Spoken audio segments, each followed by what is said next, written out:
Alright, and welcome back, everyone. We'll be continuing where we last left off, roughly. I'm going to be wrapping up just a few things before we continue. For one, I tested this before off stream to see if it would activate, but used the wrong pot to do it. So, we'll go ahead and activate this one. And there we go.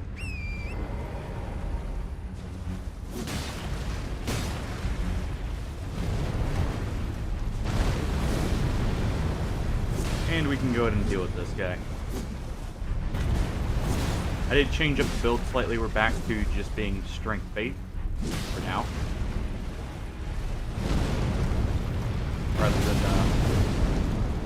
well, kind of arcane faith more so.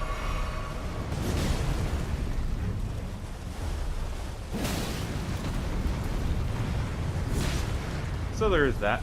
It allows me to mess around with a few more weapons I was wanting to. I did also already go and get the Somber Smithing Stone 6 Bell Bearing. Somber Smith Bell Bearing. So, there's that too.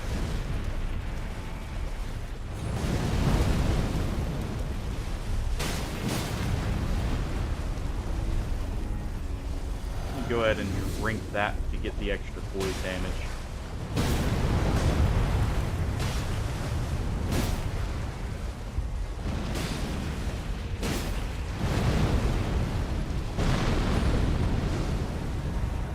And we can go ahead and hopefully knock him down.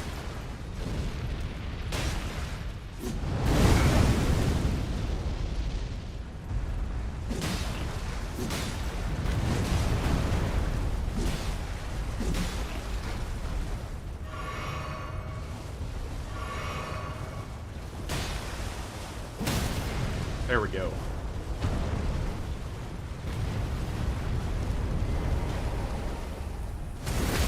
There's one. Just need one more.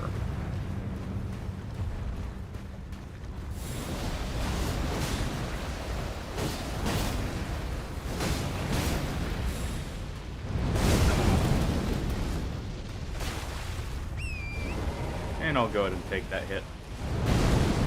We did some pretty good stance damage there.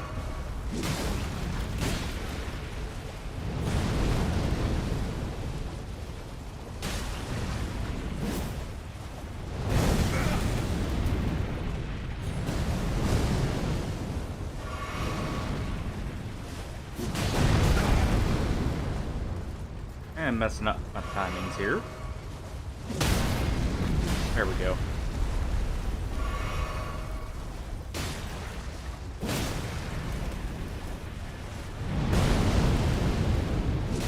Go ahead and almost finish him off here. Yeah, I wanted to try out this weapon as well as the colossal weapon as well. And what's called the sunflower.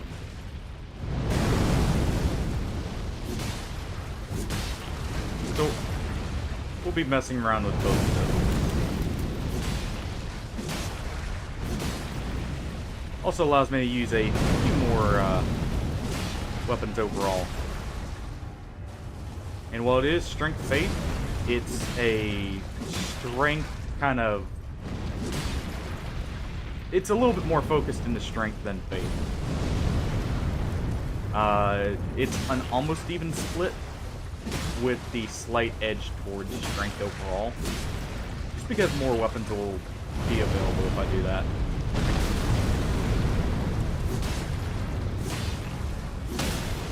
There we go.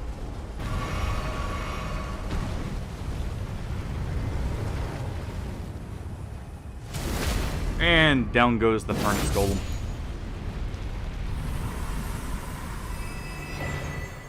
And we get the Blood-Sucking Cracked Tear. Alright, that sounds interesting. I wonder if that's a Lifesteal Tear.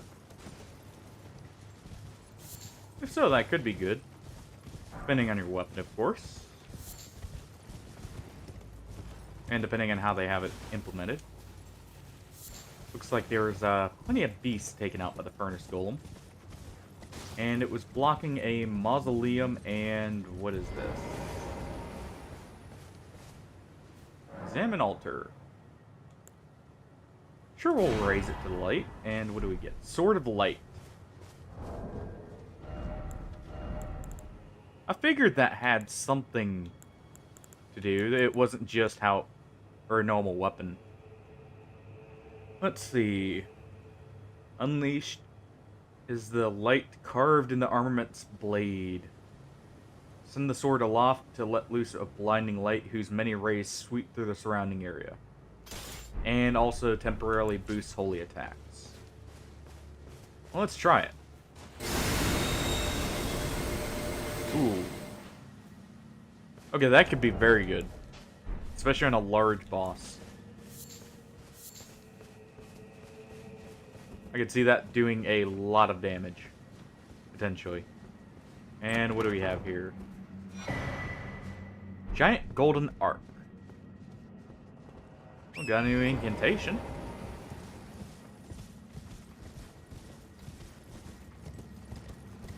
You know, it's funny. Could have accessed this at any time because we did have the vestiges here. You know, make pots. I just didn't realize it at first. That it was specifically those needed.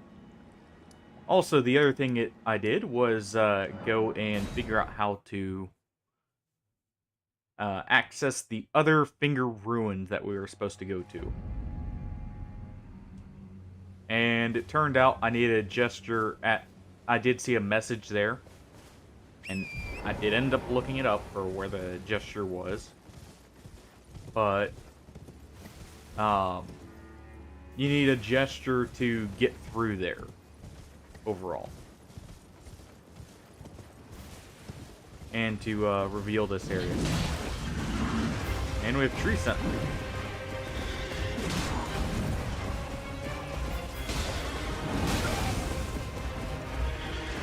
Looks like just ones with torches?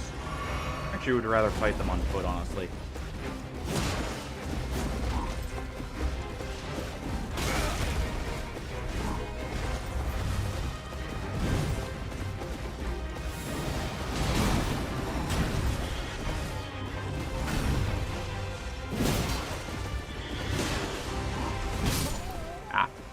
Rolled too early.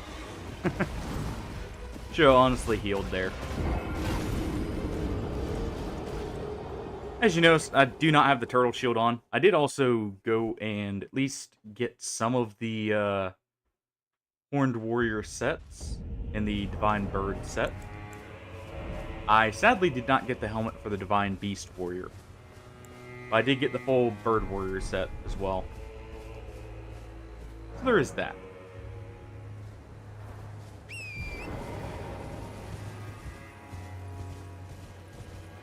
But we'll go ahead and recollect our runes, and hopefully aggro the lone sentinel again.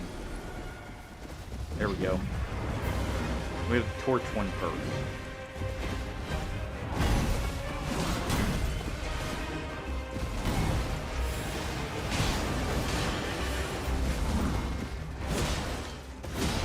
So far, I really like this weapon.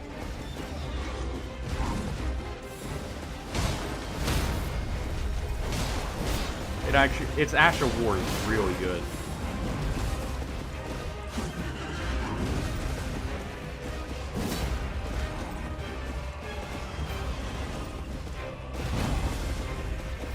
To be fair, it is just a buffed up Stormcaller, or like the, what is it? I think it's Stormcaller from the base game, but hey, that was already an amazing Ash of War. And there's one sentinel down. Anything unique from him? Blessing America. Not quite what I was hoping for there, but hey. It's something at least. What about the second one?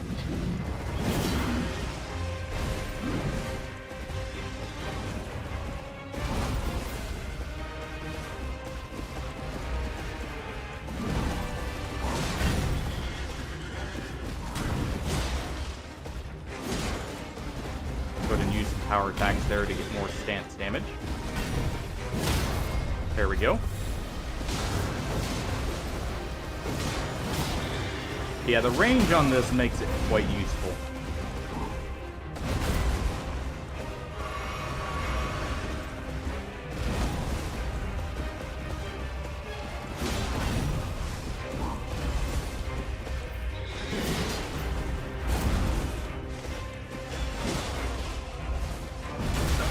Ah, he was doing the shield slam, the actual shield slam.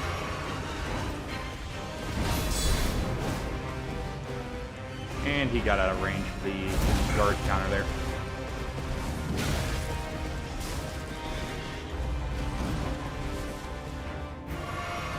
Go ahead and heal up here.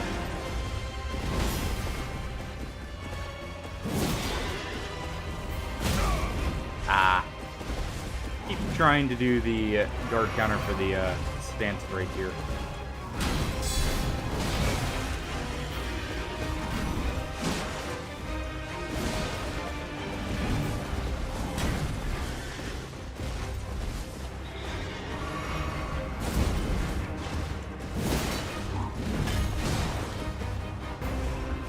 Looks like we'll kill him before we even get the chance to stance break him.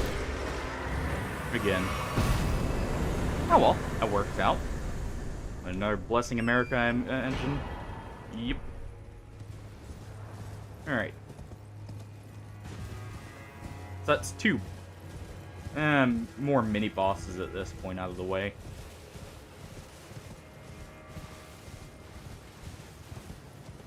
And we have a village here. Okay. Shaman village.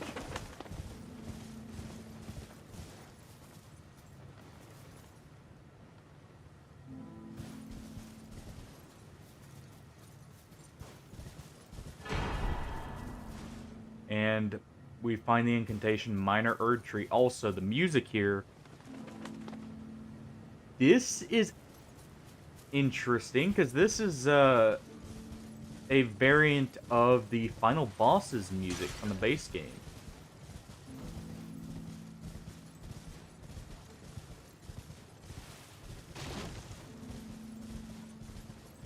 That's very interesting. So, what are we going to find here?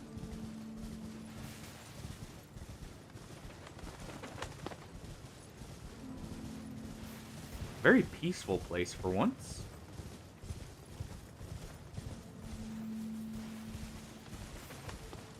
Yeah, this is just the harps in the background. Golden braid. What is that, a consumable item?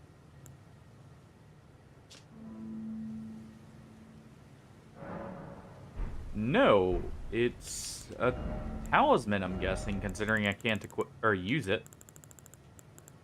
Yeah, here it is.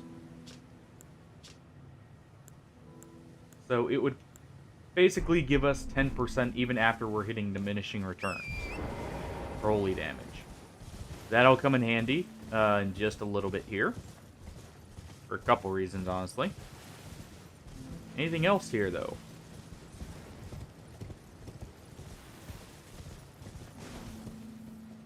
A cliff with some bloodstains.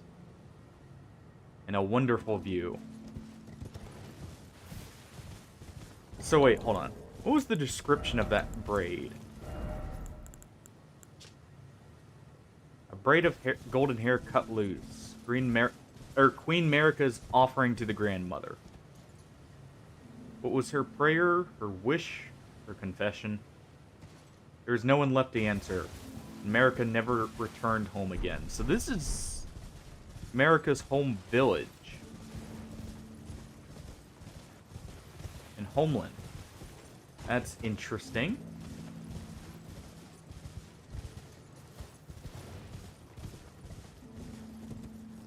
That's very interesting.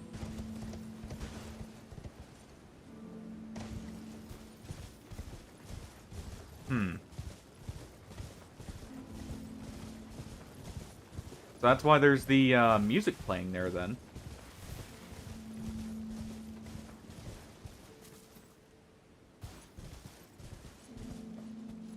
And let's see, how do we continue? Down there.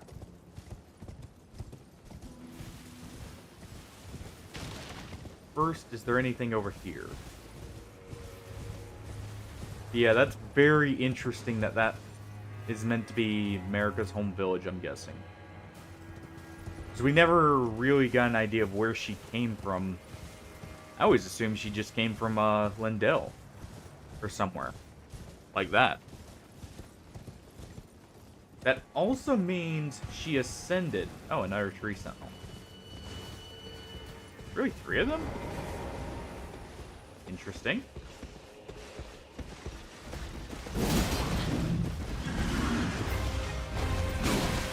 So what, are they just standard enemies here?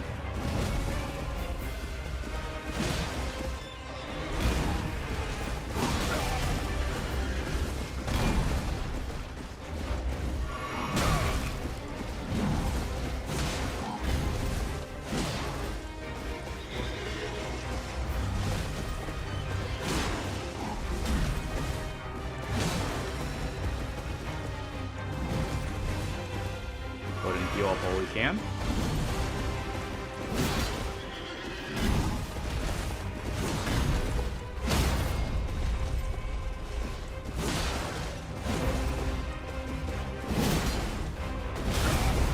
I didn't roll in time.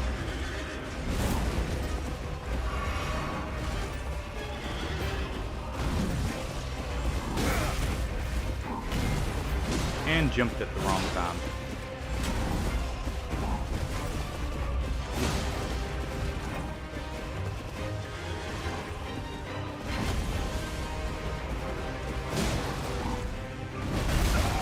Ah. Caught by the AoE there.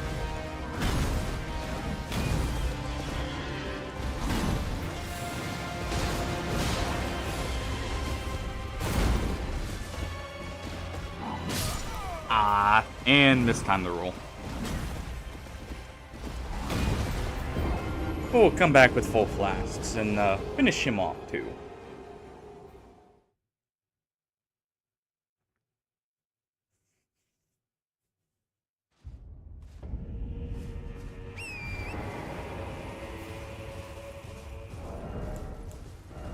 Let's see. Can I actually afford to have this? I cannot. That's what I thought. Not with the armor I've got on.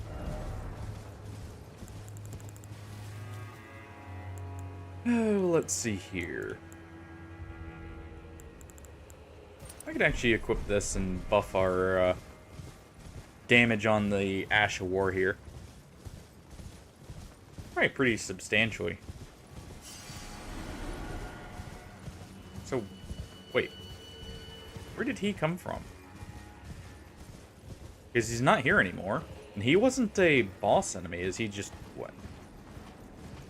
There's just a random one that spawned? Okay.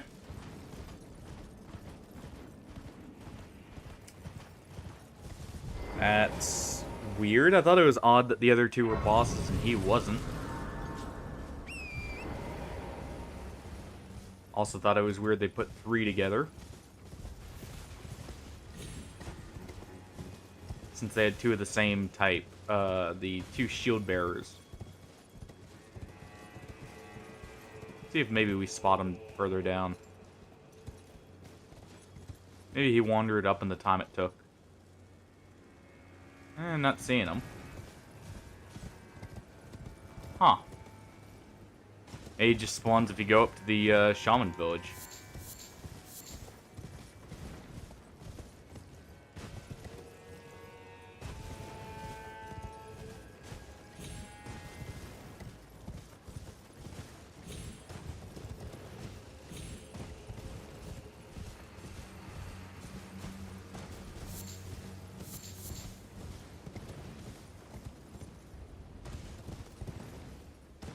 Well. Yeah, I'm guessing he just got triggered to spawn by going up there. I don't see anything else. Also, we're getting random souls, I'm imagining, from a dragonfly flying off the edge and forgetting how to fly. Wouldn't be the first time. That's a falling star crater. Yeah, that is. Because it's glowing purple now. Oh, do I have anything that's anti-falling star beasts? Are Smith script weapons? Really? Get out of here. I guess in some ways they would be. While they probably don't have bonus damage.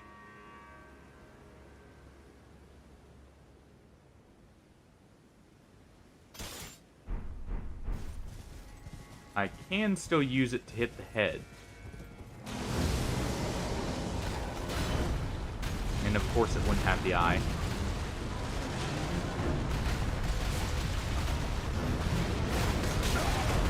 Ah. Didn't get the headshot. Okay, that or you can only do it when they have the eye.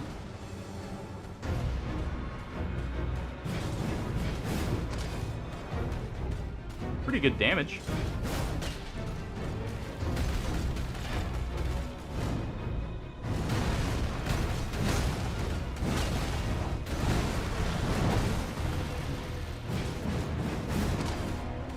Go ahead and get that in.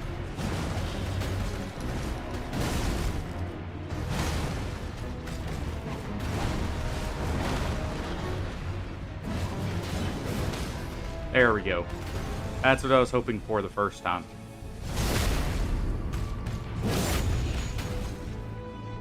And that's why I equipped the Smith script. I figured that would make it a little bit easier.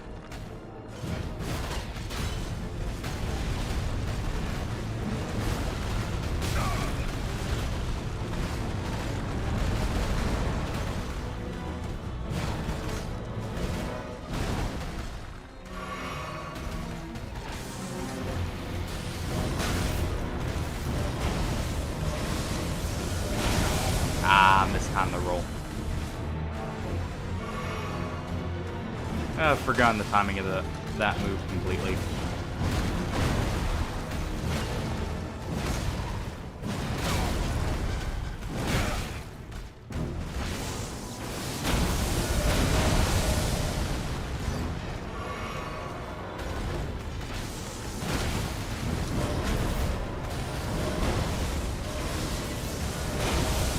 There we go.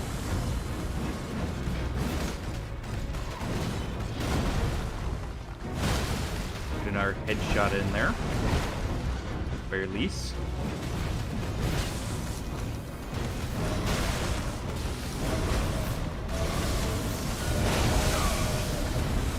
Yeah, I didn't get out of it in time. Should have jumped there instead, I think.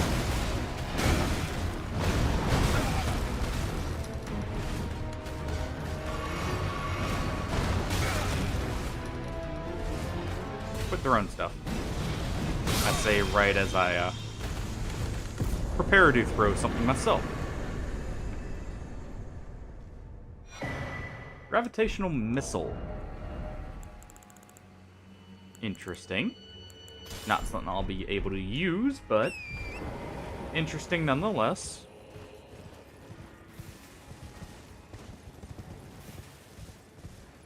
Let's see here. Oh yeah, there's the stats. So basically an even split. Gonna put the last 2 points probably into Dex or something so I can use maybe just a tad bit more weapons. Who knows, there may be something with a slight Dex requirement. More than 16, I should say. So just a little bit of future-proofing there.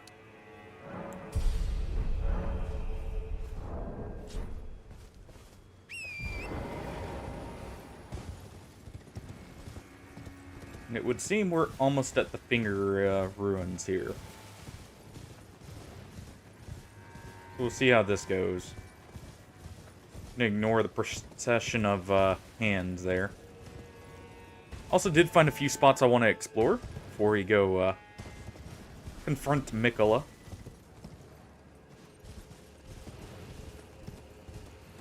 But poison area? Like a poison fog? Oh, we're not getting poison buildup at least.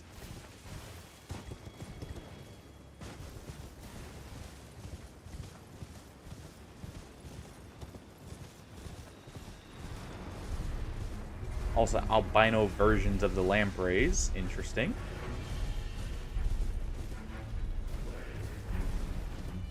There's a cave down there we'll go and explore. But first, I want to at least get the quest objective out of the way. And get to the center of the ruins here. Finger Ruins of Deo.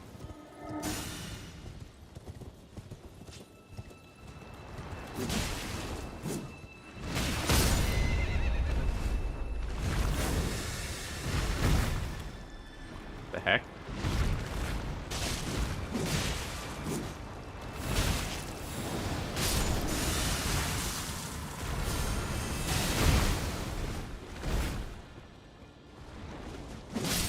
That thing looks so weird.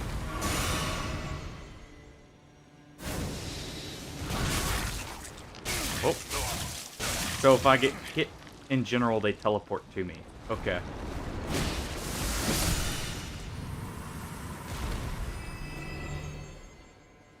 I see who's doing it, too. Ah, come on.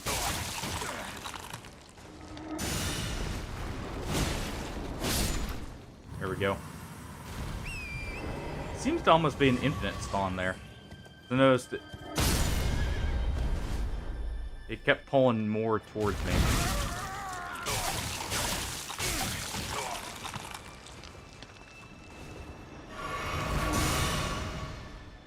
At least I got full health there. And get smacked out of the binding. Alright, would you quit it?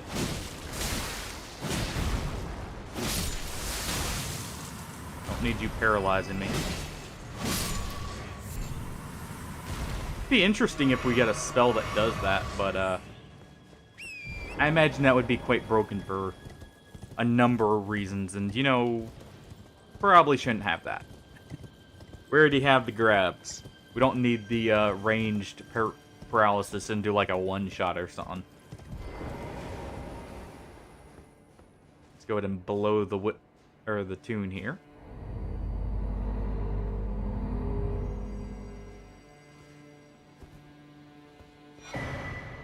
And we get the Cerulean Seed Talisman +1. Anything over here? Just a bunch of the albino lampreys.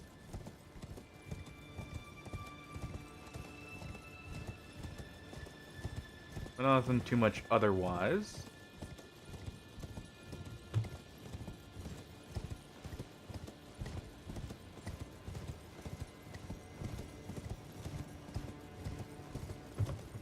Alright.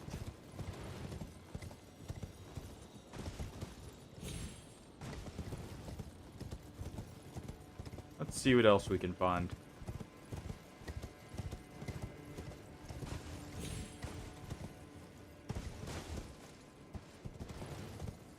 We do have the cave to explore. Let's go there real quick. Maybe that'll lead to something.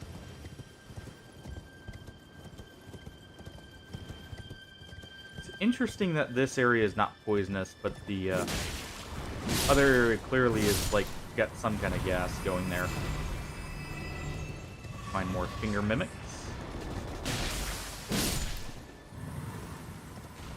Chop through that albino.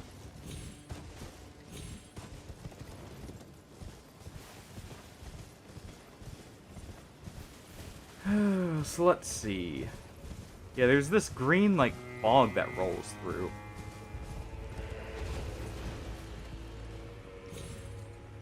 Definitely plenty of hands here too.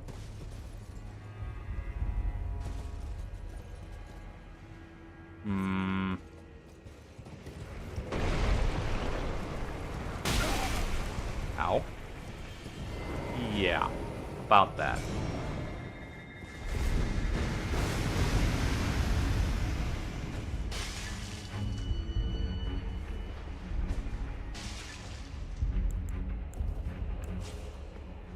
Alright, you know what? Fine.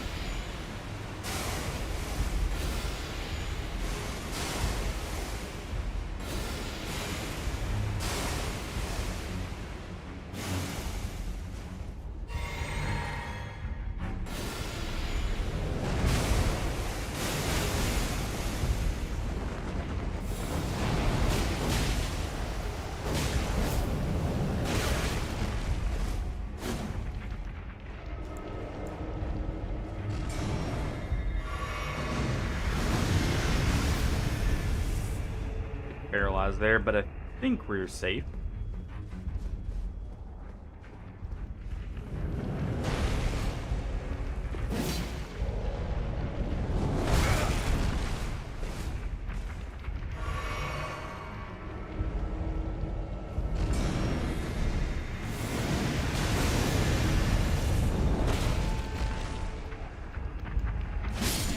There we go.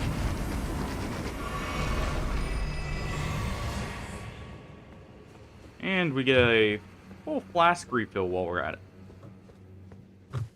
And what do we have here? Just a runes, alright.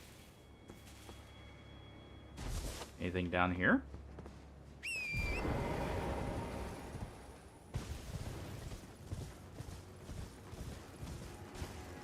Doesn't look like it. These guys guarding anything? Doesn't seem to be the case either.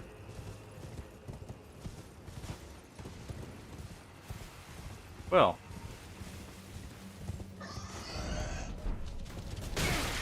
Nice.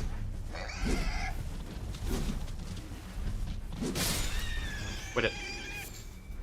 Don't need to deal with you.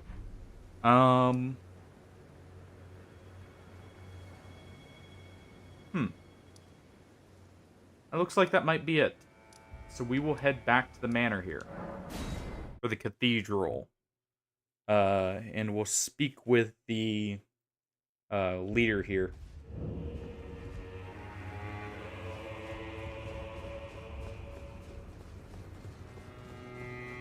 Let's see, what do you want? I told you once, I've no interest, but I must admit Count Emir did see perhaps an exception, isn't Emir is a shine in our eyes. Our meeting with the Count, we know that we cannot reach, but we can peer up at his we will never again.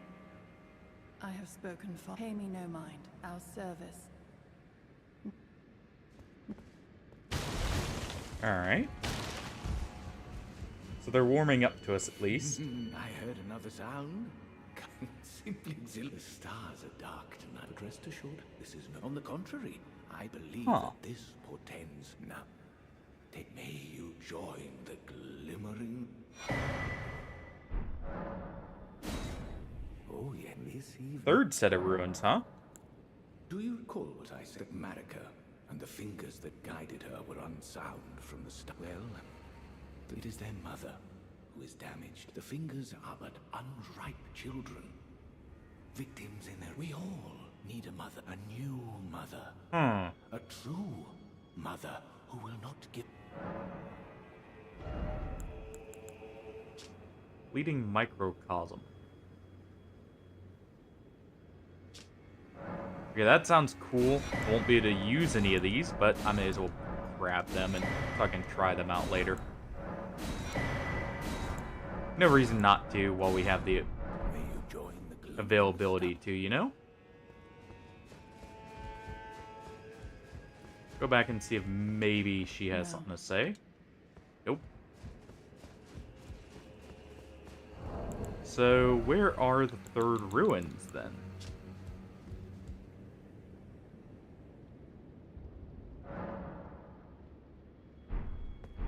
Underneath. Because that is this area. I see someone wearing the pumpkin head there.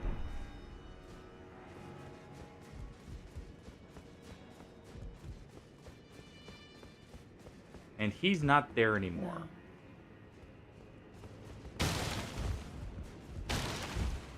No.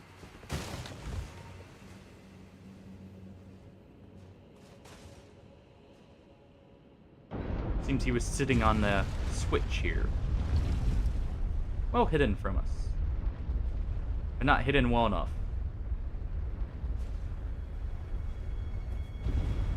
And let's go down. See someone fighting there too.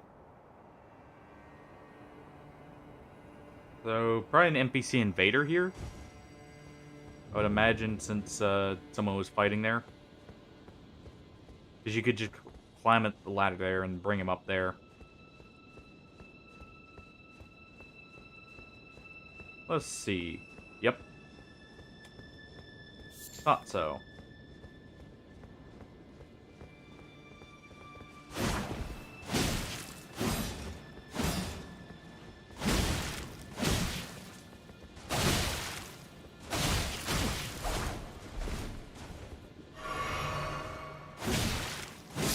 Not the brightest invader. They didn't even try and kneel there. Claw of Night. Now, hold on. Was that the person up top?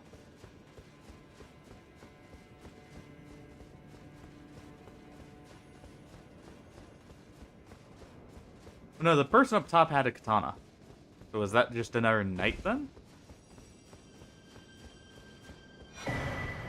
Finger Weaver's Cookbook. What does that have? Fingerprint Nostrum. What is that?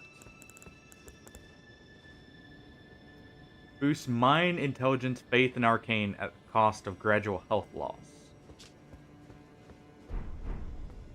So it's like the Dragon Flesh, but for magic builds. Alright then. Oh, well. I wonder what we're about to be doing. Real quick, let's head up top and see if there's something else up here.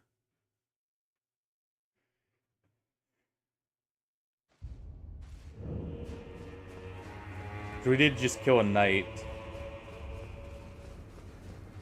Still can't fight up here. Oh, wait. No.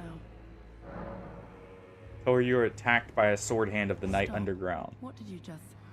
Wait, no. I have one star, and only his words will... I am in your... But I will hear... I have one, and only his word. Rest here, maybe?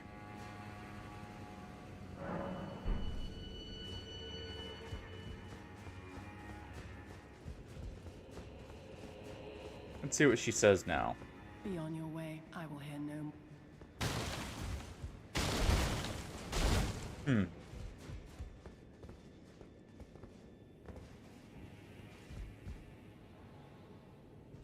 I'll check if the Count's even here on the map in a moment.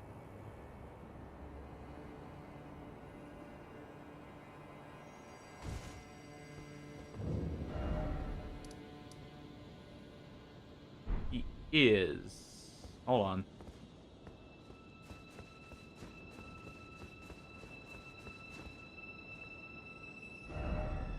One second. Head back up and look for him.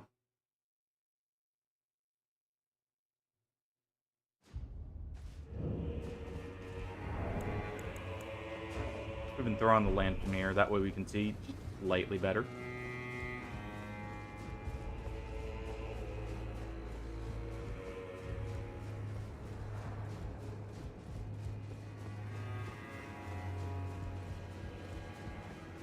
So where's the Count?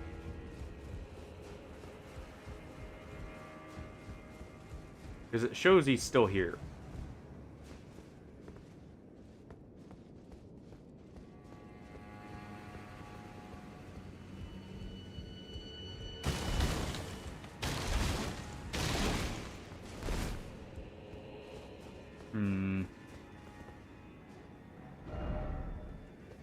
Nice. I failed you. Failed to birth you whole. But it won't be long now. I will soon be a mother. I will give you new life. I assure you. You will have life. Well then. Please, it isn't much. Please, it isn't much.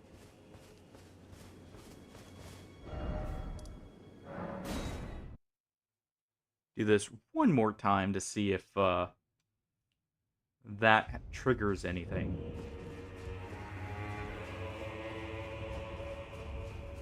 We don't see him on his seat. Be on your way. I will hear no. Don't see anything there.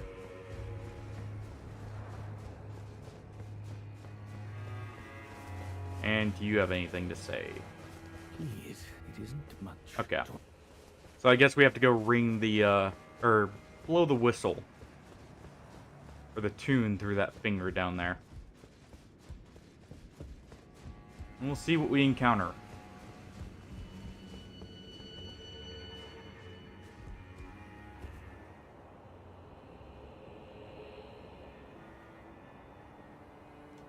Let's see, what's our damage right now? So that's our damage with that. The axe is slightly more for both of them. So this is still good to use, actually, even without the arcane. It's because the sheer amount of strength we have. This is actually... I wasn't paying attention. I got down off the ladder and fell off the edge. Whoops. So I get for not paying attention to the very long ladder fall. Or ladder slide down there.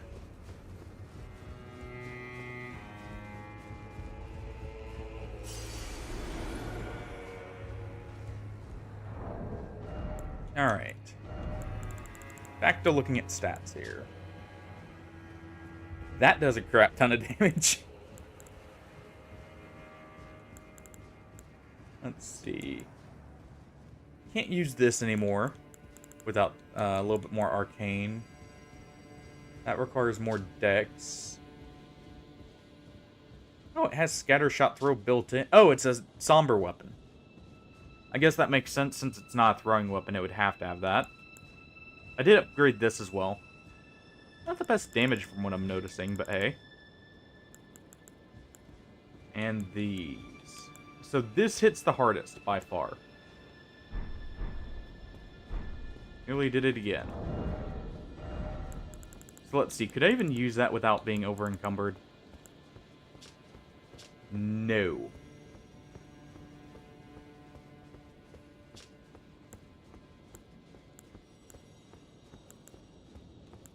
Let's see. So this actually has more physical. It's just this has some decent magical to it as well. Or some fire damage.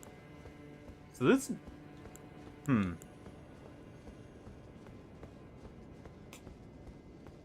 That's hitting extremely hard, though.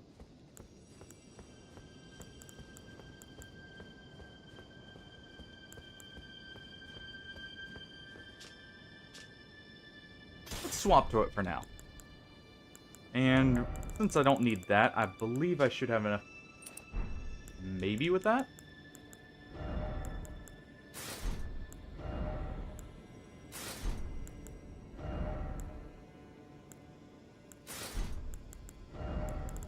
And let's see. I can get medium load with 1 pound. So how much can I actually fit? Oh, I did go and find this. So we have access to that now.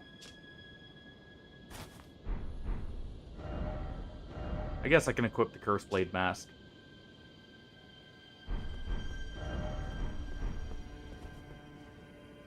It kind of fits the aesthetic, not really.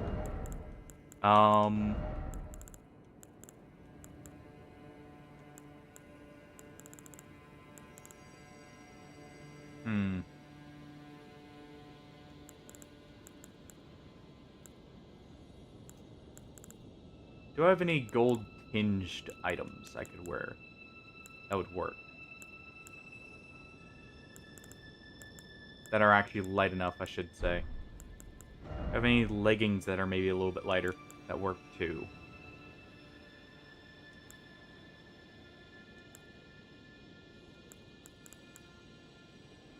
Some mesmers. They don't quite work. Horned Warrior doesn't work.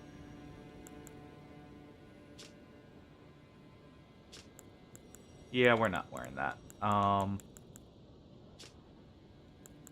That's the Gravebird.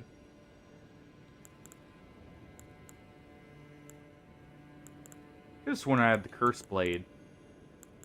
Leg pieces.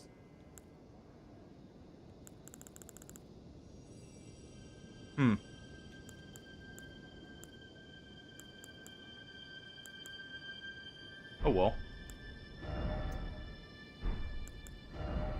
So instead,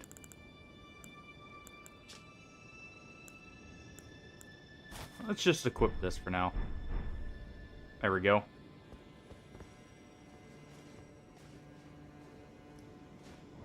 And we'll bring a large hammer down to smash some fingers with.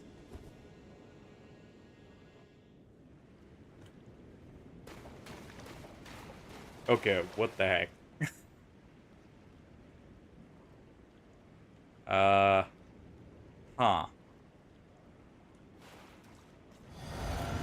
Go ahead and drink that. I'm guessing... Yeah, I was about to say this is a boss fight.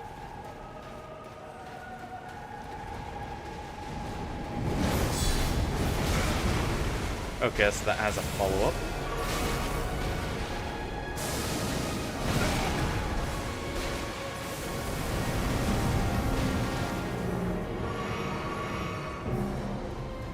Very weird already.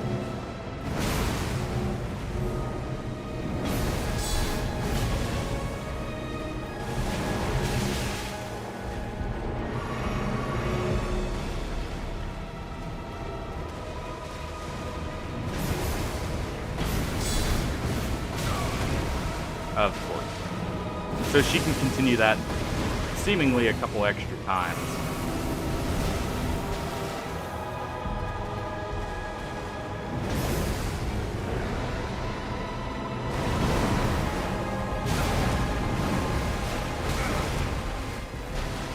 Alright, and that does hit behind. Right there.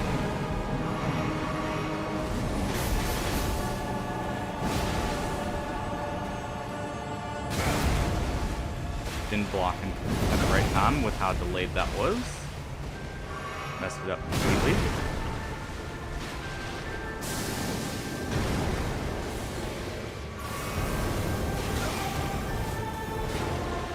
So that does speed up as she drags it.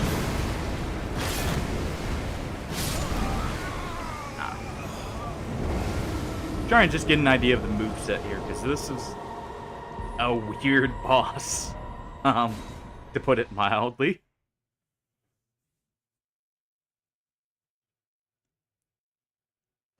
Mother of Fingers,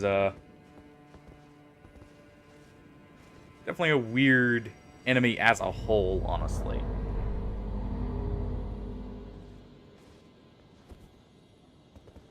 I may call in some artillery here, to help even the playing field just a little bit.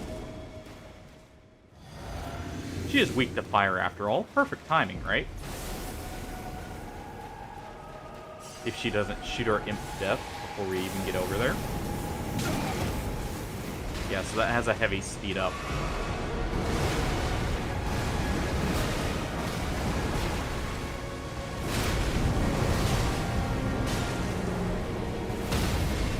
There we go. And the imp hit her before we could get the riposte.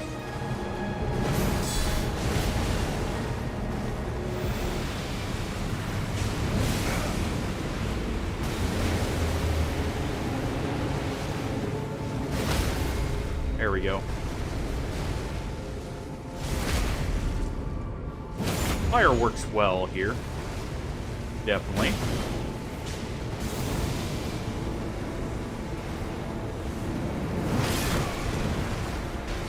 Ooh. That has a delayed hit to it. No.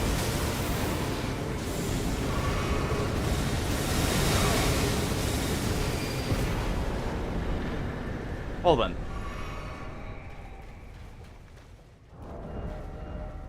Definitely beneficial to use her weakness there. I imagine that's sped up the fight significantly since we used fire. Do we see the count anywhere?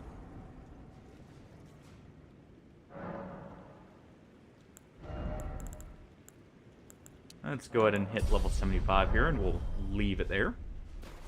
That should be plenty. I'm not seeing anyone here, so we'll travel back up to the mansion, or the cathedral here.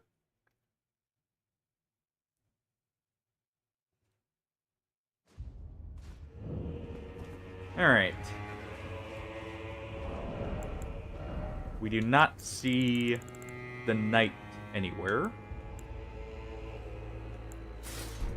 That fits, kind of. We'll wear that as a helmet. So we don't see the knight. Do we know where the count is?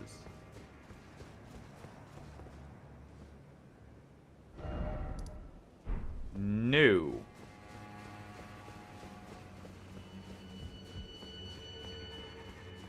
Maybe he's up here?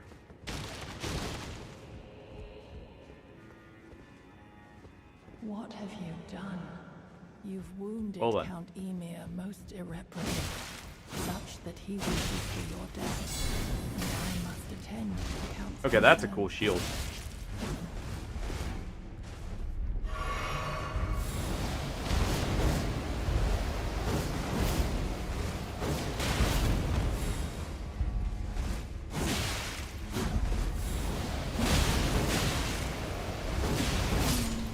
My dear star, a fine mother, That works out. you will be. My shining star, grant me a mother's strength. Hmm. Look here, So we're fighting both. my fingers. I will be the true mother. And I will be the only mother. My dear children. Okay.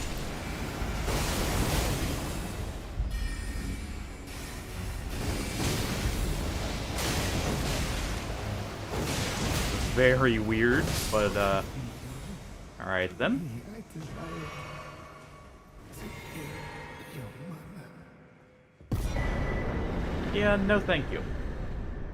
And we get the maternal staff and the high priest garbs.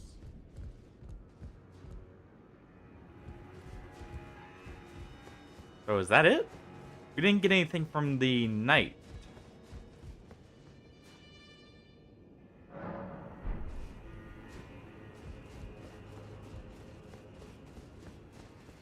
Oh.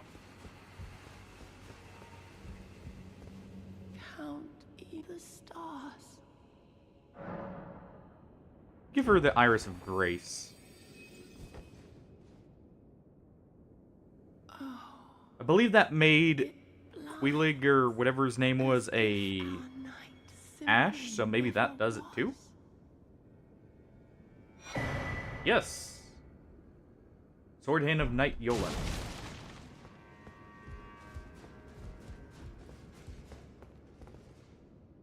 So what, can we open this back up and find something else?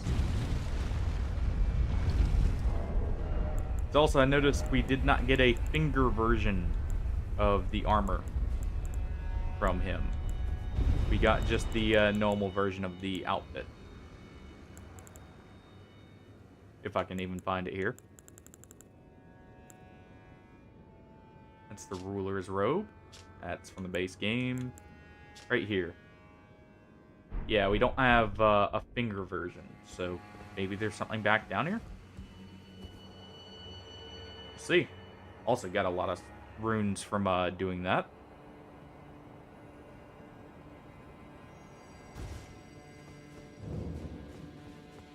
So is there anything at all down here?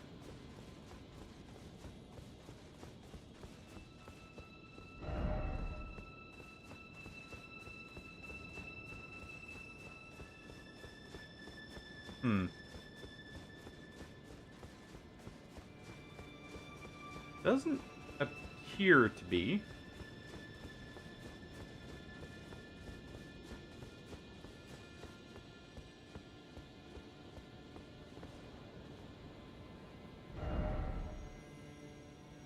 I'm guessing that would just take us back down.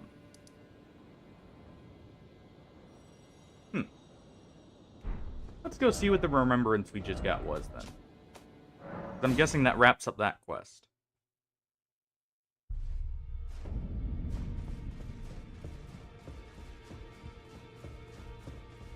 Don't worry. Receive Armor of Champions. And no new armor sets. I did go and defeat Estelle, so we'll go ahead and learn that Ashborn. What do we have here? Staff of the Great Beyond. Catalyst for both sorceries and incantations. And we have the Gazing Finger here, which requires 20 int. And it's the head of the Finger Mother.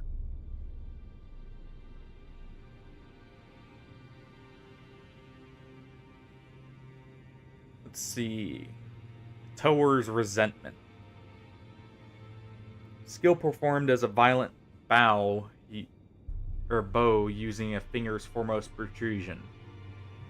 Resentment builds as is forced to bow, making it explode with anger. Holding the button down for increases resentment more and more. That sounds funny, so we'll grab it. Now do. So we force the I'm guessing deity there to take a bow, which is honestly quite funny. And we'll offer the bell bearing here. What does that give us? Oh, it just gives us access to his shop here.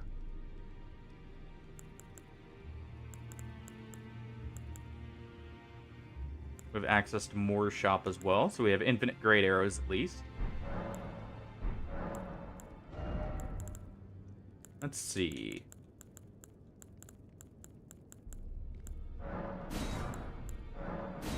Buy 3 sombers there. Buy 1 extra here.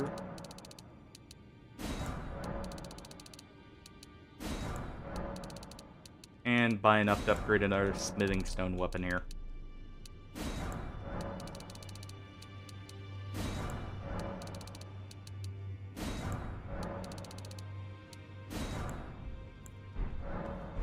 Alright, let's see what we have to upgrade.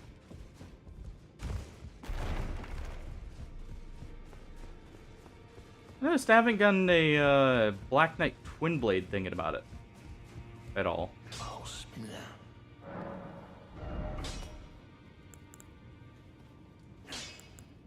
Let's see.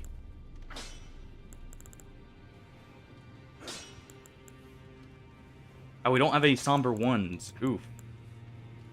That's unfortunate. Well then. May as well upgrade this up. That'll make a good strength twin blade for us to use. So we can test some Ashes of War. We'll upgrade Freya's great sword. Should be another fun weapon to have. Because it seems like it's a strength-based curved sword. Entirely. Not a huge jump from the plus 25, so we'll just leave it at 24.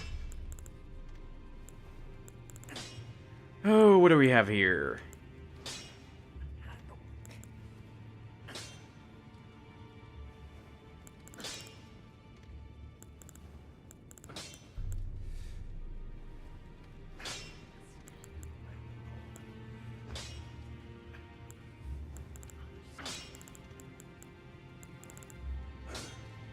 We'll upgrade this.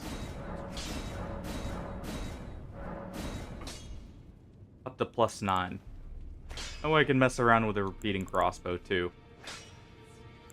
And I did want to upgrade a dueling shield here. Just in case. I do want to test one of these out, since it's a completely new weapon type. And I haven't tested it yet. So it could prove interesting.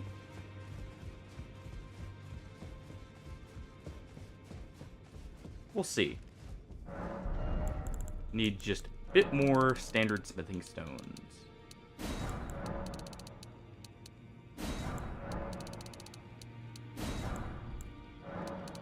Go ahead and buy enough for another couple of upgrades here.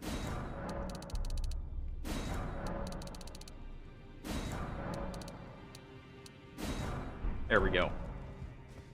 Oh, we have enough in case we find like a smith script weapon, for instance. Be cool if there's like a throwing sword or something.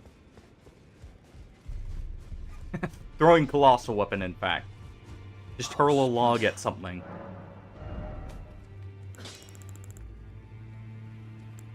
But let's see here.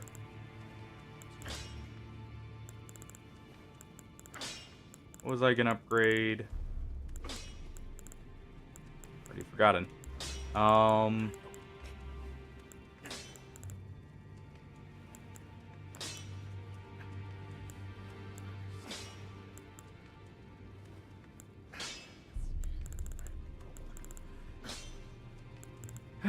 Is there anything else I want to upgrade real quick? Oh yeah, it was the thrusting shield. That's why I'm not seeing it. There we go. And what ashes of war can we throw on it? Quite a bit. We can throw on shield strike here.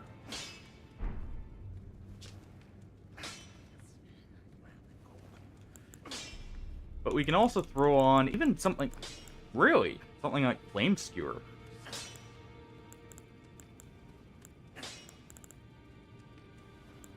Storm assault is amazing to have on it.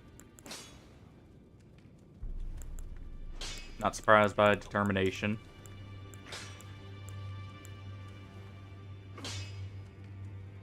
Let's see.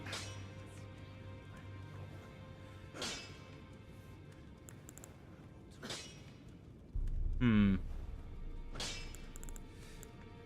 think we'll go with flame skewer here.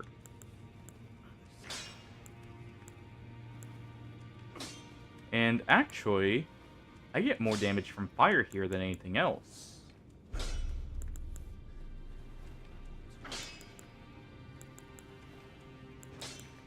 Except maybe that.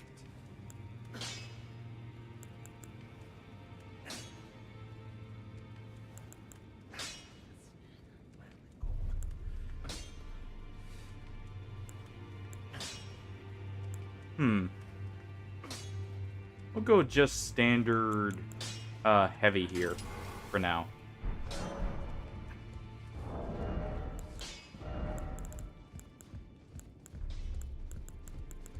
So wait, can I use this in the offhand effectively? Or does it just function as a shield in the offhand and only works in the main hand? Yeah, okay. Well, so that does have to be a primary weapon. Let's see, what was its moveset?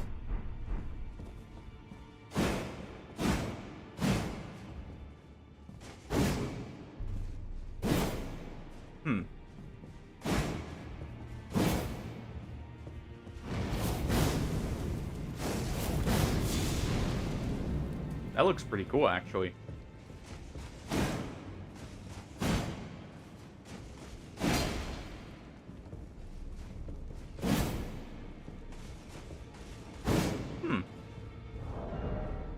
What is the Carrion thrusting shield's moveset? Same? Yes. Okay. And it also has shield strike. I didn't realize that was actually a smithing stone weapon.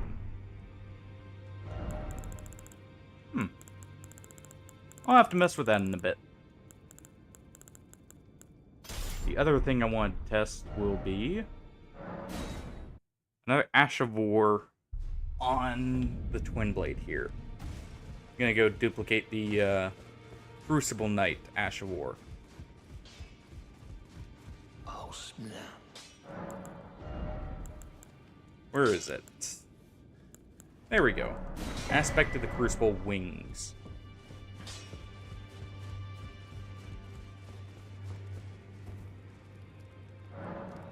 It's nice how you can finally do a Crucible Knight, like, complete setup now. And let's see.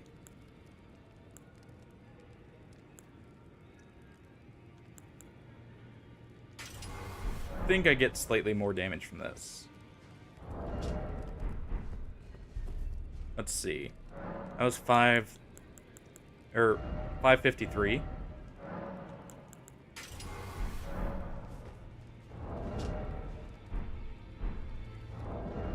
That's slightly more, but I think I would rather have all the damage be physical. So we'll keep it with heavy here.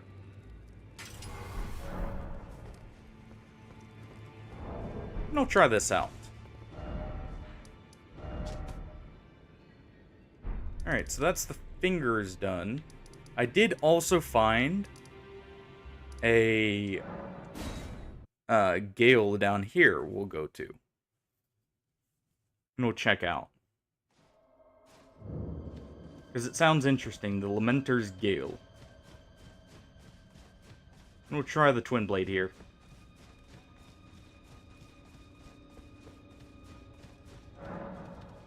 Okay, so that's locked. Hey, good damage.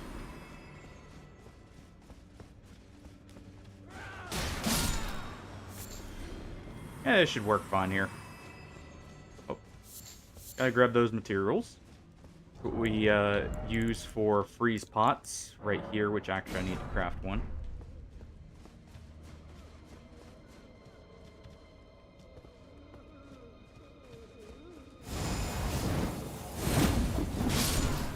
Okay, that is cool. I actually really like that. I don't know how good it actually will be, but real cool, man. Actually, not bad at all.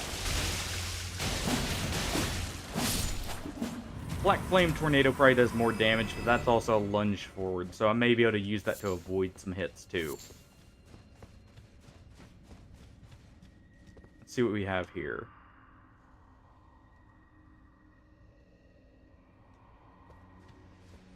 So it seems they wanted something to stop lamenting something, which we just got a prattling pate. Maybe that's what they were talking about? That can't be all there is here. Hold on.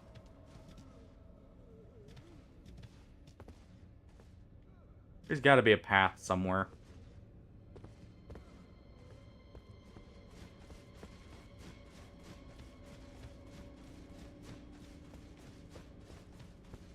There's that.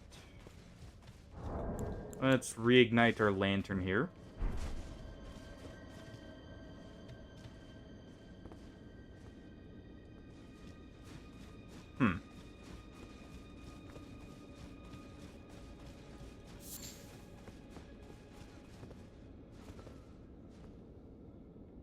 Weird effect there. You also hear crying in the distance. Very faintly, but we do hear it. Oh. I imagine it's this way. And get off us.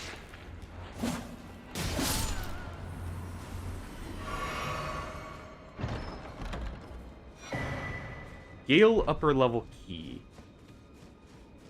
Alright. So we have to head back to the start now. Already explored that area. So now we can progress into the Gale proper.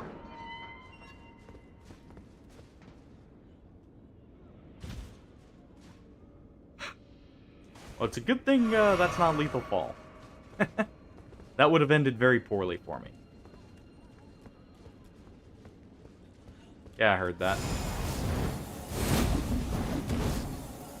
Yeah, that actually covers a massive amount of distance. What the heck?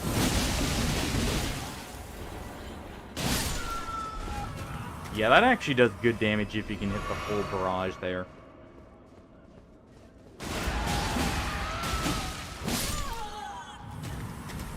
Seems like Twin Blades actually do a lot of stagger damage still.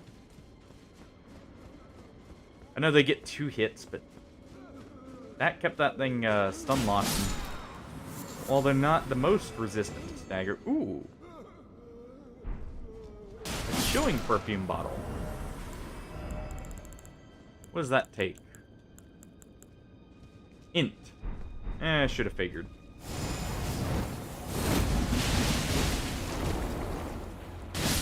So we're not counted as grabbable in that animation either. Good. So if I see a grab attack, I may be able to use that to punish it. What's up here?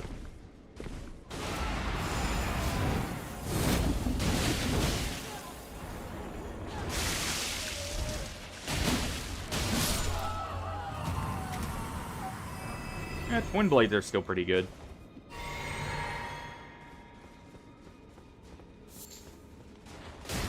Almost didn't even see him there.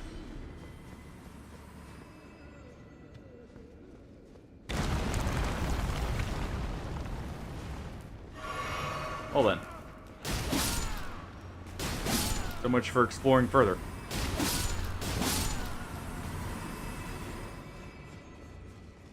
Not gonna lie, I jumped slightly there when the floor fell out from below us.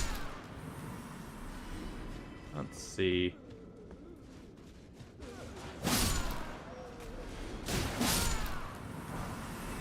All the tibia. Is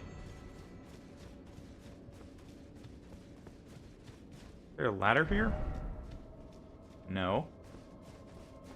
Not even a way up through there anyways.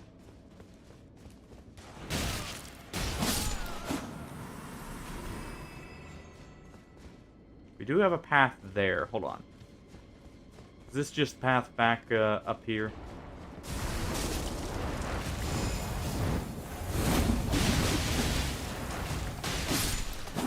Yeah, I like that. Now, I do have the other version on this, so let's test that version out now. I've gone to test out the other aspect variant.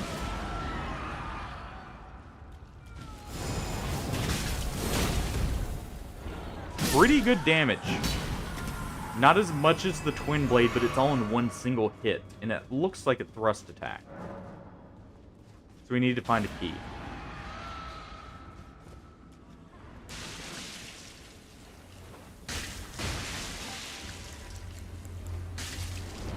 Go ahead and hit him with fire pot after throwing the oil on him.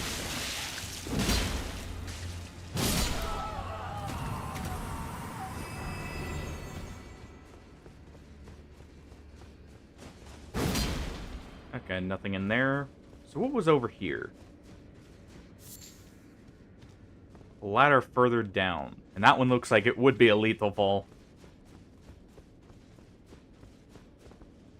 So, can we get over the gap here?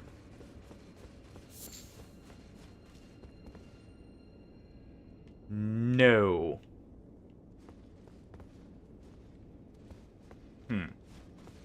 There's got to be another way up there.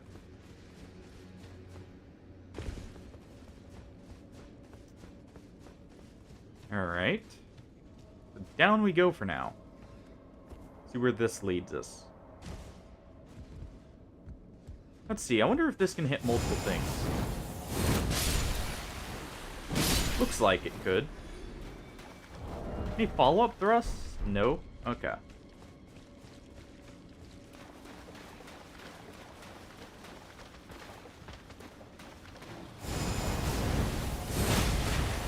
Yeah, that's actually really good damage.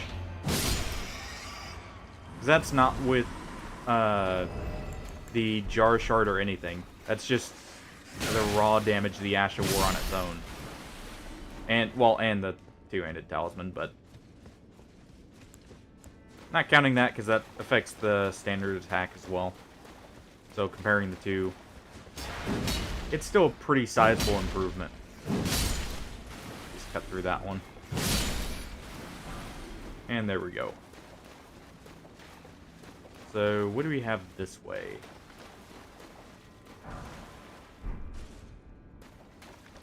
So apparently we can fall down here from somewhere.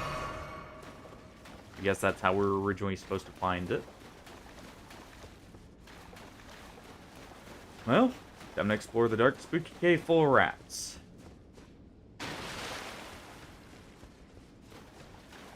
What else do we have down here? Yeah, that one's leading us to a big rat. And it does do thrust damage, or pierce damage.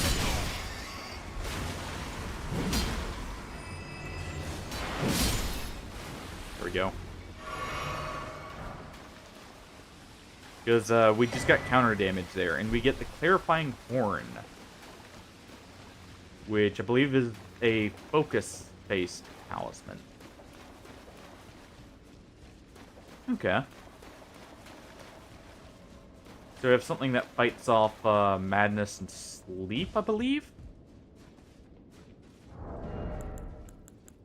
Let's see.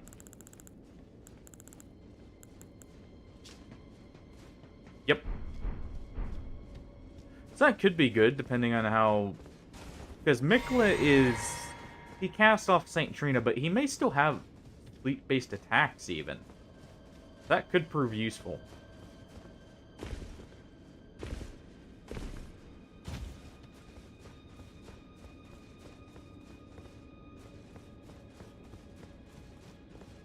Wait, hold on. Can we maybe... Nope, no secret wall there.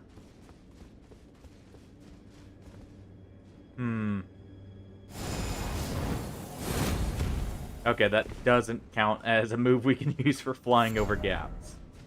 I was curious about that. It would have been funny if we could use that to skip some traps like that.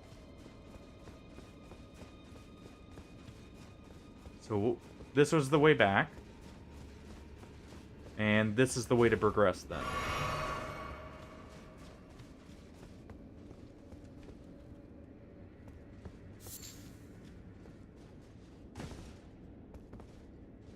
That's death. Good to know. Oh, grab those maggots. We have a bunch of jars around what looks like an item.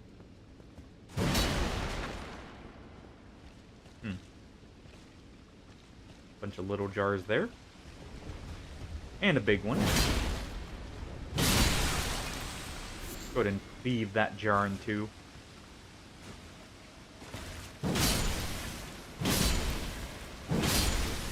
And deal with all three of the little jars. Just in case they aggro when we grab that.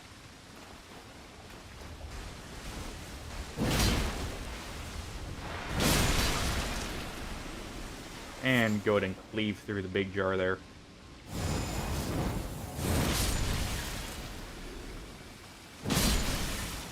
There we go. Living jar shard.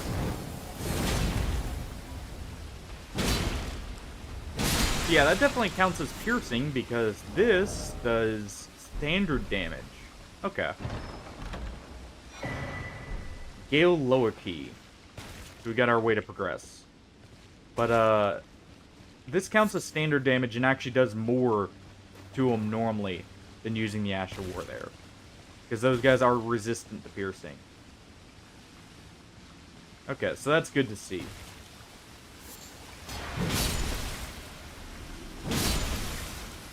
Deal with all the little jars here.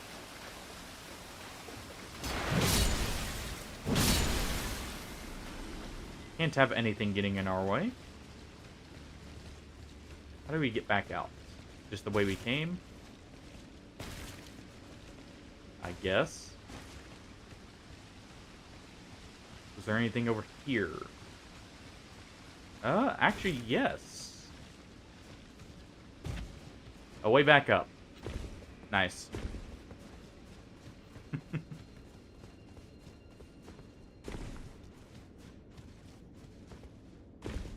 don't know why you jumped to that one. Rather than making one jump, you have to make two then.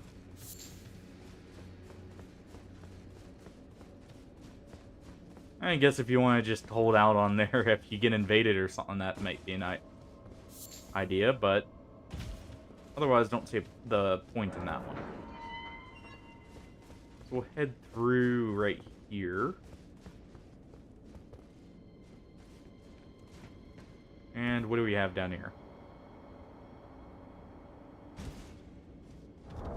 I don't really like this headpiece here. Does this work? Little short, but it does. What about Freya's? That actually works. Back, not as much, but the front does. Kinda.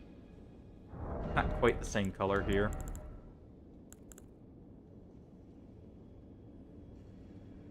I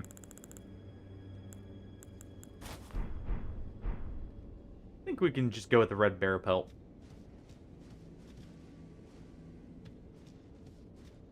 Doesn't really match, but still looks cool on it. But if we're gonna do that, I may as well swap over to the beast one.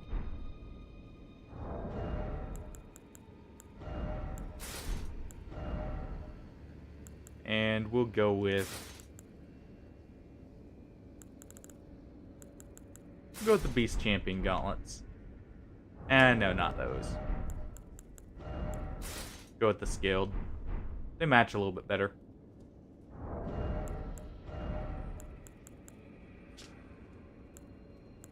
That's actually not much less damage for just being a greatsword.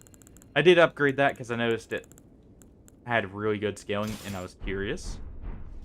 We'll swap back to the twin blade for now.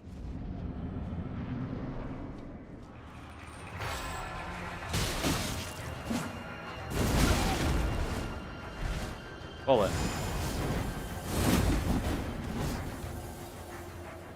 Was that an armor set he's wearing that we'll get? Because I noticed it's a human look.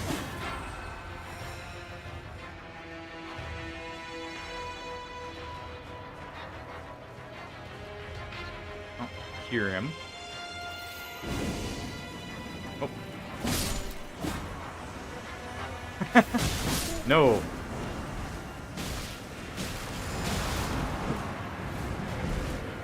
He's hitting us with a lantern. He must die. Him and all his copies. He's a pinwheel wannabe.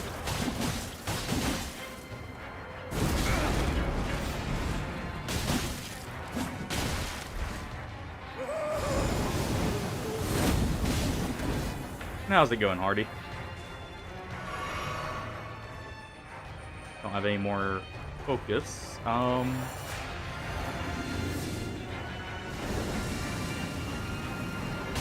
You? No.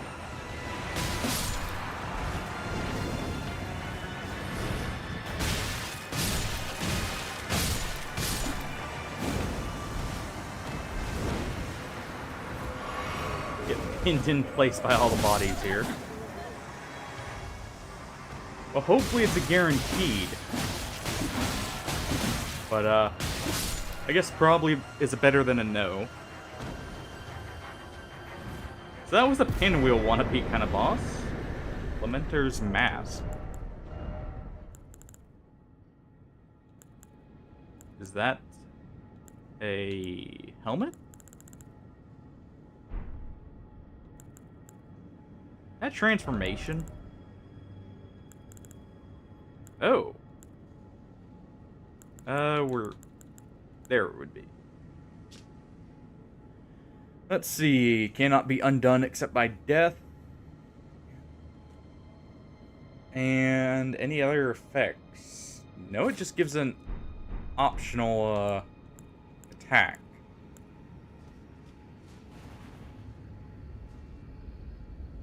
I don't know why you can't use it without, like, undoing your whole outfit first.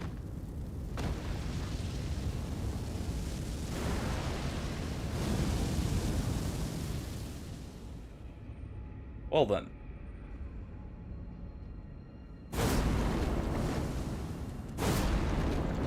Okay, that's great. No FP cost either.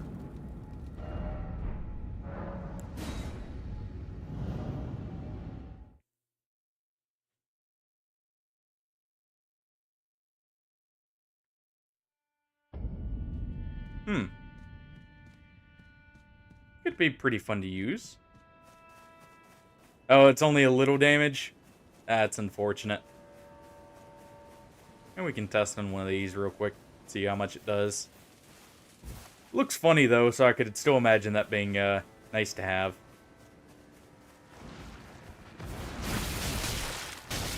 No poise though, of course.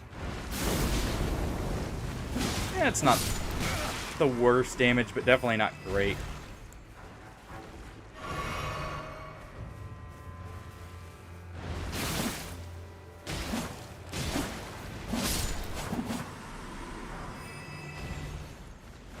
We'll deal with these so we can actually fast travel here.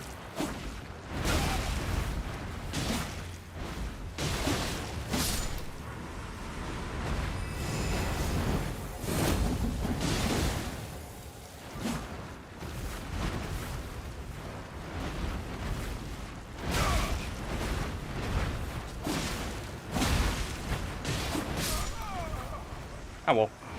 We'll go back and get our runes. And we'll re-equip our armor. That's not bad, though. I guess it's another option in case you want something that's a bit more useful for melee, rather than the dragon set. Well, sets, since there's 2 different dragon forms in this one. Let's see, how does this look? Where is the beast set? Go back to the scaled gauntlets, and that kind of works. I actually rather like that. So I think we'll run with this. All the metal matches for the most part, so...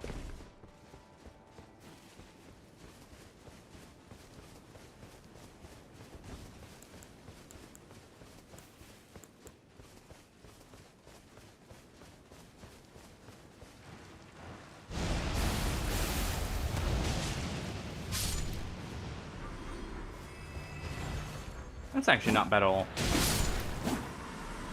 I did see that had gotten a buff recently, so, actually not bad for crowd control now. Not the most FP efficient, but hey.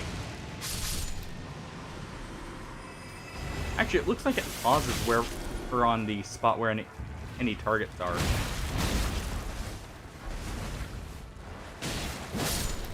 There we go. Rid all of them so we can fast travel. Let's see, what else did I find?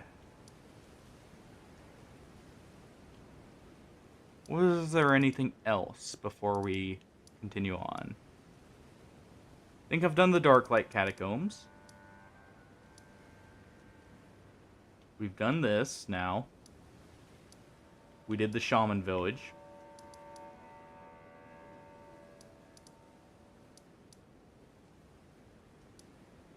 I think we just have Mikola now.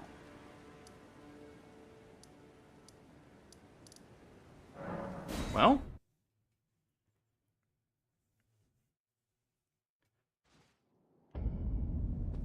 time to head in after we, cash in our runes. Actually, I just looked at how many I have. Probably a good call to spend those all in, like, somber smithing stones or something real quick.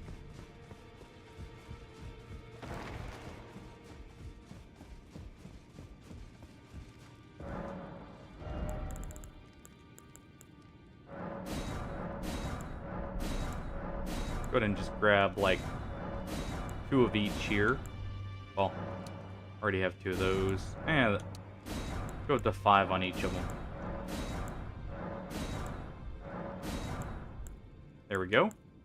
And the rest will go into smithing stone 8s and 7s.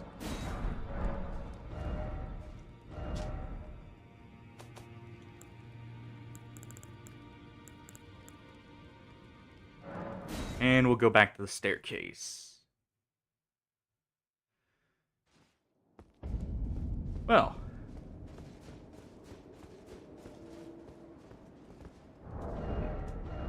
What do I want to use here? I did upgrade this. Let's see what its damage gets like when it's infused with heavy. Be fitting to fight Mikla, and I believe it's also... Yeah, it is Radon. It's Radon and Mikla together. But it would be fitting to fight him with one of his own warrior's weapons.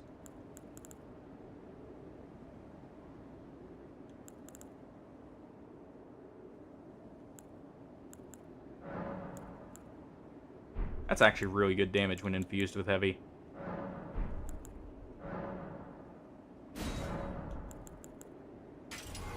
Go ahead and equip that, actually. I haven't tested this out yet. But I imagine it's just as strong as the base game version of it. And good. Can actually equip our parry shield here. Well, we have 2 people who stuck with us through the end. We may as well bring them in for the final battle.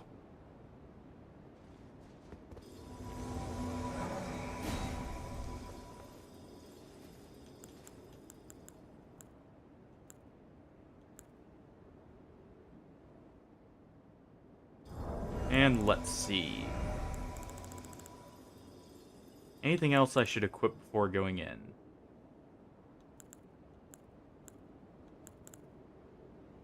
Oh. Probably this.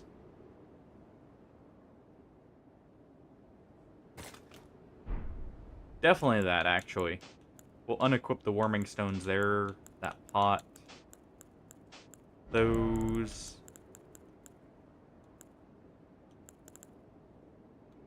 And let's see. Got plenty of crab.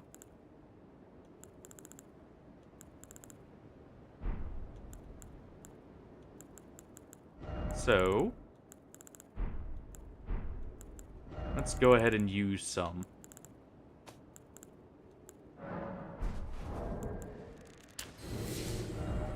And what do we want for our ash? Do a horned warrior.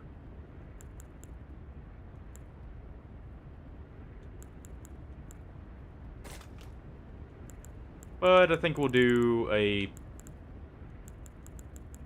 Yeah, we'll do the horned warrior, actually. If we even summon here. My loyal blade and champion of the festival.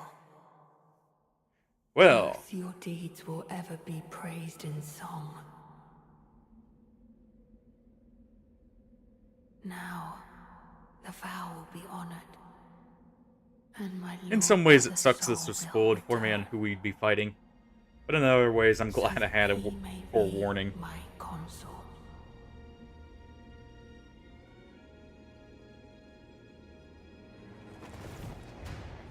He's got a bit more, lively look to him now.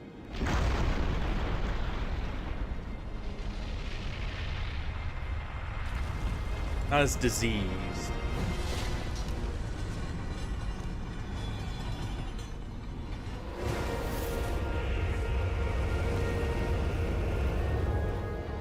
Well.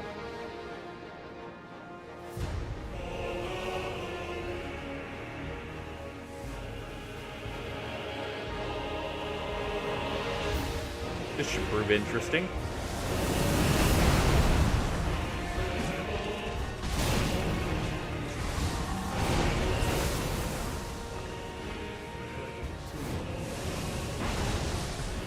But those remains do not belong to me.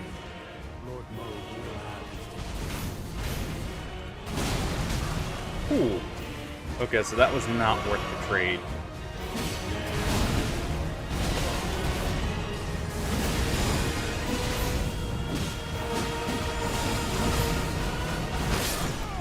And didn't time the guard right there.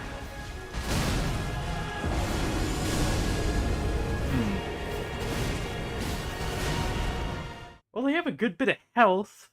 He was chewing through it there.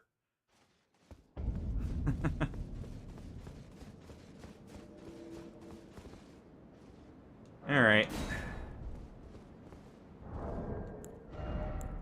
What else can we put on here? Probably need one more of those.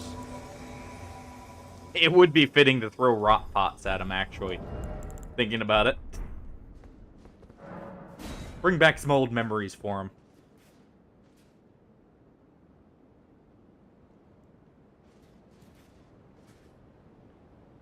Now, one thing I may try here. I have heard him compared to Gwyn in a lot of ways. Including one of the ways to make him easier. So, I may try parrying here in a moment. Don't know why I tried parrying that, but hey.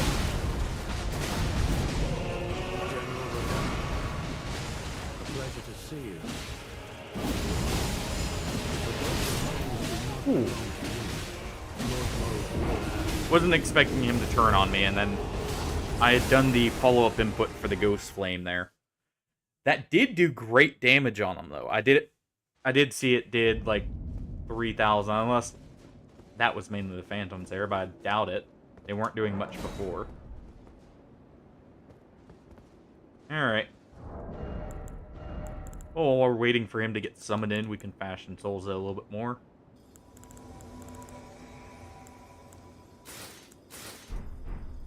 That actually works a little bit better still. I do like the look of that, especially with the weapon here.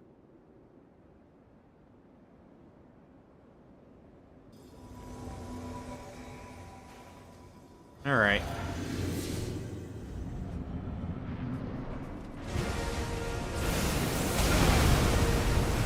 Yeah, mistimed the roll. General Radon, a pleasure to see you after all this time. But those remains do not belong to you. Lord Moe will. Oh, that's an AoE. Alright.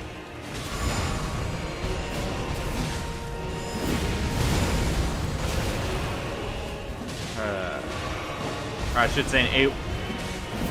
The Stomp was an AoE behind him, and... Wait, that's not the right one. It's this one. It's got some very wide sweeps looking at it. Makes sense since they give you 2 Phantoms, but...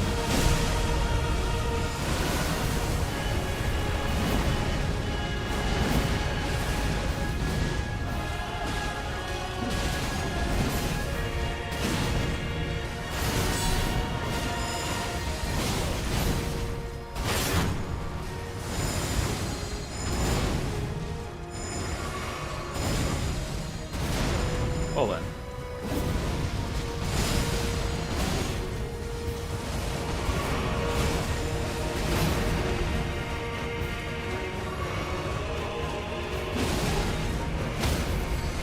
There we go.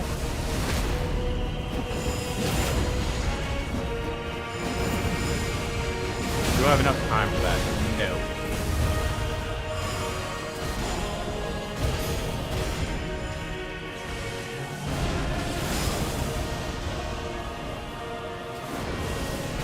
Okay, it's going for the others. Oh, okay. Well, there's a phase transition already. I'm probably not going to succeed in this unless I play flawlessly after, but hey.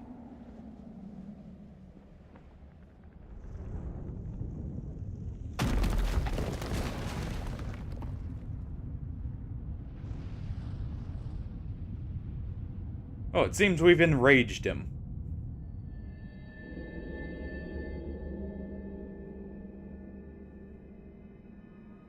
Lord brother. And there's the traitor himself. At long last And the you are manipulator here. returned.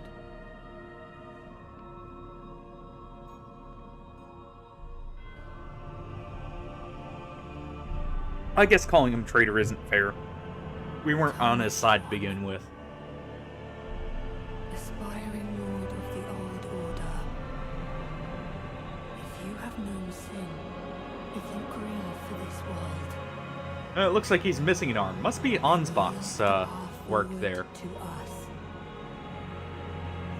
Considering he apparently did heavily injure Mikla before.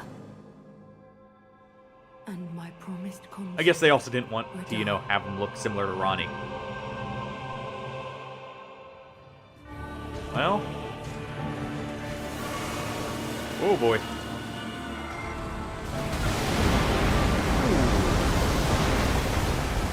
Alright.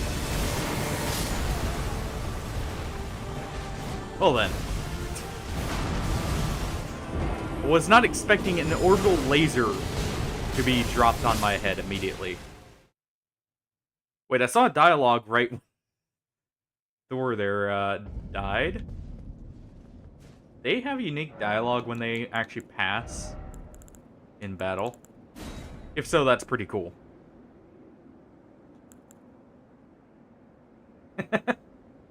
Yeah, pretty much.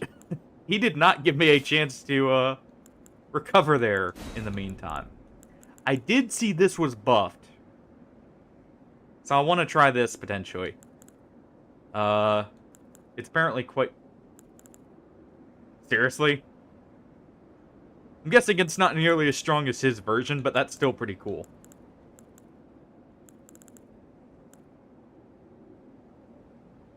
Alright. I should probably throw in a heal spell for them. That way I can maybe keep them alive. Who knows, there may be something unique for keeping them alive throughout the battle. Probably not, but hey. So let's see, this... How much more is... It's actually not much more damage than the Horned Greatsword. Of course, it's missing an upgrade level.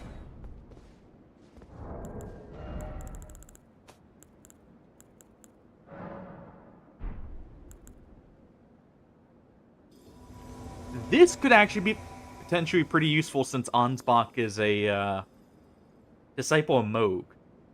Thinking about it. Probably bleed in general on Radon's pretty good, I imagine.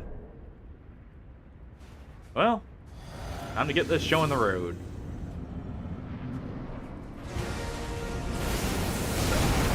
I didn't do the perfect guard in time. And there's a poor showing on my part.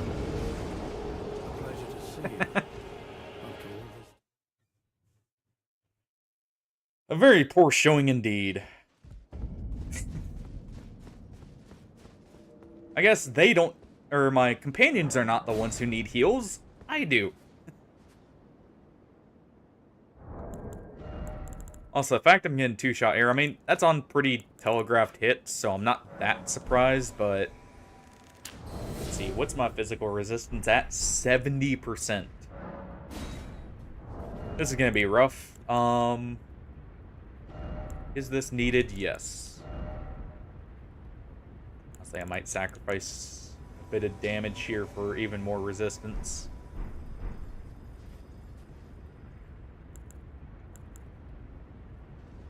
Let's go ahead and keep 3 spots equipped here.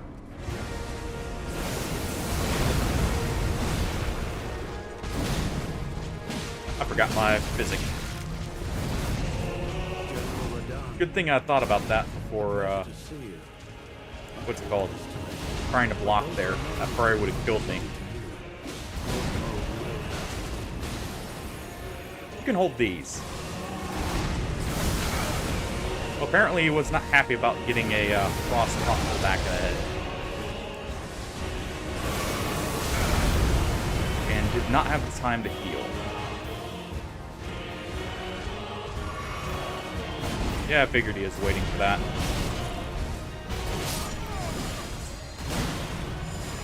Rolled one, but not the others.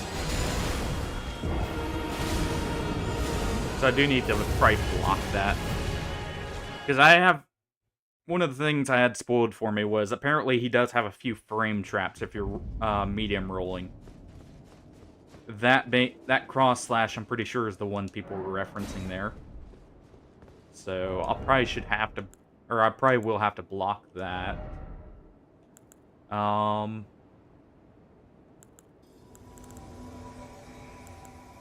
could use a twin blade here actually for a little bit faster weapon, maybe. I may do that.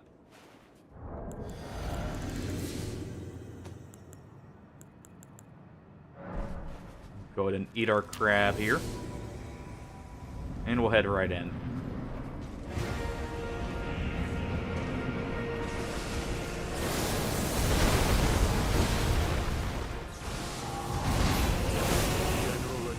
So that does hit early, actually.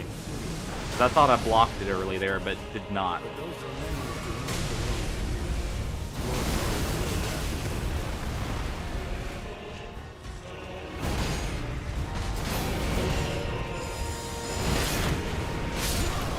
Ooh. Okay, good to know. I knew he had the one on the cross slash, did not realize the one that hits 2 times from the same side. Ooh. Really will need to time this properly, though, for the perfect blocks. And no, I'm not going to use a great shield or something to get around the need for actually timing blocks. I can already guess what one of the main ways to cheese him is, since he doesn't have the same issues as Melania does when it comes to blocking him.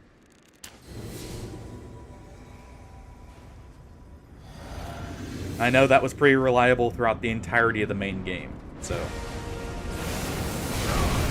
I didn't get the timing right. I was hoping to try and get a guard counter. Okay, so yeah, I just do need to block that. Didn't realize it was the cross slash at first. Thought it was his other attack. But those remain.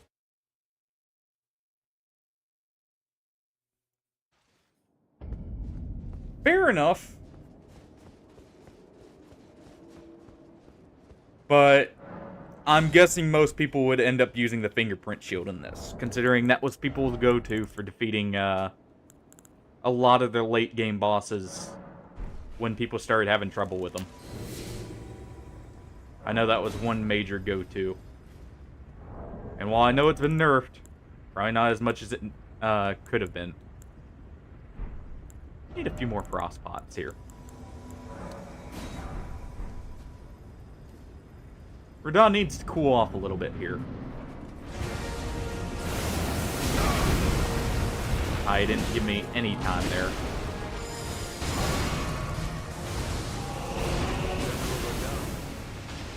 A pleasure to see you.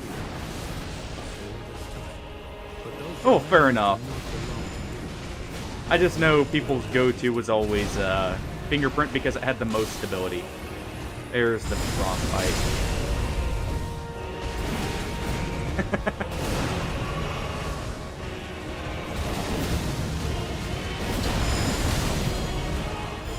Yeah, so I definitely want to do the R1 version of that.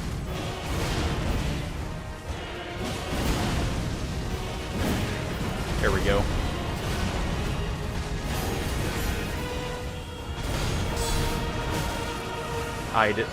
He did his follow-up. Well.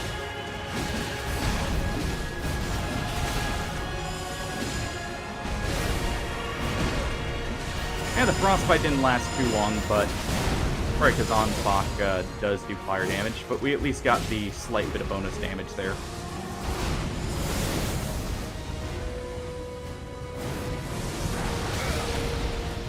I didn't avoid those. Oh, so that... Okay.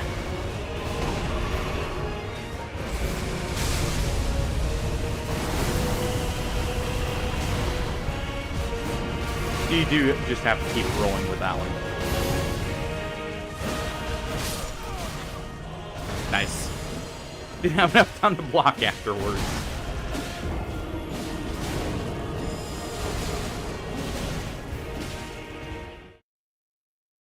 So, while the frost pots can actually proc frostbite on them, since we have someone doing fire damage, let's give him a blast from the past here.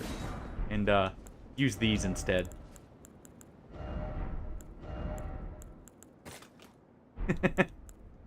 Remind him of a certain time from before.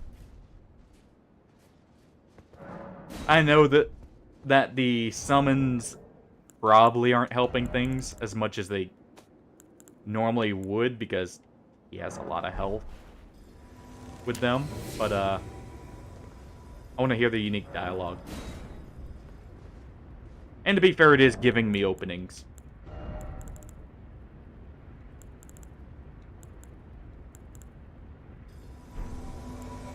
Let's also use... Let's see. This should stack as well with the crab. Oh, that's for everyone. Okay, yeah, that definitely works then.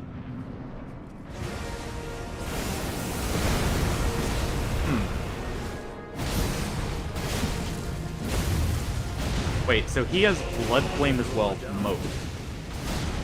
Interesting.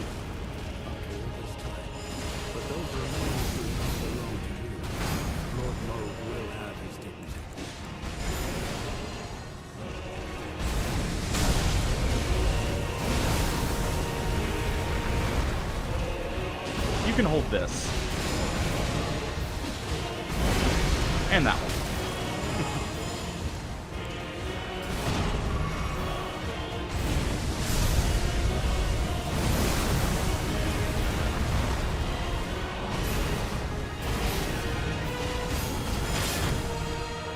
Fair enough.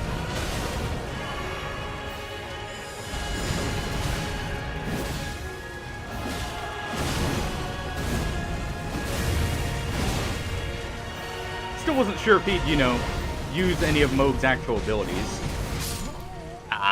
Didn't get the perfect block there, so. Also, jeez. That's 30k health, and he's not even through a... He just got down to a 4th. I know it increases for each summon, but man.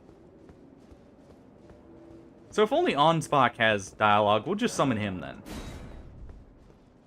I would have thought both of them would, but...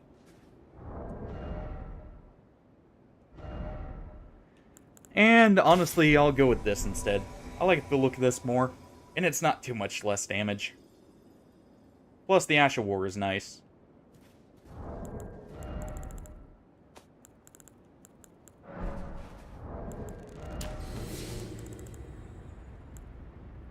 And let's see. Where's the Golden Vow item?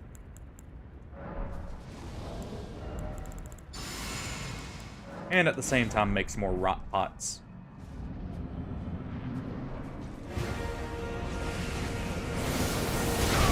Should have drank that before going in. So he does have delays. Some of his attacks are hitting early, so I thought I would have to roll there, like, right on the startup, but it is a slight delay there. Well, right back out we go.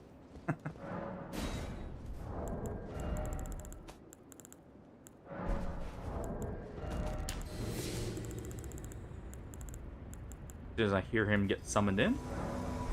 Also need to make sure to actually drink my physic right before entering, not right after.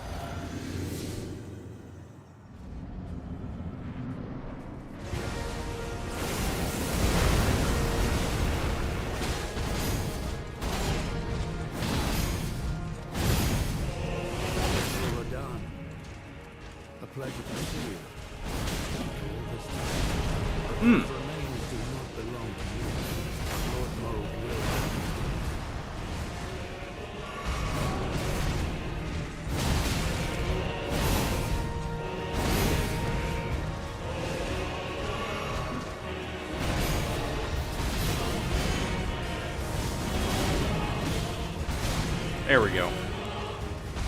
Gives me an opportunity to do this.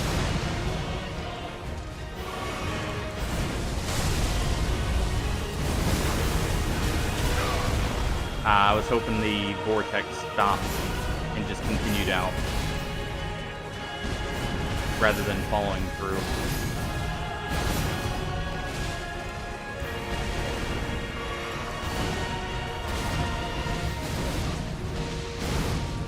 There we go.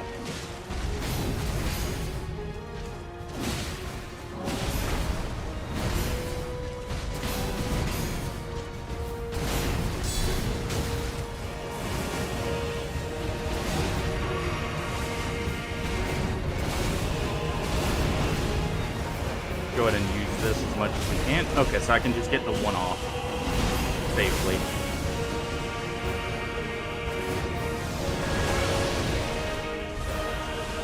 Rolling that is so weird. And of course he follows up with that.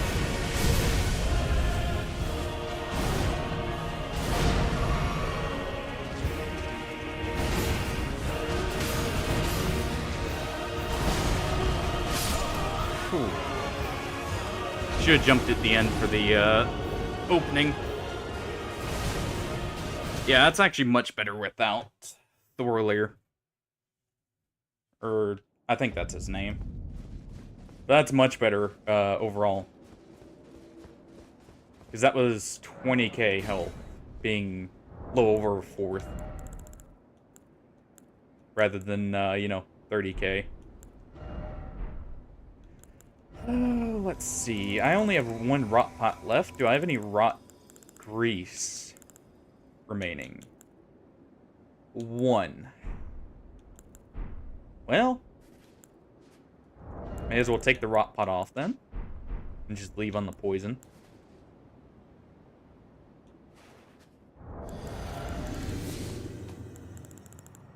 Go ahead and use one of these. Don't remember if I ate some crabs, so may as well chow down real quick.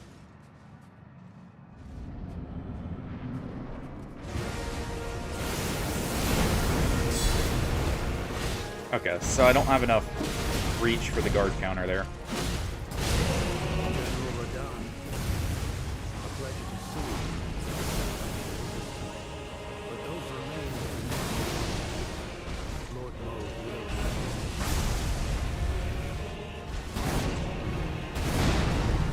There we go. Cool.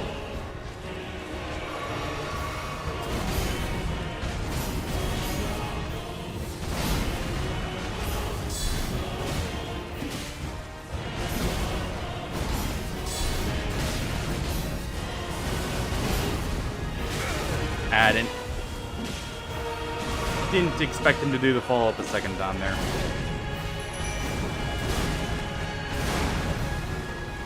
Really should have.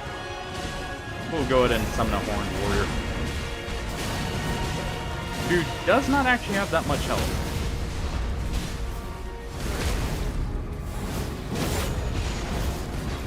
There's a riposte in there, but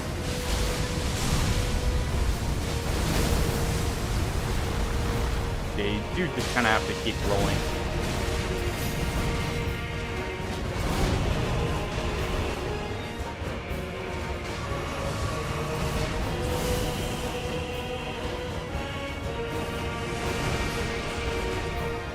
Starting our warrior.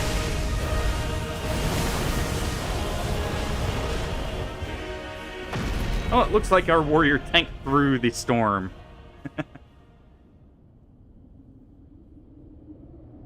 That's not so bad, at least, though.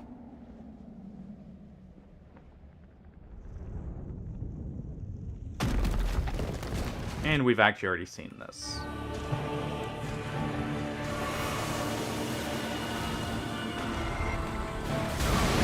Ooh.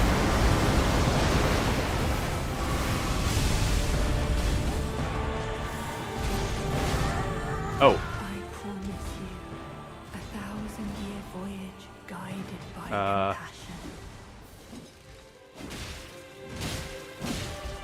I'm guessing this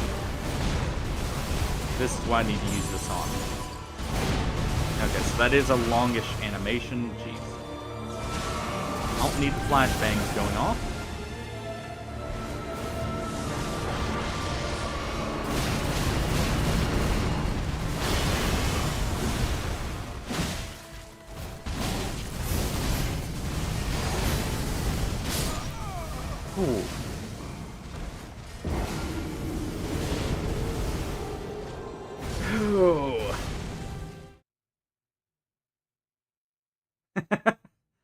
Yeah, that's the part I was worried about, is the second phase.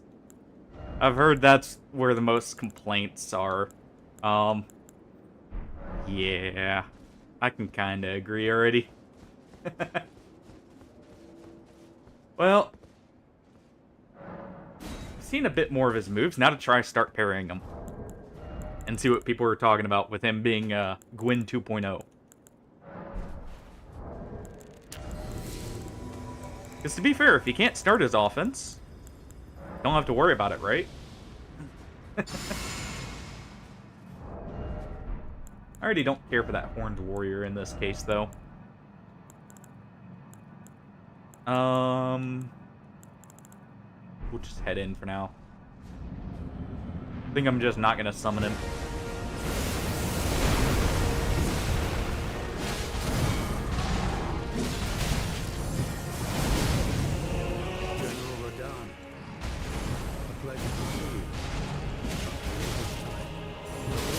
Oh, delayed hit there. Because he did the full wind-up. I can already see what they mean, though. Just, you don't get the riposte just like Melania there. But if you time it right, you can basically just keep his offense, like, paused. So, if I was to say... what would be better here?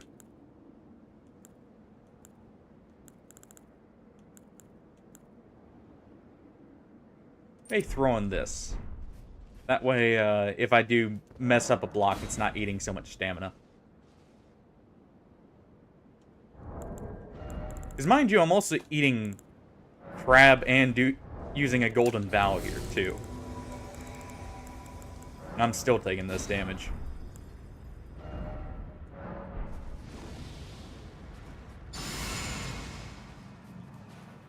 Make sure to drink that. Alright, where's the cannon? There he is. Go ahead and get it ready.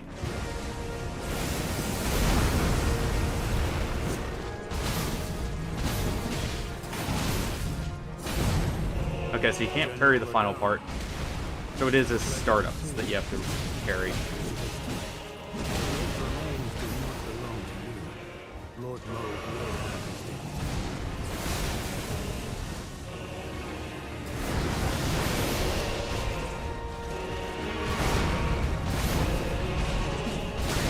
Oh. Oh. Can't say I'm surprised he's using the Savage version.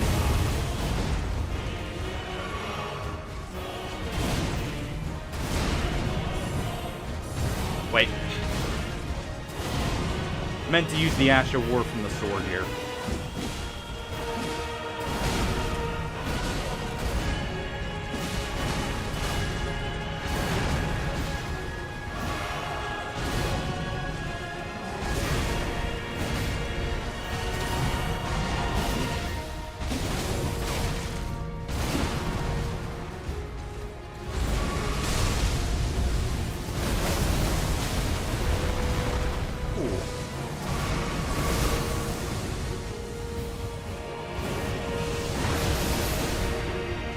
Oh, perfect block some of those.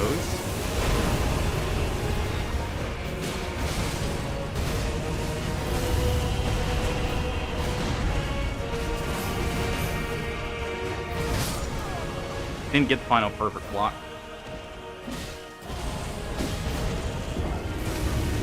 You know, I get to give the NPCs a lot of health, but I'm still surprised Ansbach is actually, living for any length of time.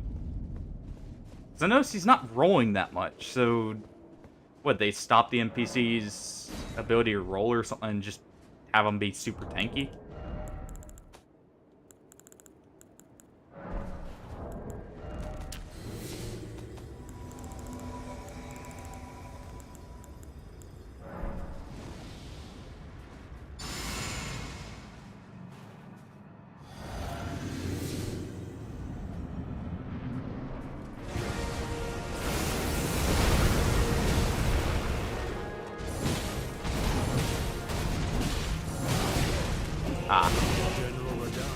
turn to hit Ansbach there. But those remains do not belong to you. Lord Moog will have them.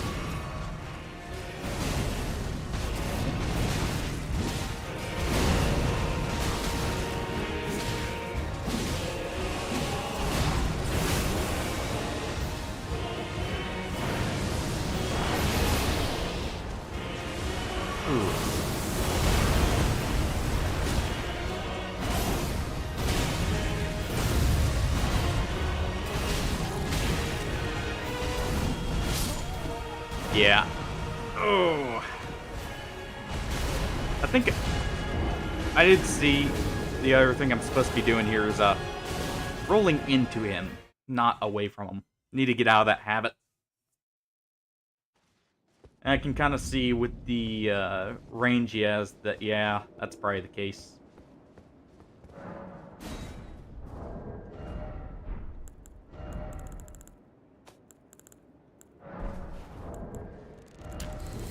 Alright.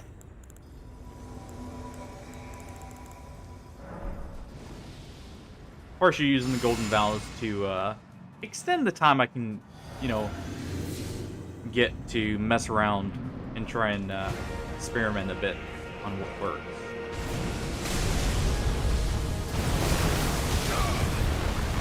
Well then, was not expecting that. A pleasure to see you. But those remains do not belong to you. Lord Moog will have his things.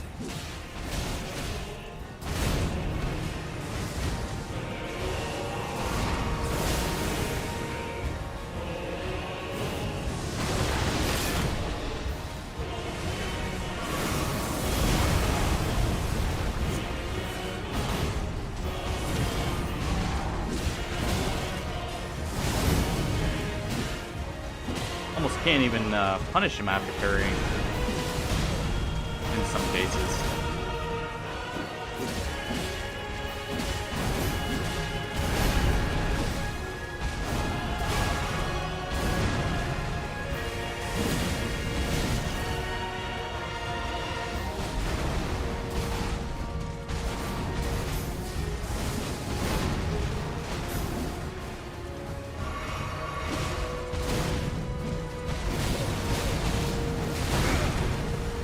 So he can turn that fully. Alright.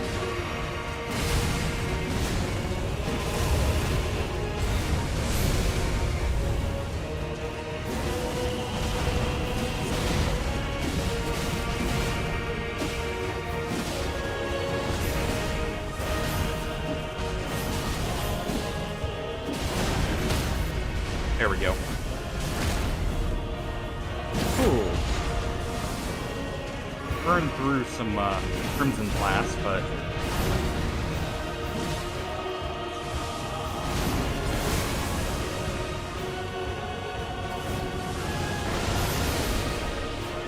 there we go.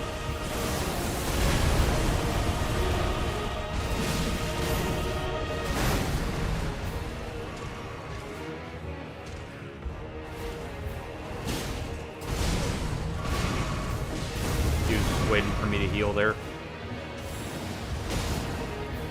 There we go. Smack him on the back of the head with some horns.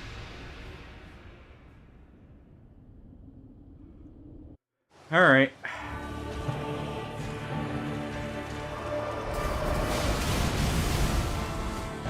Okay.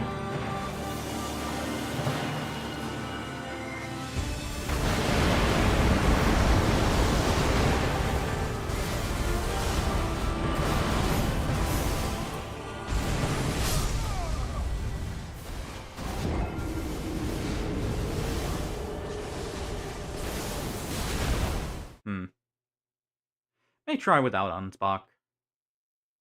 Well, he does give me more opportunities for healing. He extends the length of each attempt and also does heavily increase the health bar. I can see someone trying to do a very high damage, if not one-shot setup there.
So it is enough of an AoE, I can't just roll to the side there.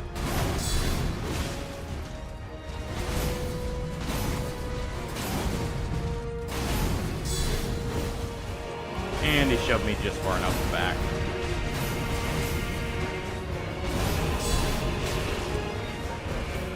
And he did the balls that time. Ooh.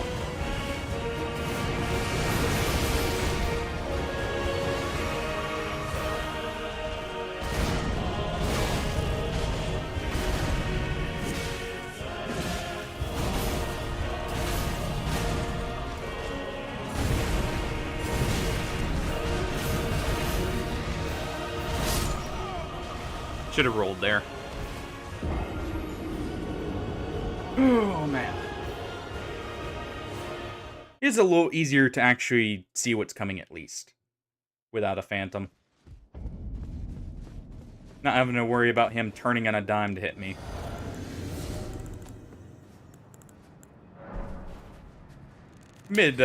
Swing myself, at least.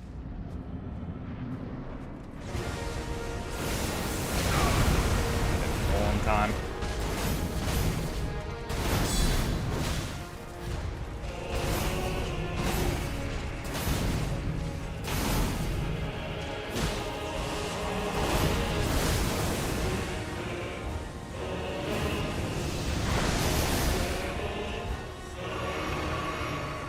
Times at least some of those are the perfect block.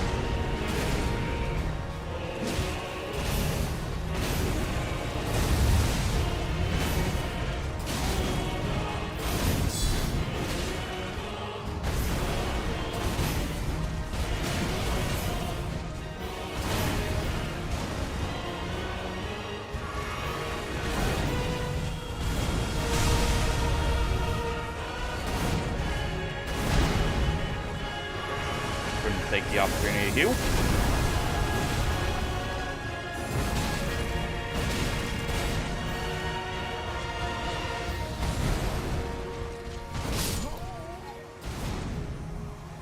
And was out of stamina there.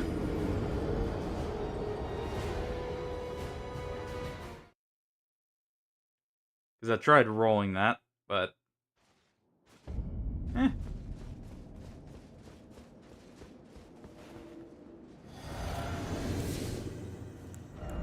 Let's see.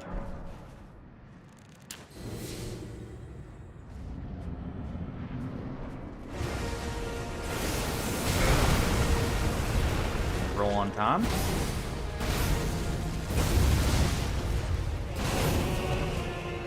That almost seems like a frame trap right there, too.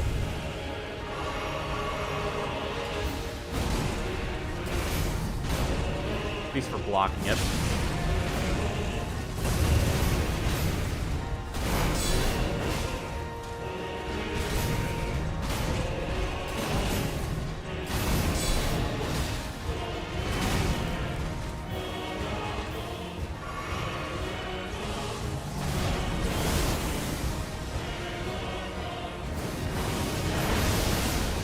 There we go.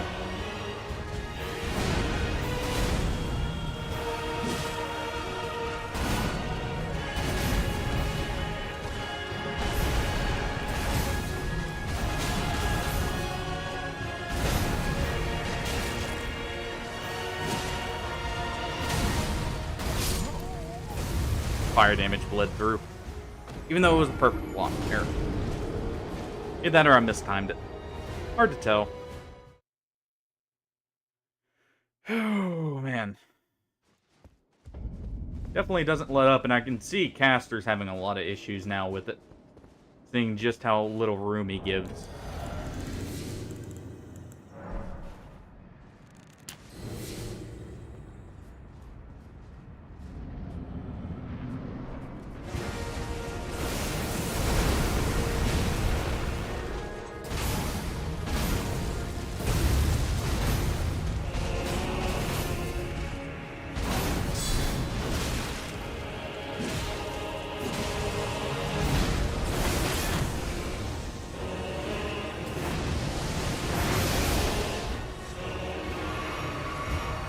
Sure, full hold so I can survive anything.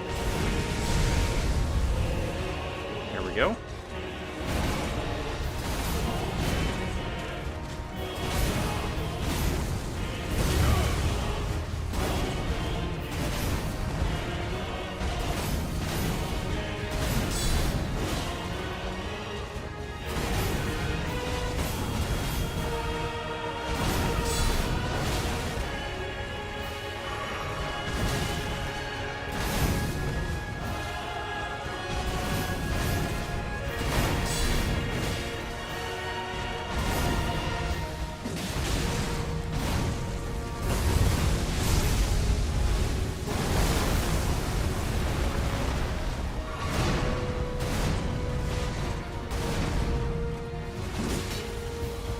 Jump back in there.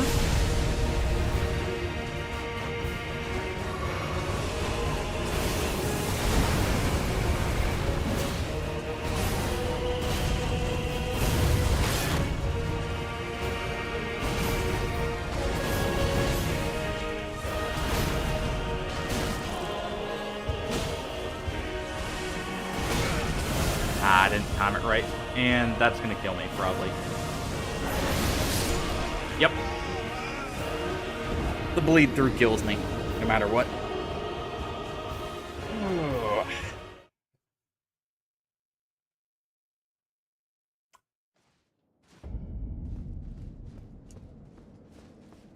Oh boy.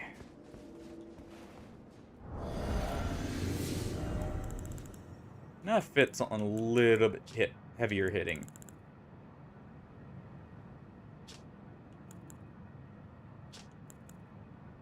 Preferably something that doesn't do bully damage. Really? Oh well.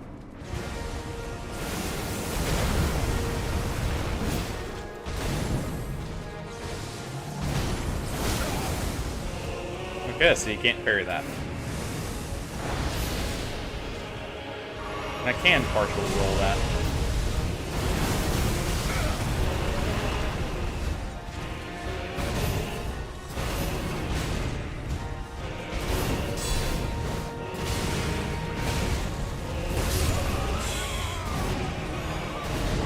Messed up all my timings there. And honestly, not noticing much of a difference between with the crab and without. So I may use Exalted Flesh instead, honestly. I don't have much of it.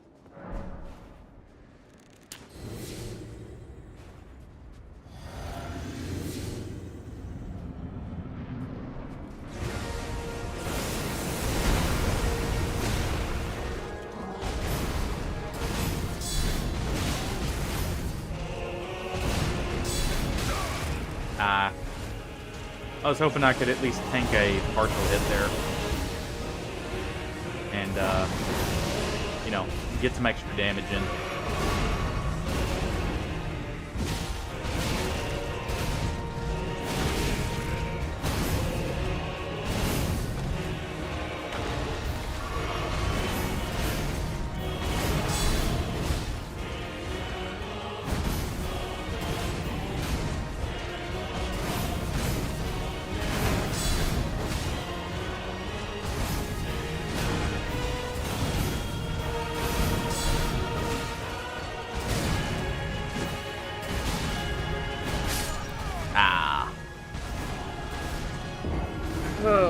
If it wasn't for the camera getting messed up when I'm jammed in the wall, that would actually be good. Because I couldn't get pushed back far enough to not be able to guard counter them. If I need to.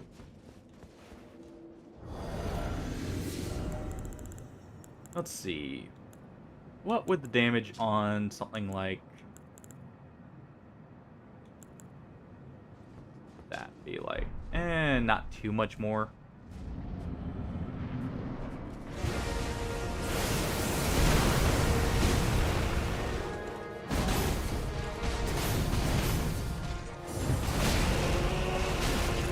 This time that way too drastically.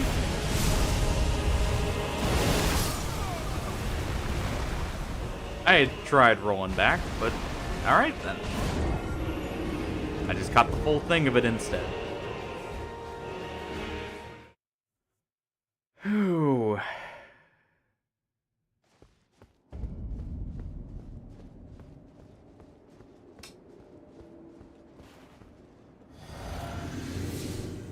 he definitely kicks up the aggression even past some of the other bosses.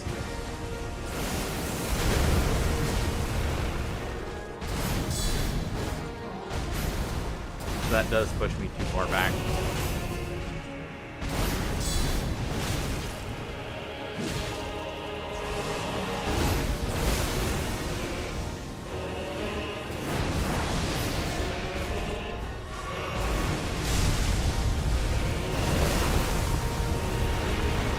There we go.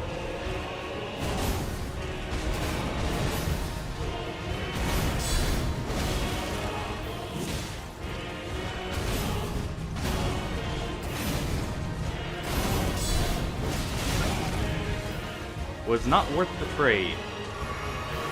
At least you let me heal.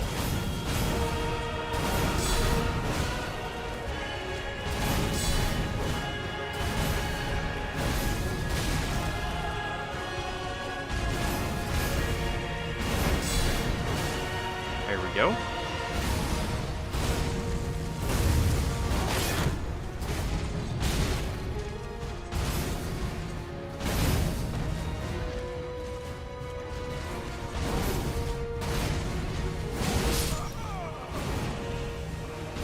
Didn't get the block at the right time. Let's see. Noticing I'm also not doing as much stance damage as I was hoping with this. Even with the guard counters. So maybe... let's see. Is there any way I could get to where I could wield this?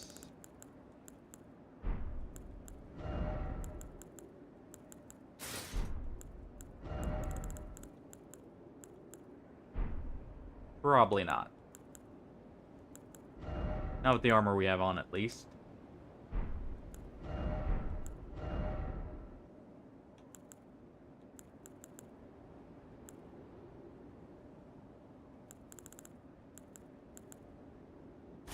We'll go with the Grave Bird anklets there. Not like it's that much of a drop in defenses anyways.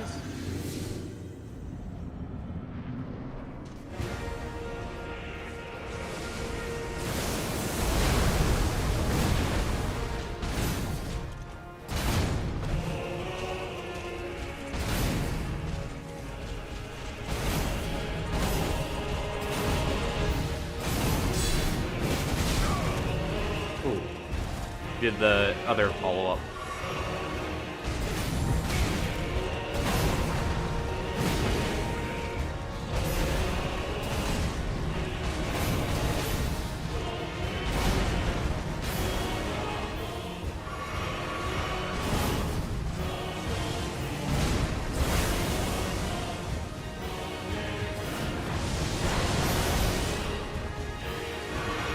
There we go.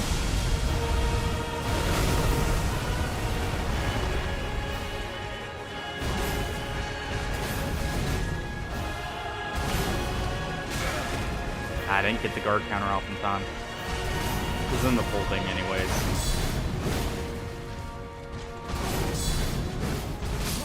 And yeah, even with the colossal weapon, I don't reach him. Alright. The only way you'd be able to is probably with like a great spear or something. The guard counter on the just standing cross slash.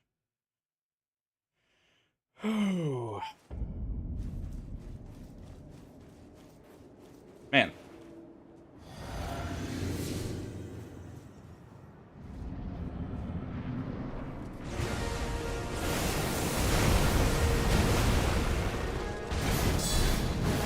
Yeah, even with two-handed.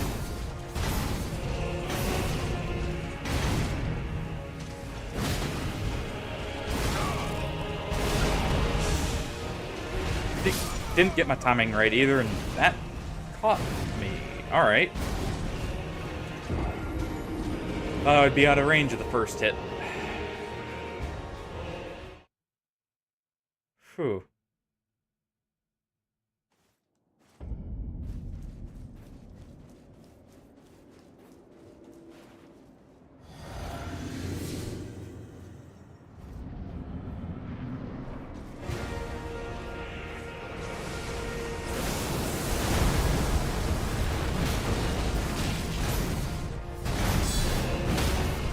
There we go. So that does do enough, like, between a charged heavy and that.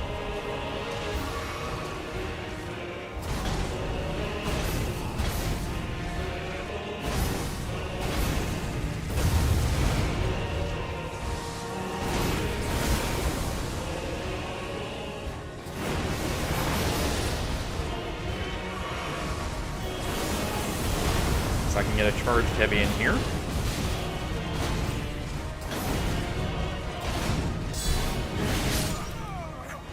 Didn't stance break him that time. Oof. That's rough.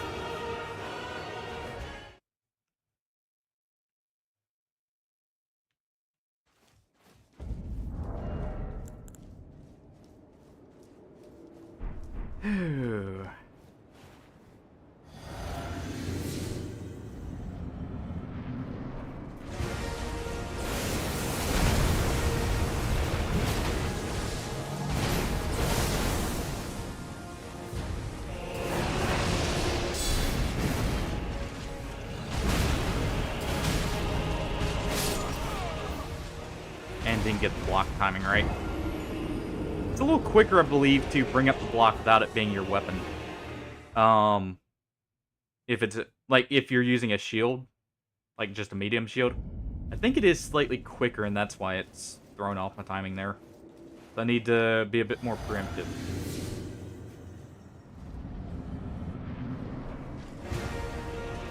Alright, come on, big guy.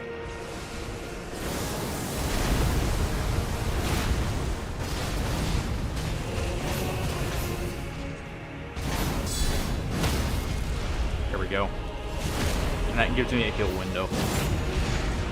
While doing quite a bit of damage.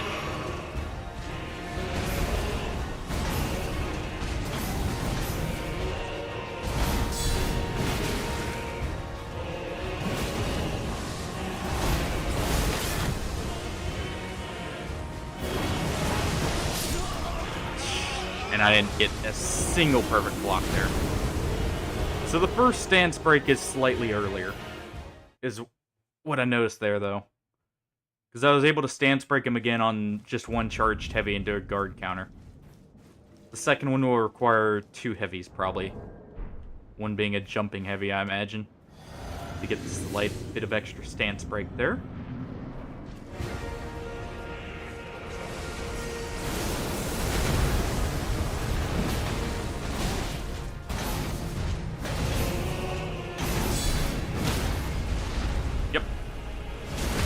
So I can at least guarantee that at the start. Not as much damage there, but hey.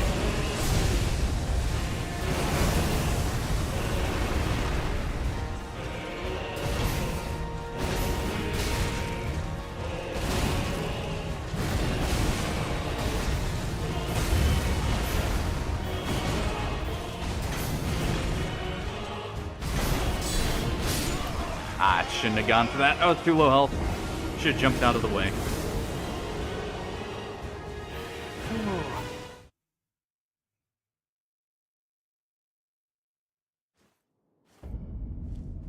Oh boy.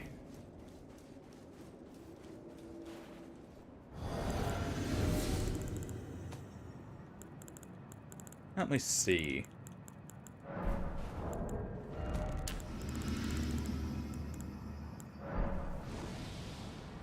Would I have enough damage here to maybe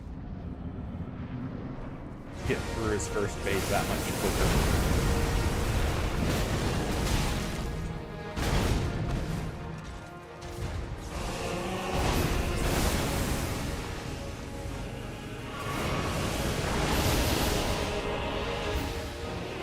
Alright, come on.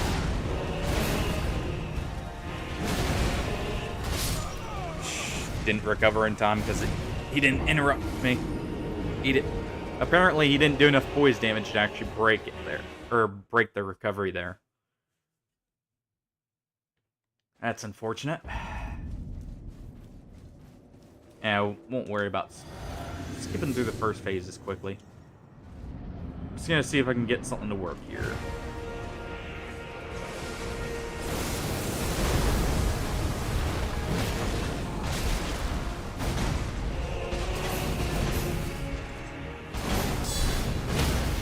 Like that.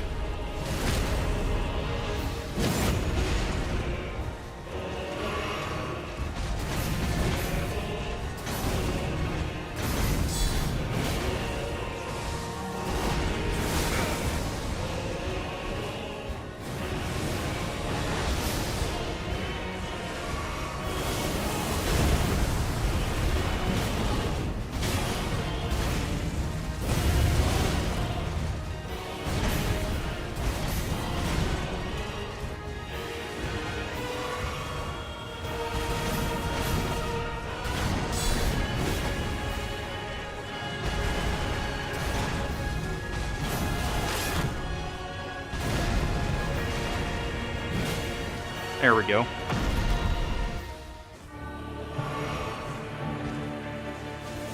Yeah, I figured he'd start with that.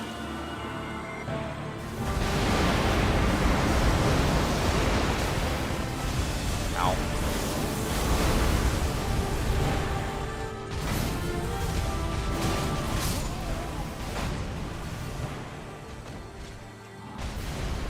Well, I can get into the second phase solo. Actually, not.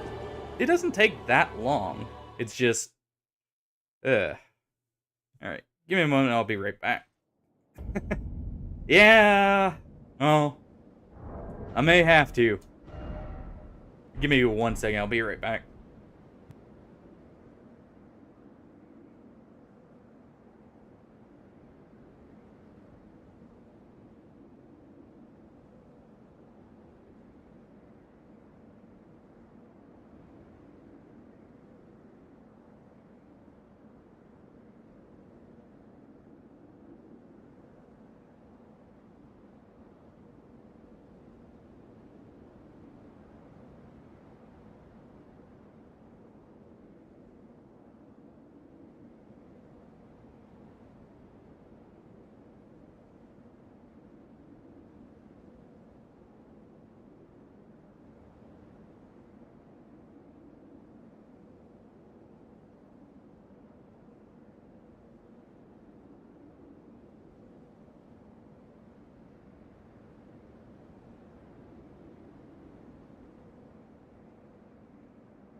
There we go.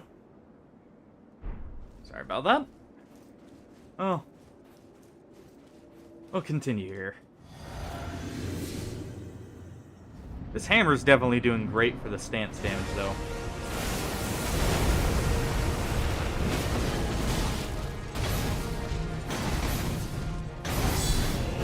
Because we can do that immediately.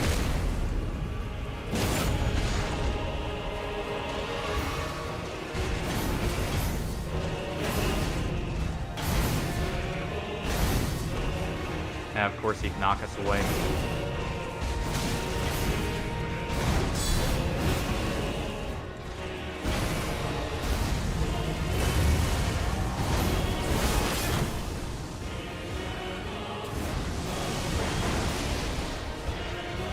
Oh, I full dodged it there, luckily.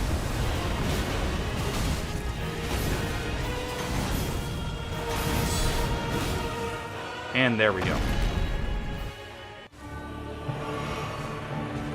You gonna do your orbital laser again? Yes, you are.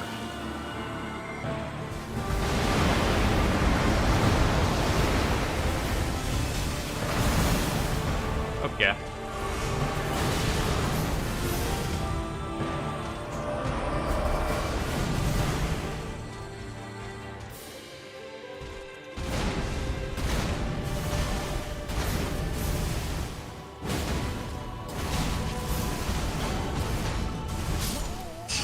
Oh. So I need to block and immediately roll if I'm too low.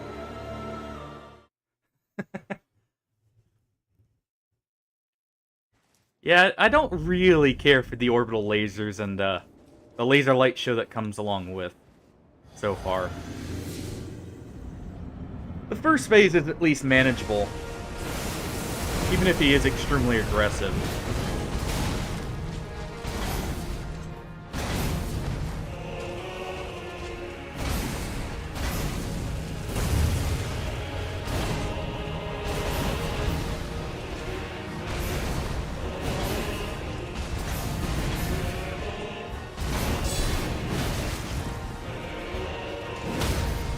That is a stance break there.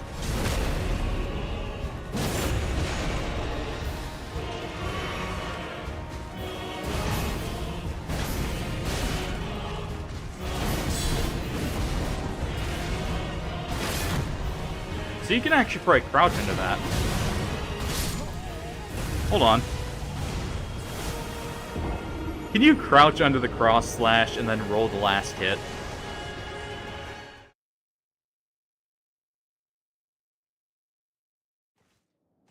Or is the whole thing crouchable?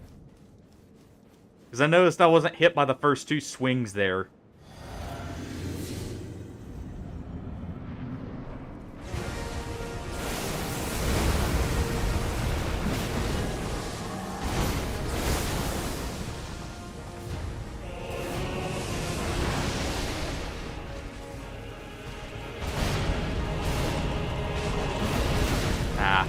He didn't do the, Ow. Hyper Armor actually screwed me there. But no, I thought he was gonna wait there for a second. When he did the, Lion's Claw. Whew.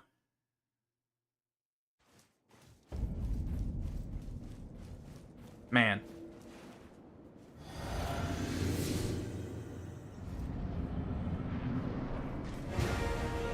I wonder if a normal Great Hammer would be enough, so I can maybe get a few more charged heavies in, since they're slightly quicker on that.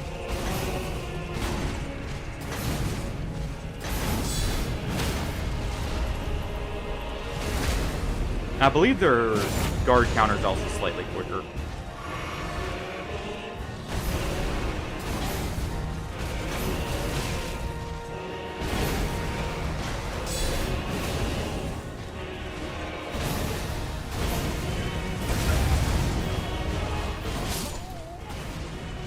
Didn't have enough time to block after rolling. Get out of the recovery. Well.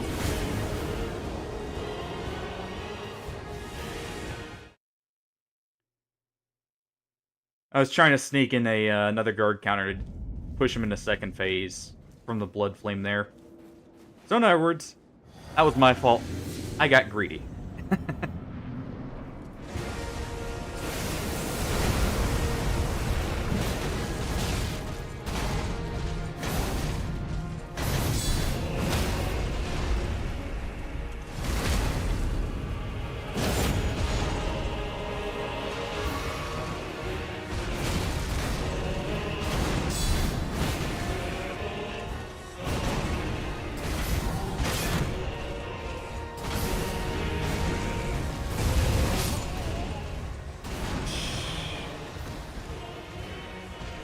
I probably could have strafed at that blood flame, but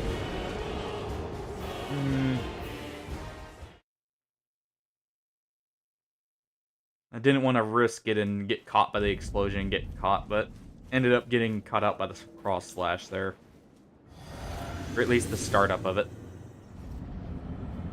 Alright.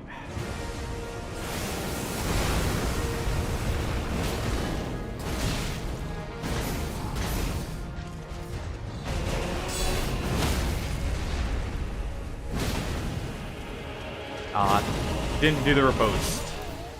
Well, there goes that free damage.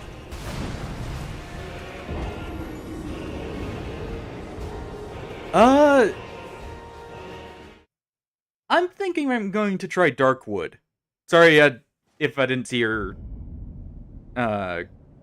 message there for a little bit. But I'm thinking Darkwood overall. I've been really eager to try that, and then I think it's going to be a mix between Darkest Dungeon after that with Dark Souls in between, because honestly, the old Souls games shouldn't take me that long to go through.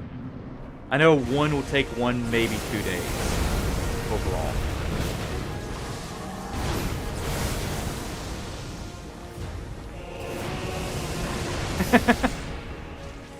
Honestly, I might not have been able to see it through the laser light show.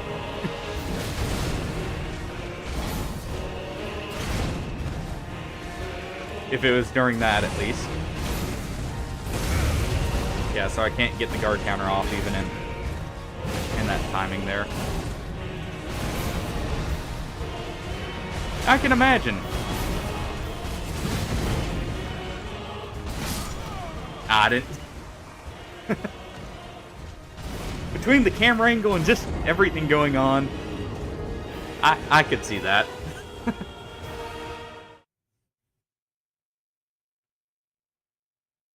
Good thing I don't have the brightness turned up. Actually, I should probably check that. Let's see here.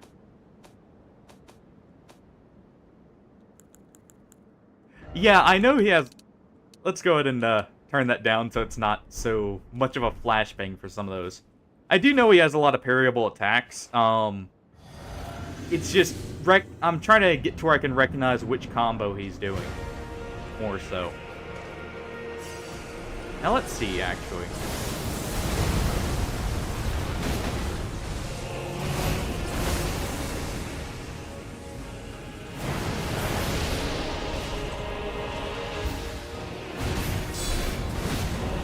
Okay, so the guard break, or the first guard counter won't do it if I one-hand. I thought to test that just in case I would decide to parry.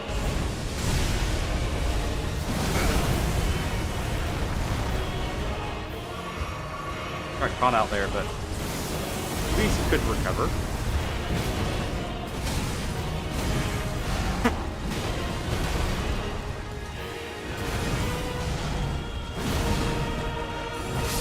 Oh, he delayed that one.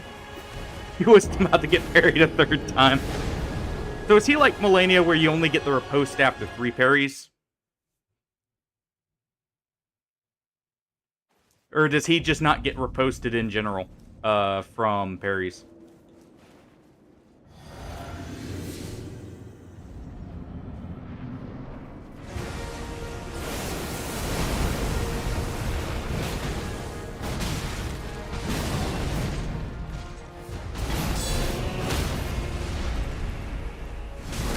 There we go. Go ahead and get that in.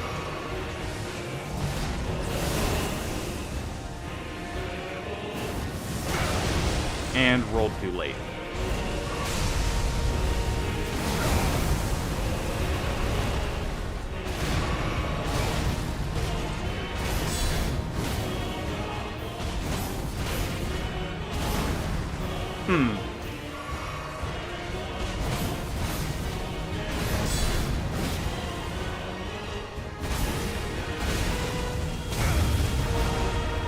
I don't know why I keep trying to do that there.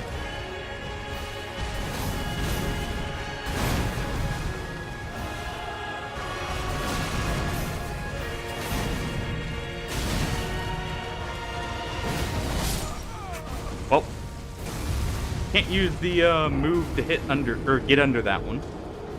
But yeah, I know he has a lot of parryable attacks. I just wasn't sure because I know Melania, it's what is it? 3 parries to get 1 riposte. I imagine it is just stance damage, just like her. Since he's clearly doing just the recoil.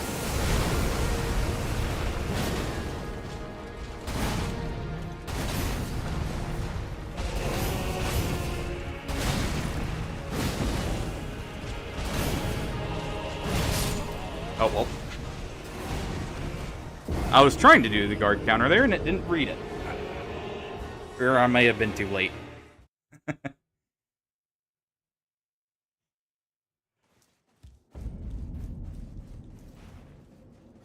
Actually, I guess I can test and see if it's stance damage, because I could parry an attack and then see if, like, do a charged heavy and see if that does it.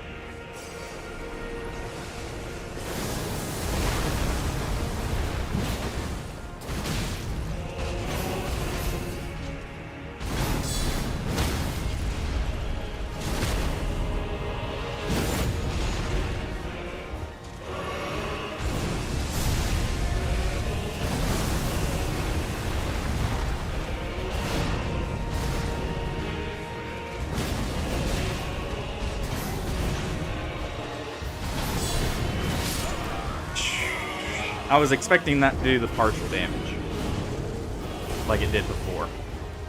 Well,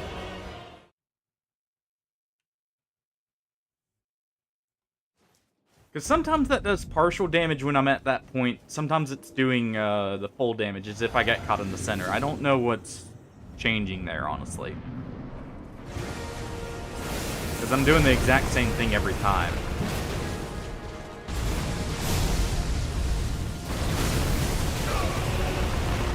Well, can't roll through that.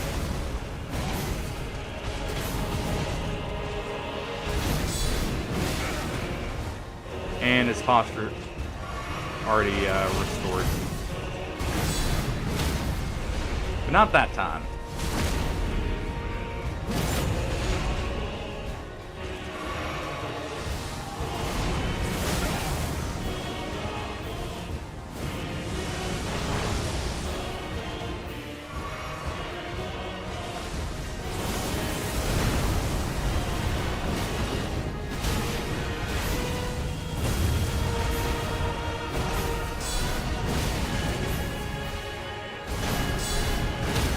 There we go. Aw, I heard that. We got the stance break right as the phase transition, so his posture's now reset, and we don't get the riposte for some extra damage.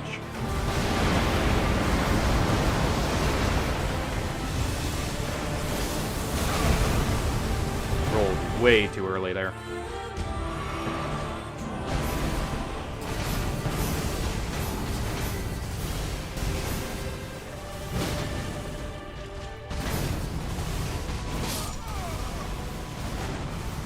I think I got staggered by the light, or the laser into that. Because I had hit the block. But I did notice that came up from below me.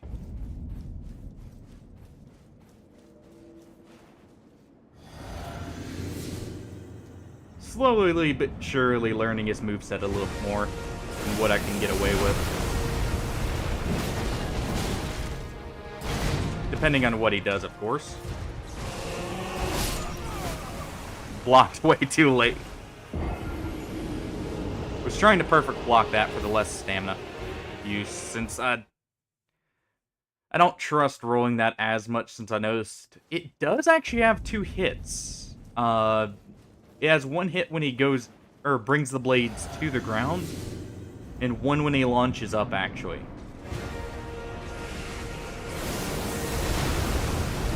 Is this slightly faster?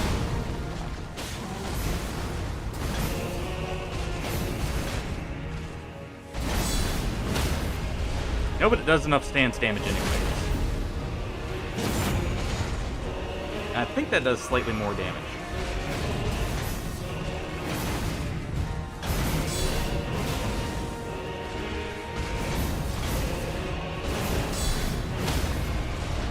There we go. Aww. At least let the riposte go through so I can get the full damage. Wait, what?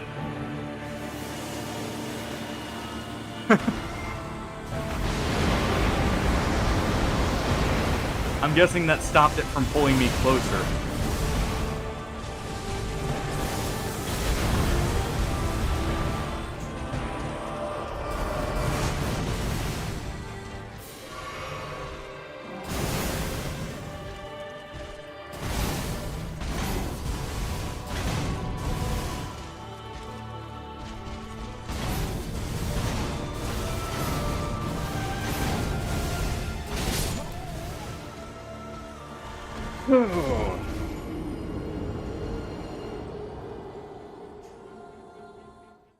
I think I've learned his moveset a little bit more.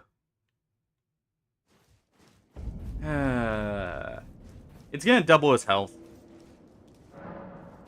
Let's get Ansbach back and try this again.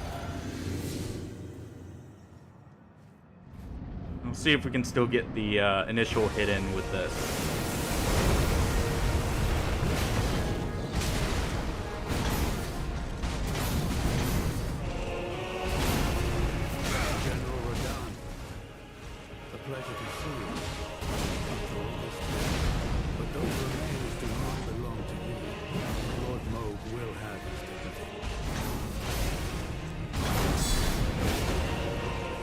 So his posture gets heavily increased, which I mean, makes sense.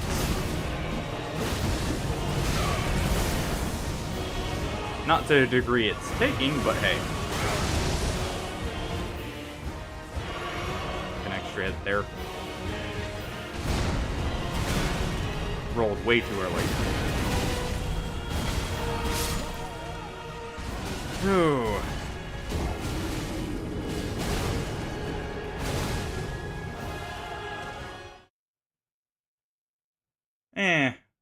We'll leave Ansbach alone, and I'll just see if I can get a chance to summon something and to maybe help out with the bell here.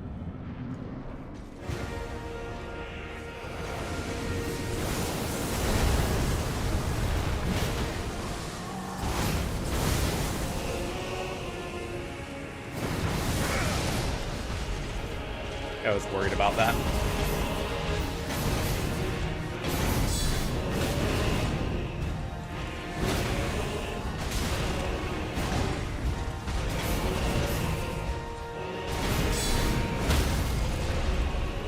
Ooh, not even close.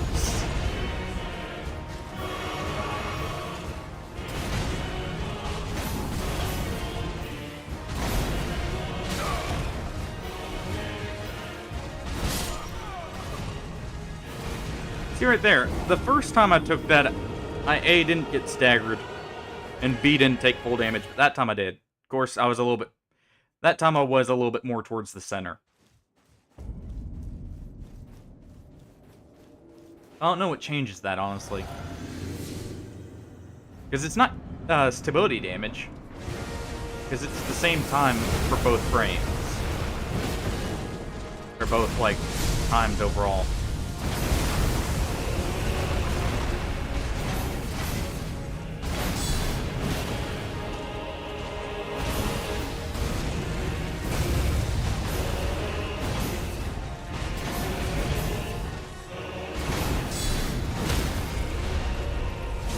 I guess I'm just interrupting him during the attack so he's not getting the full damage off.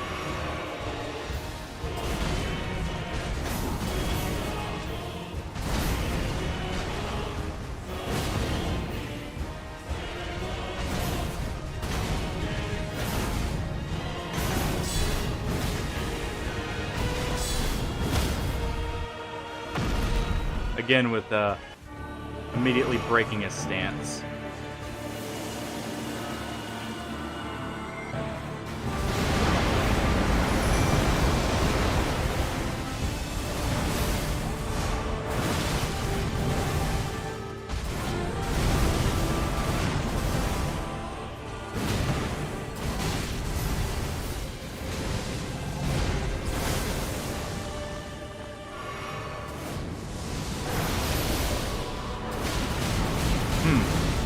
So he has a follow-up to that.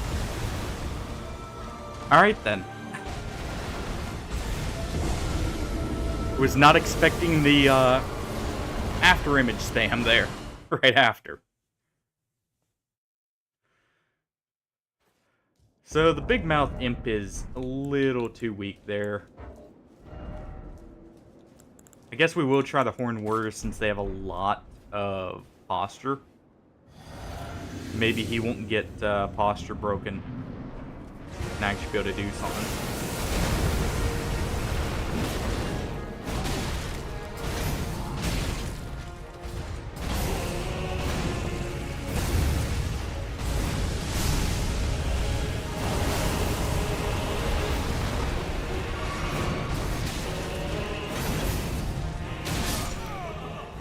Didn't time the last block right. Blocked too late.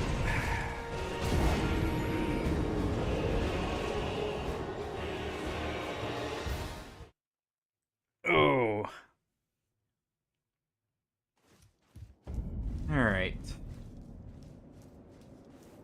I guess I should be buffing beforehand. With like Sacred Vow and that.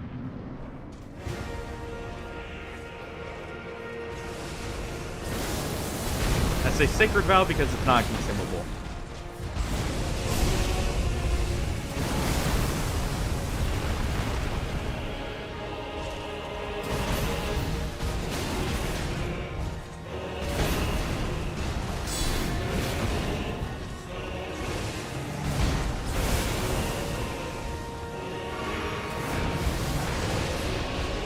we go.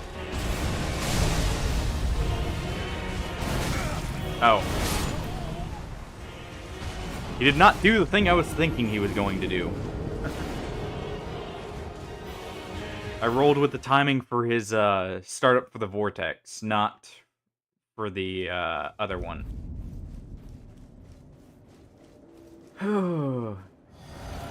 Forgot he could chain that like that.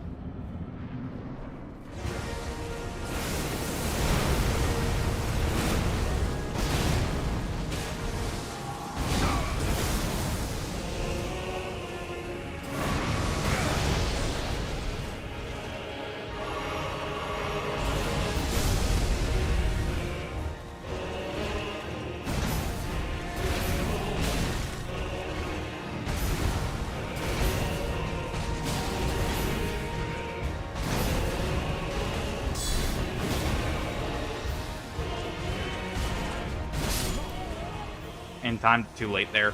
I should have just rolled that one. Perfect blocking that one at last second. It's a little bit riskier because of how much damage that'll do.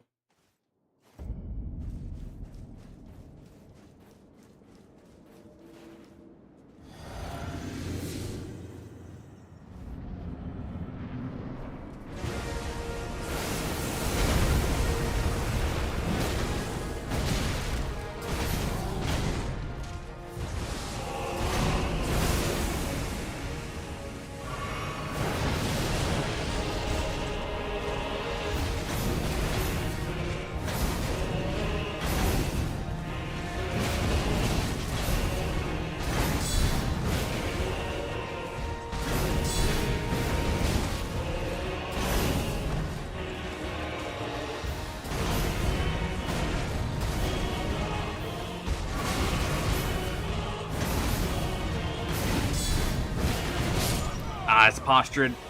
Already recovered, actually? Jeez.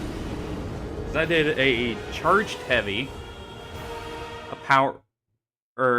charged heavy, a guard counter, standard heavy, and another guard counter there. So his refreshes extremely quickly. Good to know for the future.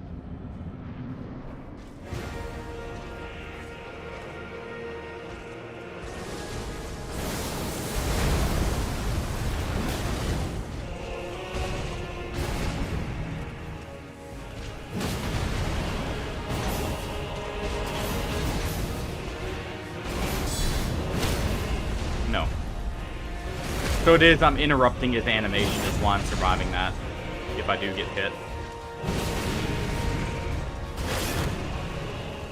Ooh.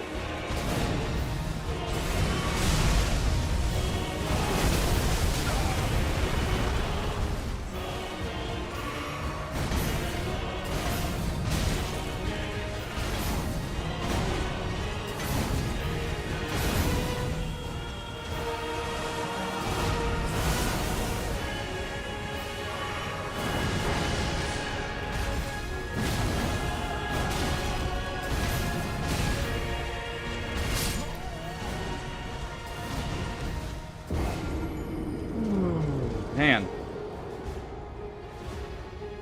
Trying to catch a breather in between some of his attacks, but, oh, he does not let up at all. If I could get him to do the dive in more, that would actually be perfect. Because this is easily punishable.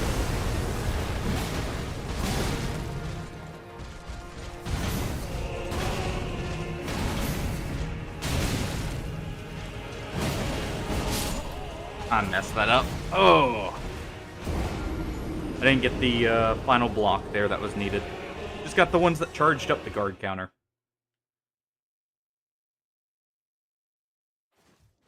The Great Shield Talisman is definitely helping, though.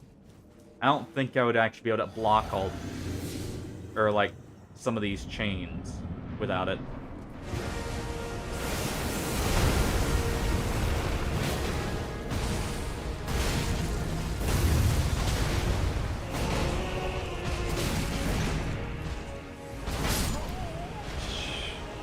And didn't get the perfect block, so the bleed through killed me. Oh.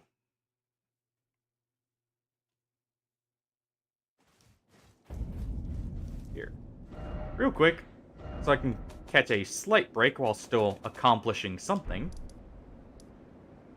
Let's go and deal with Malekith here.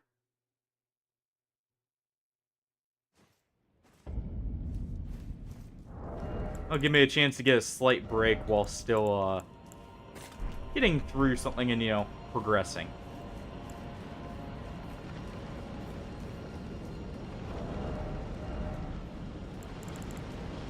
And with Malekith, I'm just going to swap back to the curved sword.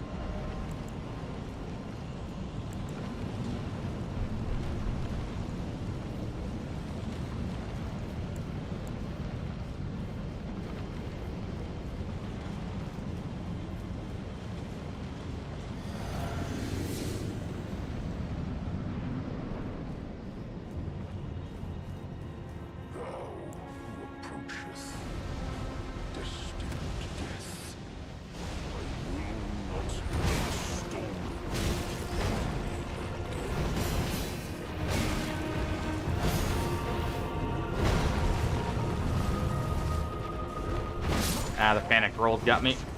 I hit it one too many times. Ooh.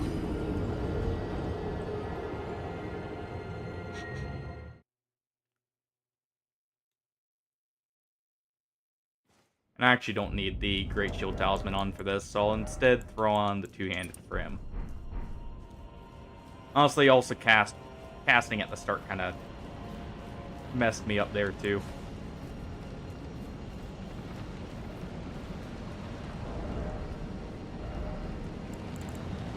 Thinking about it, would it actually be better to have the Death Knight's long axe or long-haft axe on for Radon? Because I can still guard counter with it. It still does good damage, but it would allow me to have a blink in.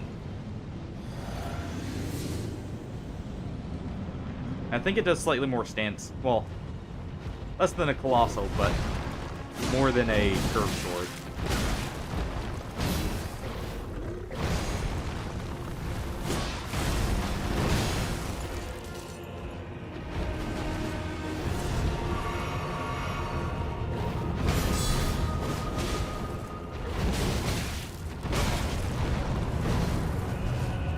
Being caught by all his long combos.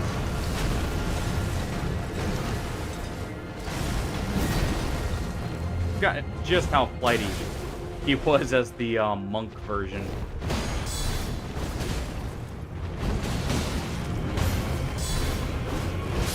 And that's death for me. I need something with a bit more upward, or a higher hitbox there. Because what's happening is he's going right over it. Alright, where is it? Where is my hammer? We'll just go ahead and re-equip this. I was thinking about having something faster on for Malekith. I guess Colossals work. They're fast enough. Oh.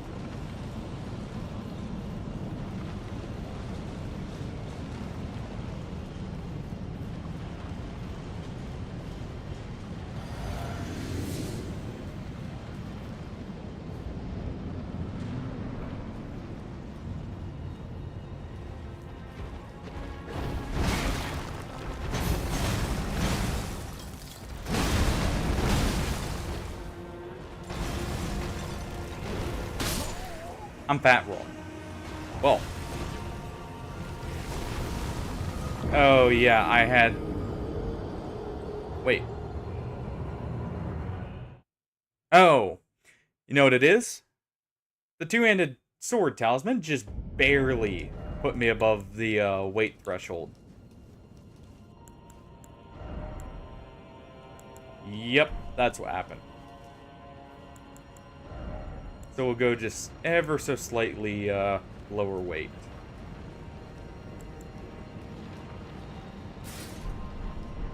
And we'll go with the Ronin Gauntlet.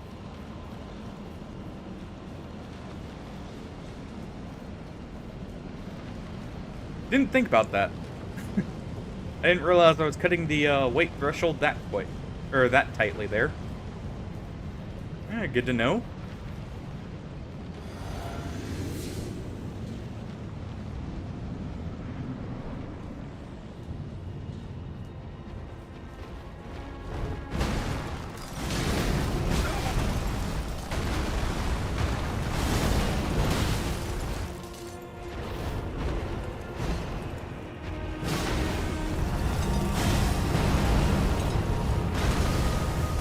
Just enough distance there.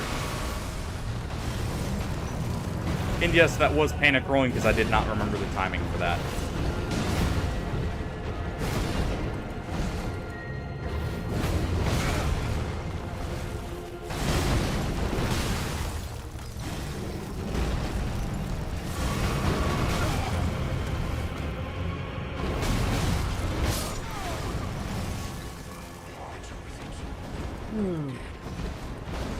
At least I'm able to see progress on Malekith.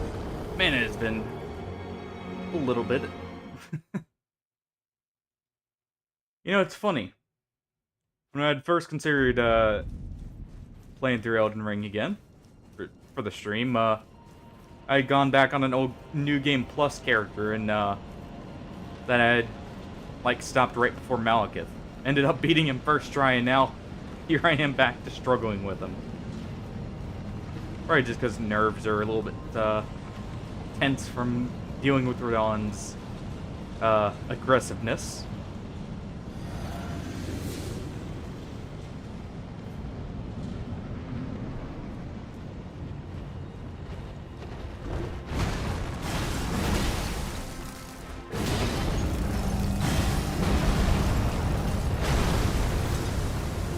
Yeah, you can roll that, that's right. Just have to make sure to dodge the follow-up.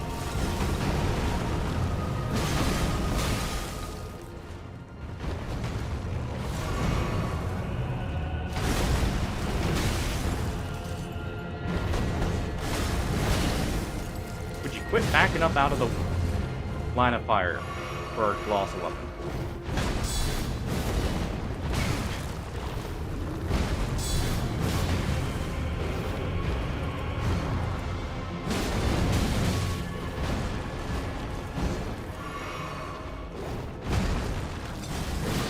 There we go.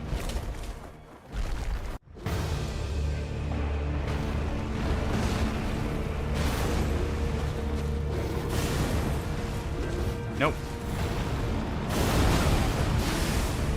It's glowing attacks that you can parry, but that was not one of them.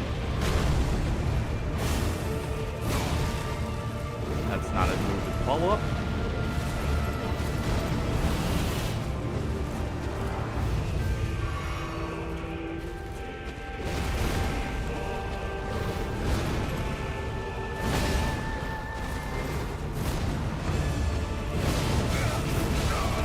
You know, I'm not used to Malekith staying so low to the ground.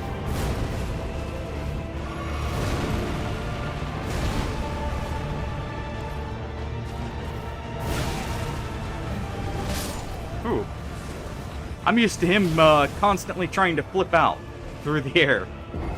So I'm constantly looking for the startup of those so I can parry him. Since those are the ones I think I remember the timing on. And he's just going, nope, I know what you're trying. I'm not gonna do it. It sounds about right.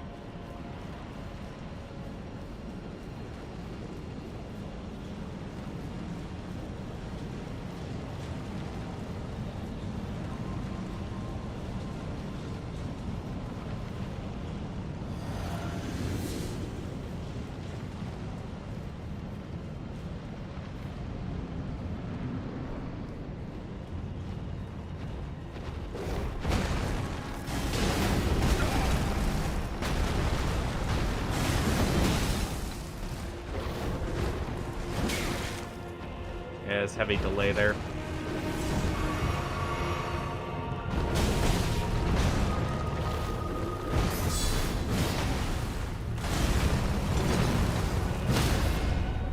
we go. And that might actually... Yep, that is enough.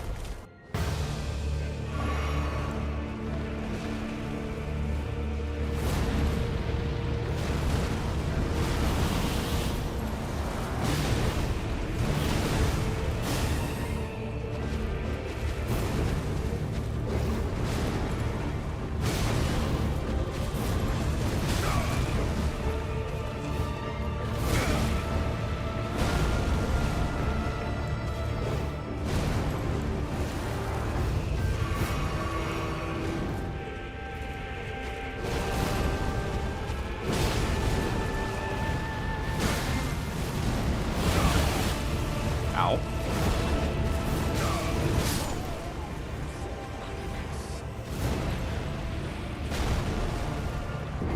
Oh.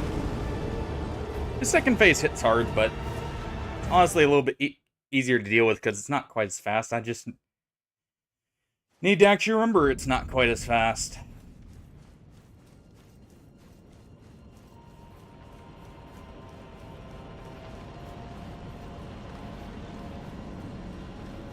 I always feel like Malekith either goes really smoothly or you have a lot of rough time with him. I guess it's partially because of how different the phases are. Because the Beast Clergyman phase is actually, I would say, the harder of the two movesets to deal with in many cases. It's easier to dodge in some ways if you're spacing him out, but harder overall, I would say. Because he's actually faster.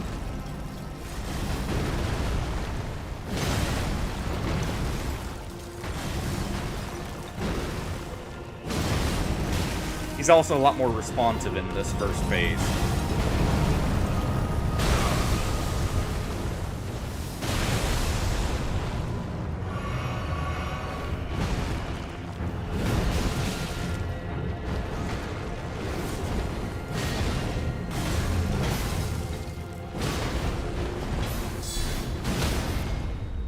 There we go.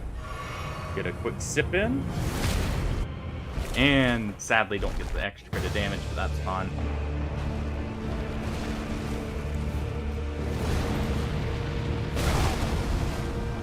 And didn't time my roll right.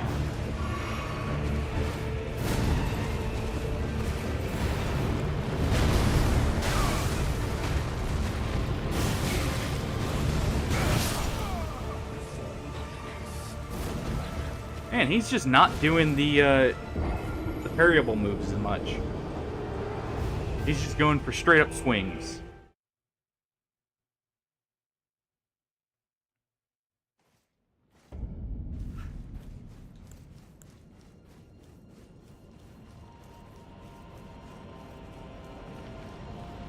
Ooh. Yeah, we'll probably do Malekith here and then go back to Radahn for a little bit. And if I need another break in between, we can do Placidus Axe. He's one of the two optional bosses I technically need to clear to be able to choose my ending.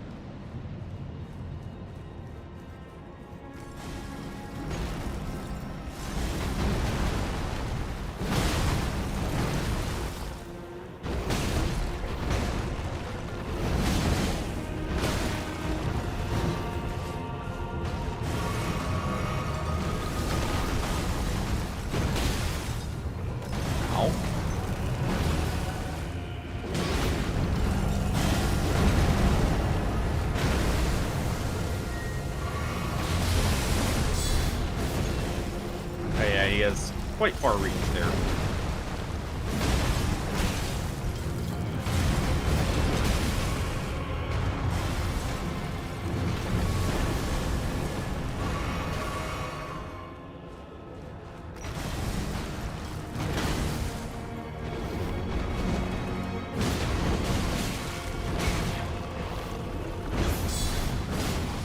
There we go.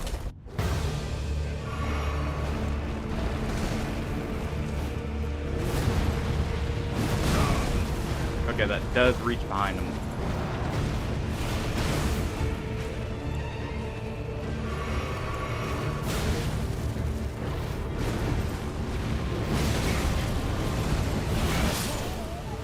And we got caught in the blender.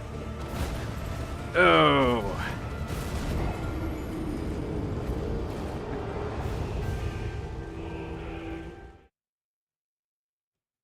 And to be fair, the Colossal Weapon isn't doing me as much favors. It is at least easier to hit with than the Curved Greatsword because of the vertical hitbox on it.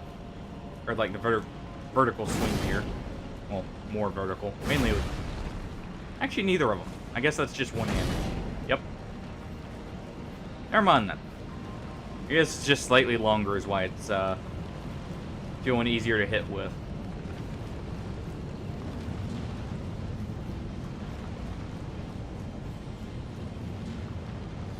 I have not found that weapon yet. I know it's a DLC weapon, though. I do not know where it is.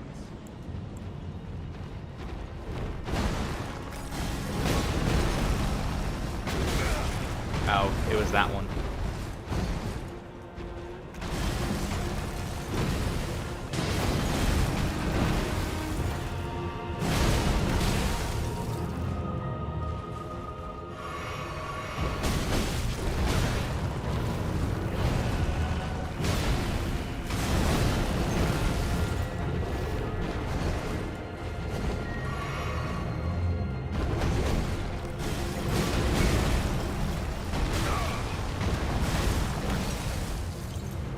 Gotta remember, it's the Claw Strike if he's just doing it out of a combo. Otherwise, he has to put both of them up.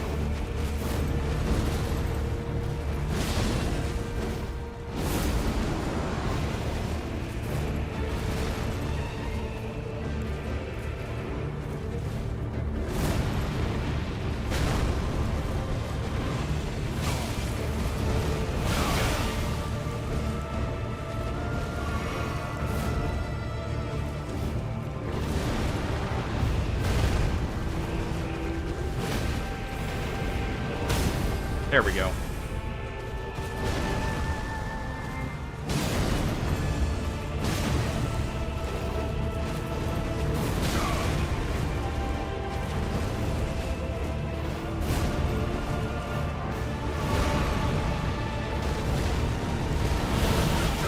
Oh yeah, you can parry that. That's right.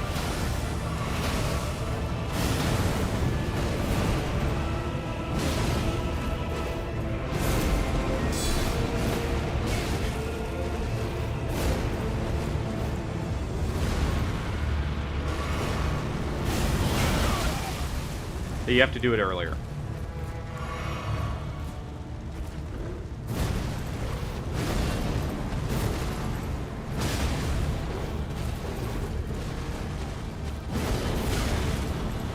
Couldn't quite reach him there. Ah. Close, but no cigar. I believe we're 2 power attacks away from killing him there.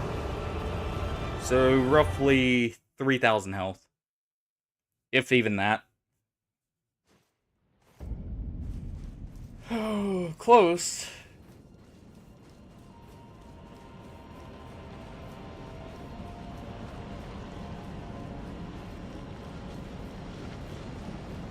Honestly, it's kind of nice going to Malekith because he is getting me to be slightly...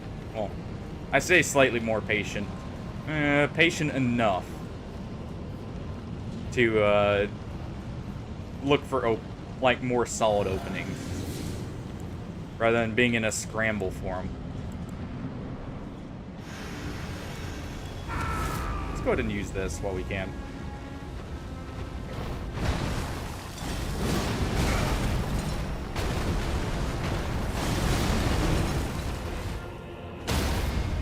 There we go. Well, since I messed that up, may as well just swing 3 times.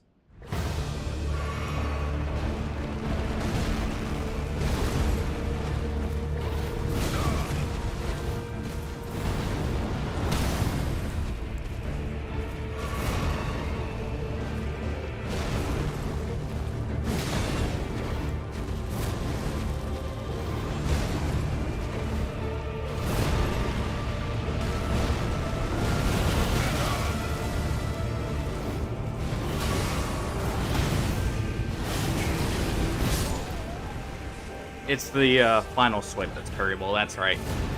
I keep seeing the flashes and forgetting they're not all parry times. Some of them, I believe it just negates the projectile sometimes. If you get the timing right, is what that is. So it's giving you the timing roughly for getting rid of the projectiles, not the parry itself. Either that or it's denoting that the final attack will be parryable.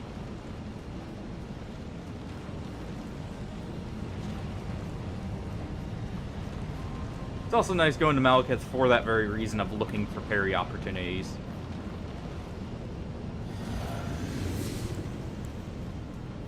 Obviously not in the first phase, but definitely in the second phase.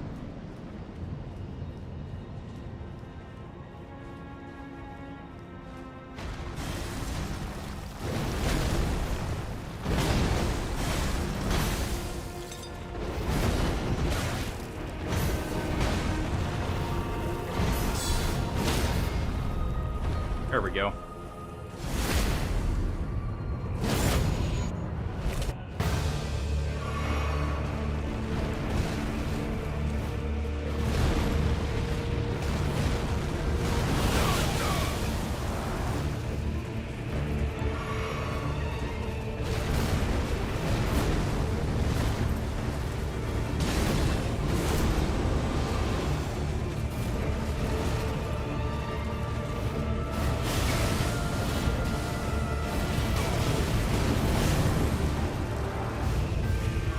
Ooh, that was close.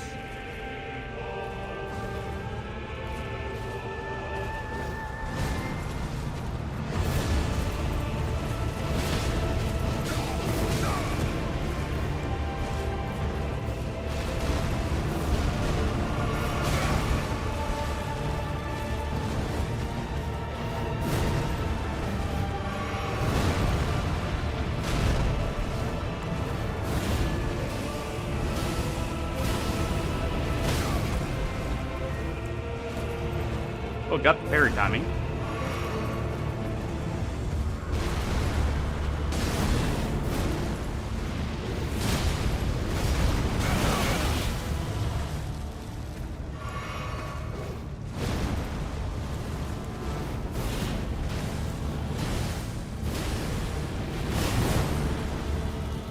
Didn't get it there, though.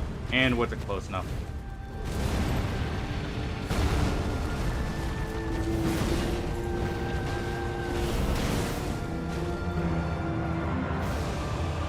Alright.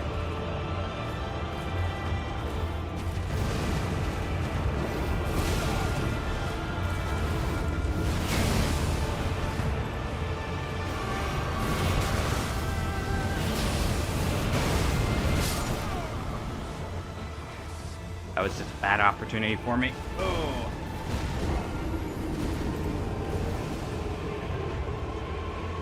Or I should say bad timing on my part.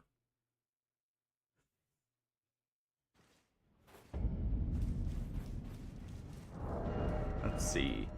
Maybe something slightly faster. I know he's resistant to holy, but hey. Oh, that's... It has a...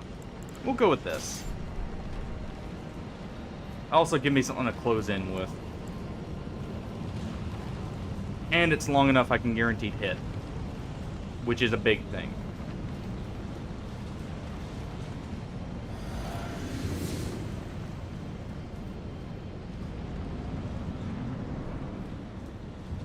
Also has a good Ash of War overall.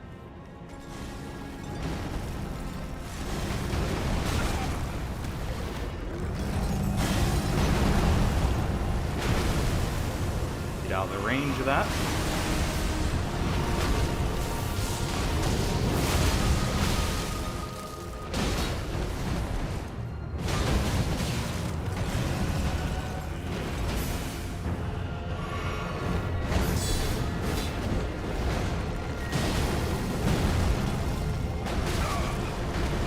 The wrong move to try that with.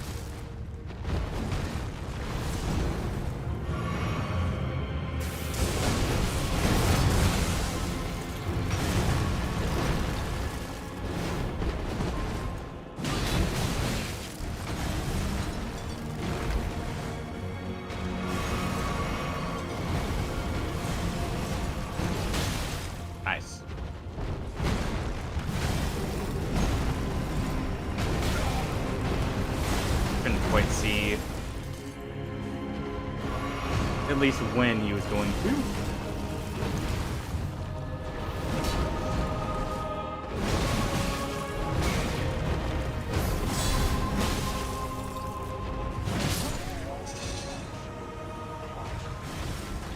Oh yeah, that's why I was doing so much damage before. He's weak to fire. That's why that colossal weapon was going through him so quickly. One moment then.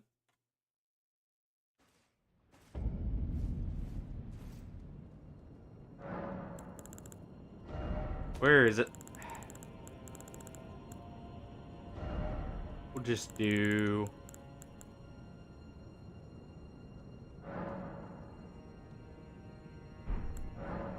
We'll do this. Yeah, I believe he's not as resistant to fire. And we'll just use the standard greatsword as a little bit nicer moveset. Plus, I haven't used this Ash of War yet. Two benefits there.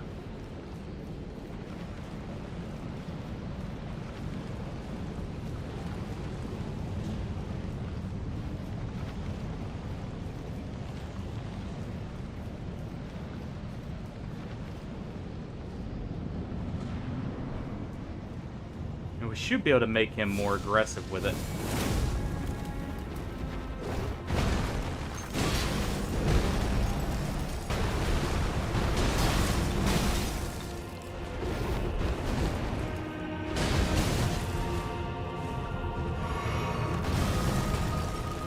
Thought I forgot to drink my physic.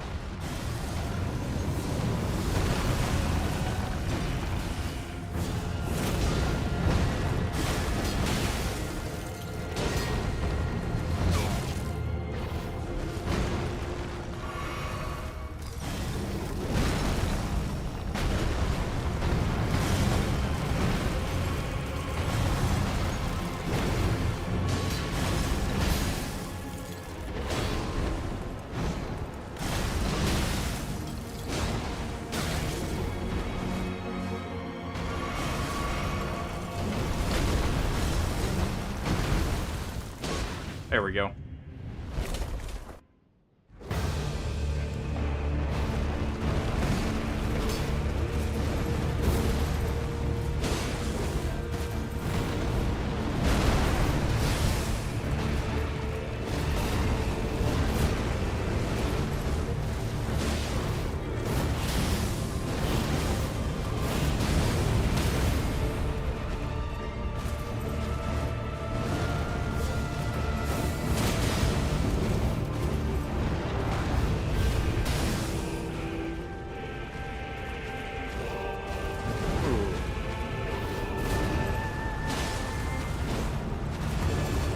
So I can just get one hit in.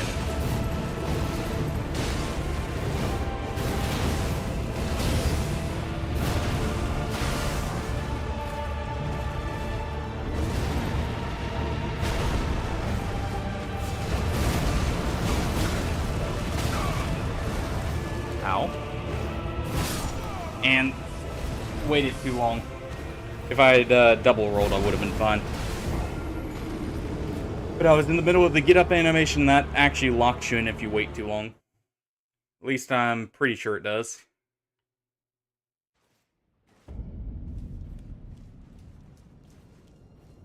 Maybe he's not weak to fire and I should just go with standard. It's split damage anyways, so let's just go with heavy then.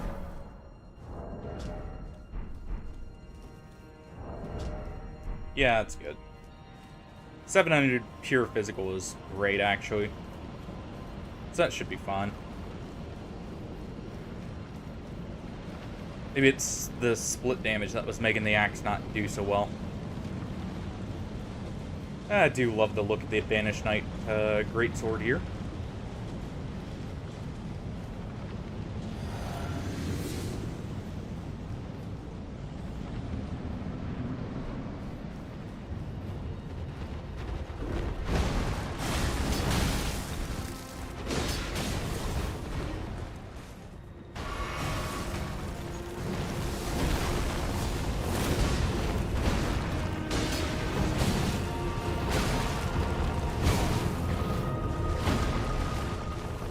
fallen.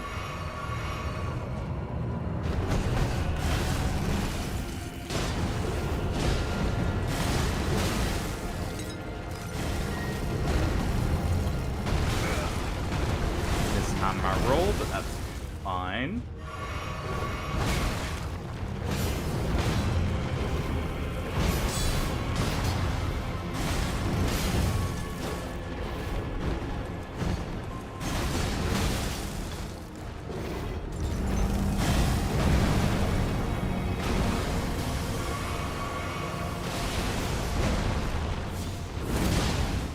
There we go.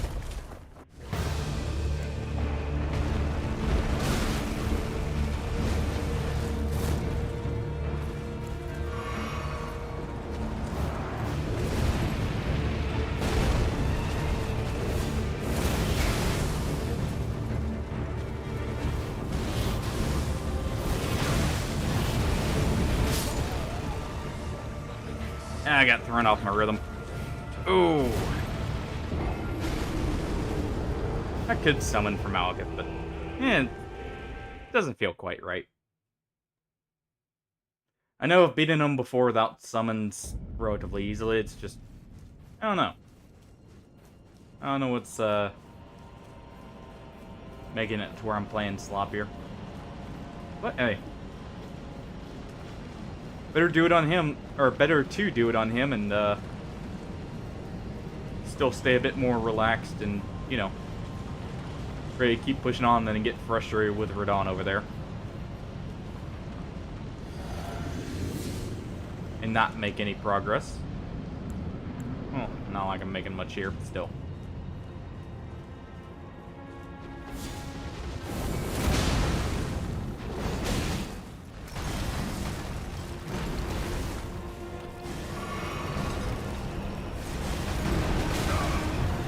Rolled too early.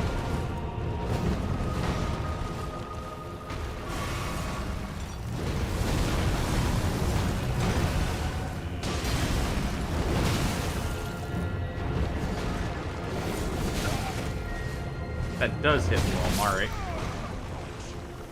Oh! I was not expecting to get caught by the swipe there.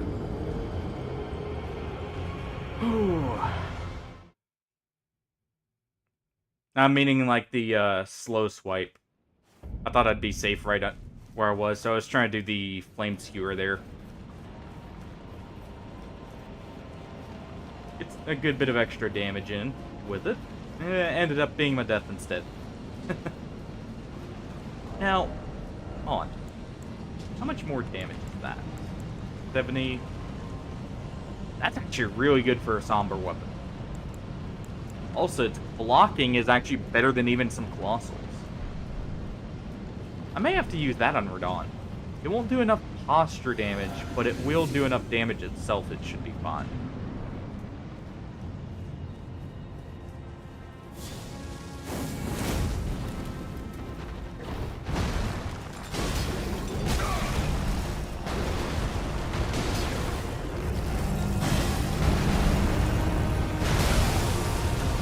Too early.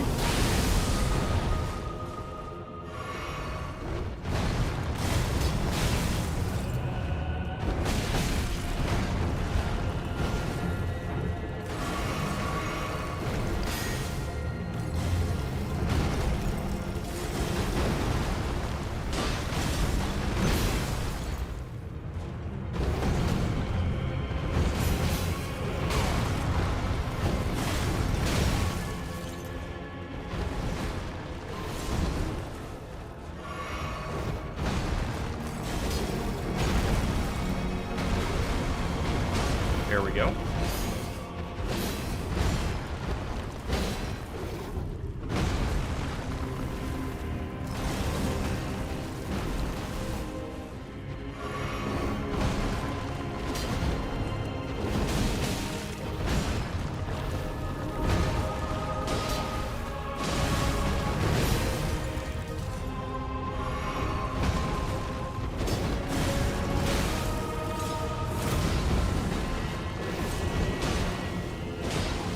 And there.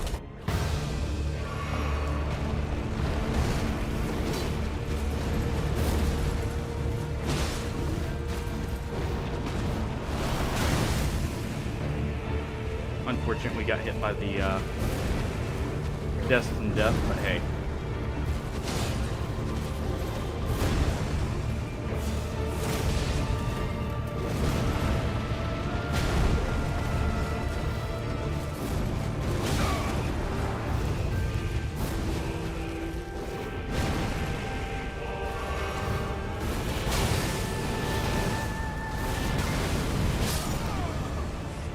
Oh, I need to always make sure to...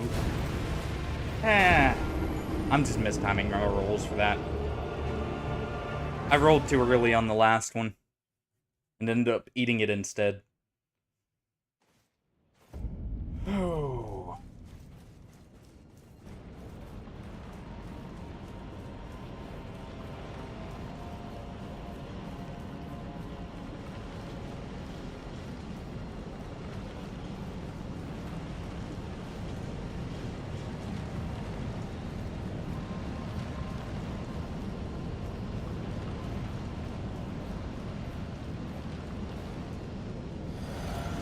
Well.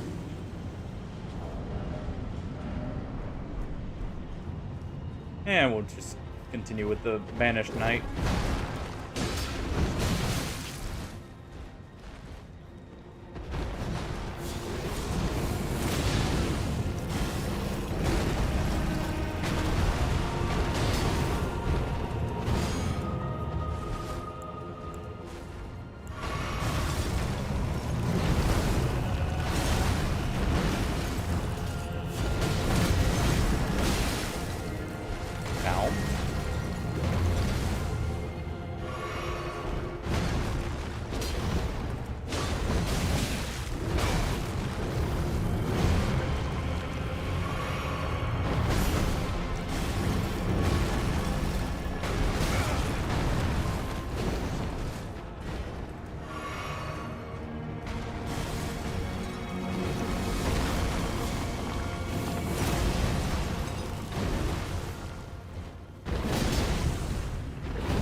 Quit it. Quit with the poke.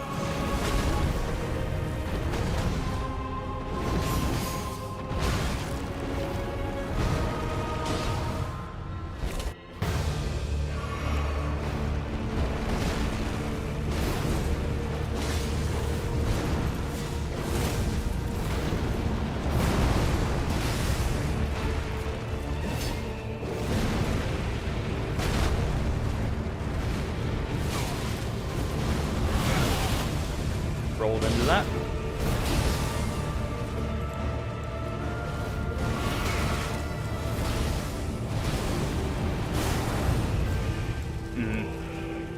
The pillar caught him for the final bit of that. Otherwise, that was actually good timing.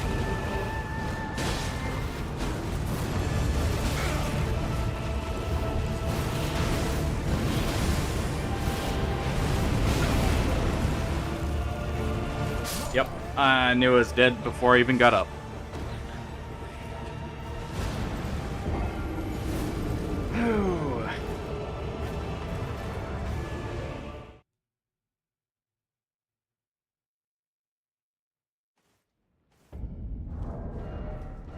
And we'll swap back to the Colossal. I was actually... Well... I think I'll swap to this Colossal. It's a little bit lighter. And it's all physical damage as well. I'll actually have a bit more reach. And hey! I could charge Malekith with the Crucible aspect. For the finishing blow. Play with game of chicken with him.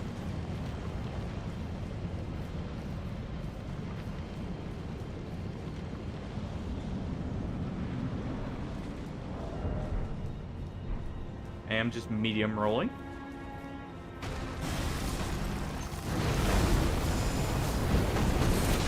That does go above some of his hits.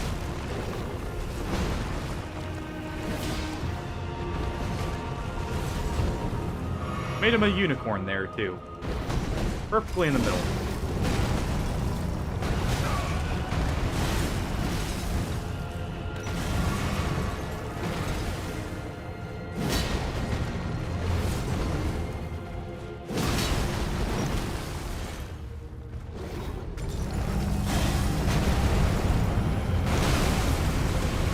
And too late.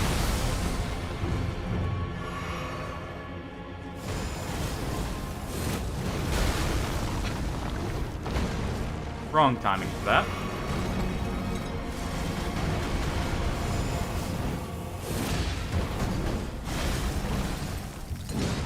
There we go.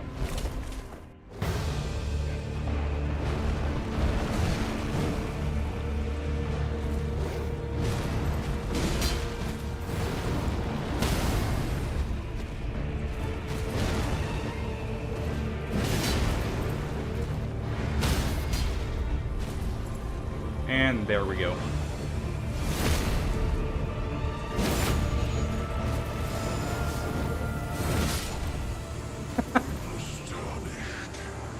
I did say I'd finish him with it.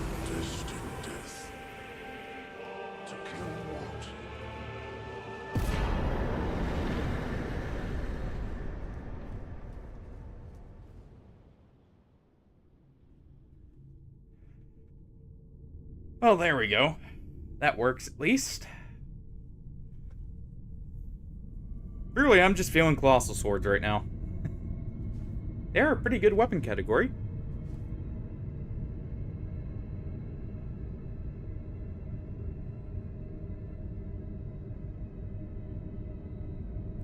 Honestly, they end up being better than like the other Colossal weapons in most cases, simply because of the fact they do about the same stance damage, but they're actually slightly faster, with better movesets overall.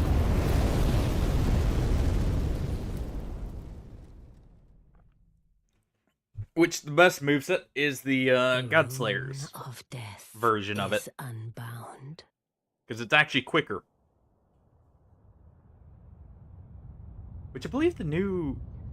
And the lands between are shrouded by death's dark We'll let fate. this play out here. Everyone can And witness the capital flames burning. will also burn the impenetrable thorns.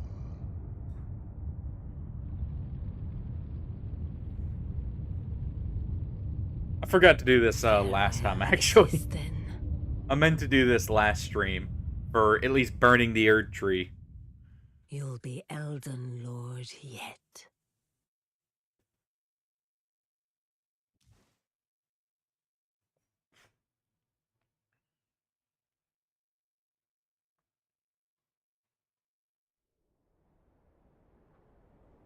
And so we wake up in the capital now.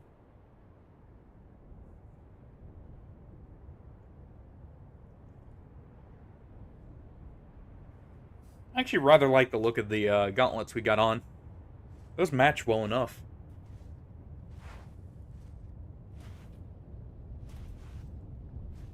I do like the look overall, too. And it's not Badash.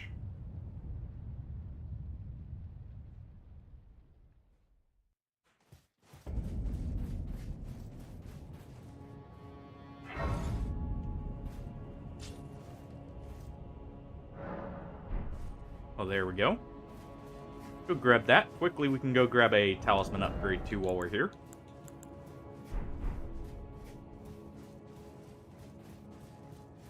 And then we'll go back to Radon.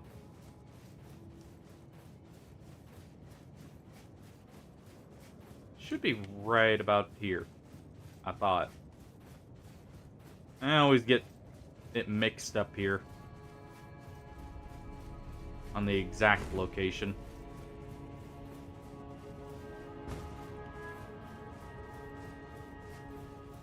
I do love this track that plays during this segment, at least. There's gargoyles over there. Was it back here?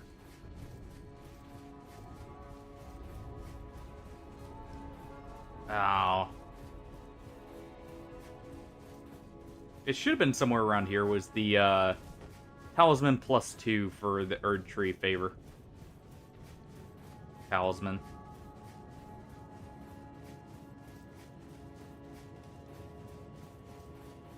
Ah, well.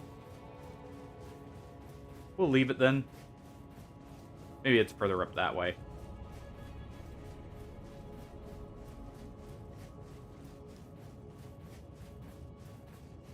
We have a nice friendly ghost here.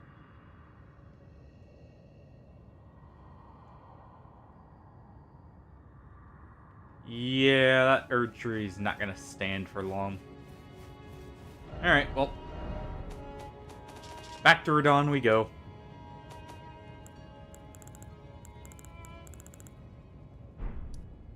It'll be easier to just do this. And it's this one.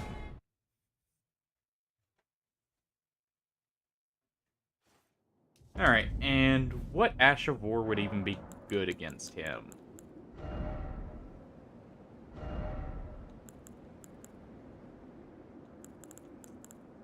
Quick Step might actually be good in some ways, but I don't want to rely on that for the dodge timings. Oh. I mean, sure, I'll use this. The Great Ash of War and the fact that it can go on Colossals, even better. I just realized that. Let me real quick go spend a runes. Nearly went in there with 200,000.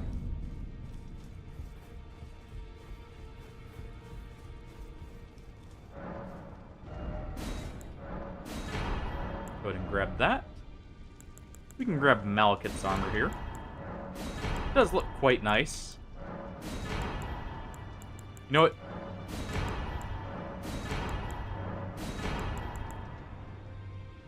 I already bought his legs. Do we fight Radon as Radon? Can I even roll with that? Hold on.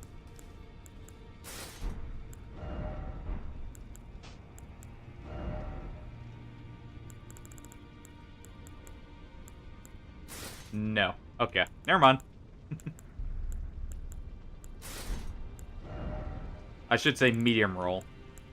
I can technically roll with it, but, not truly.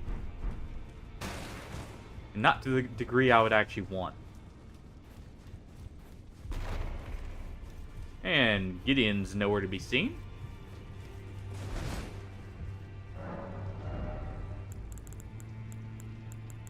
We got 5 of each of those. Let's grab... Honestly, I'll just grab a full stack of these. I don't care about the specifics there. Need them eventually. The other benefit of using the Colossal is since this does have a thrust attack poke there, I can potentially get some counter damage off with it.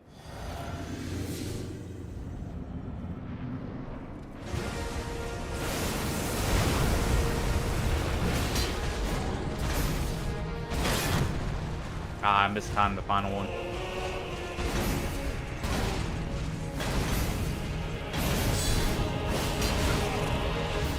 So it wasn't quite enough posture damage there.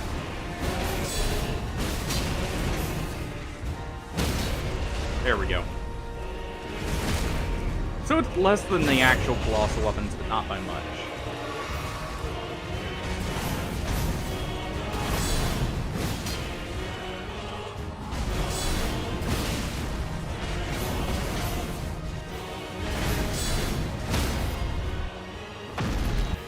There we go.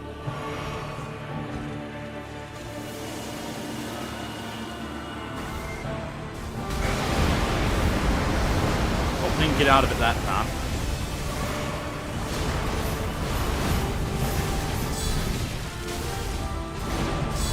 Alright. Ooh.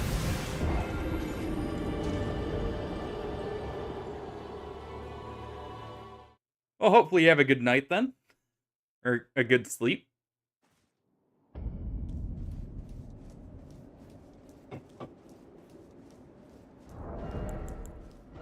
And I will swap back to this. That way I can actually block a little bit more efficiently. Oh yeah, I need to swap this over.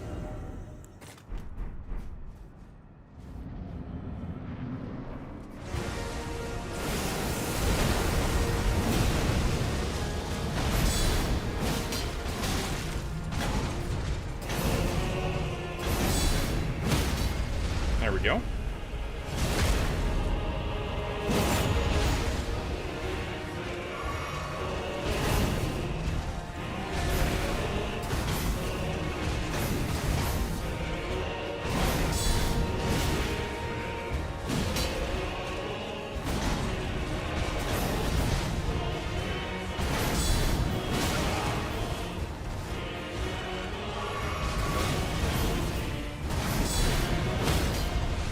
There.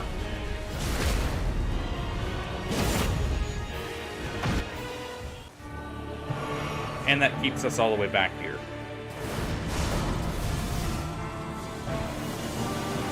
Really?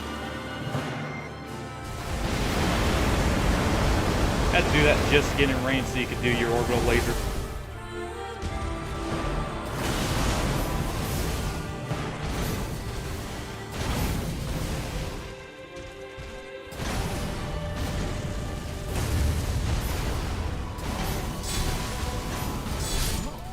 Nope. He extended the combo. Ooh.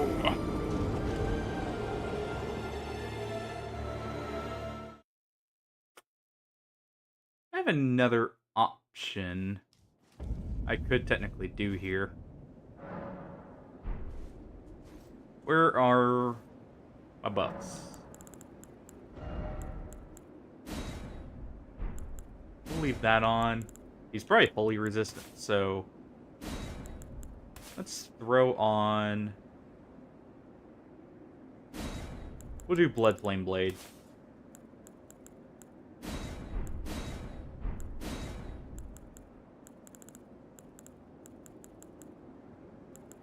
Let's see.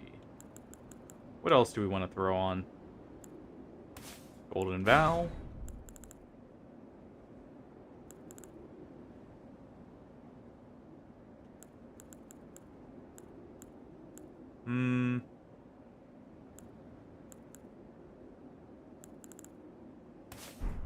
And Bestial Vitality.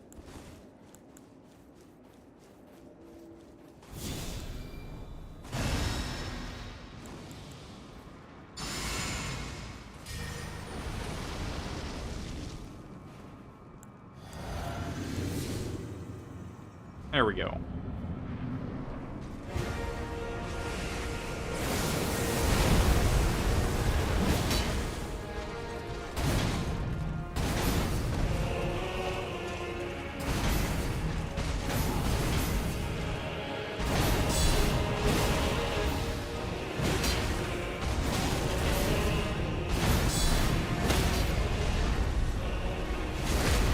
Let's see if we can get a good hit in here with some bleed or something.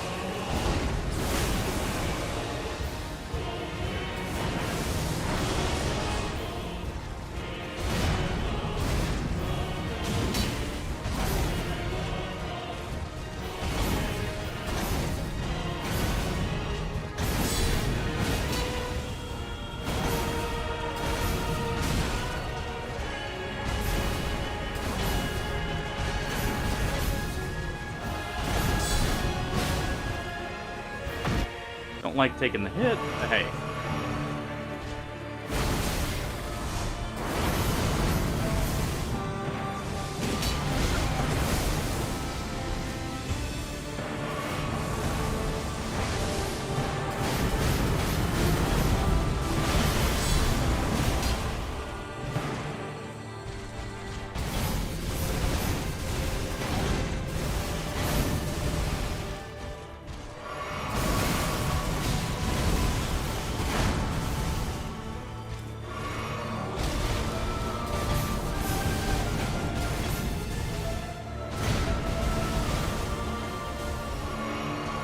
There we go.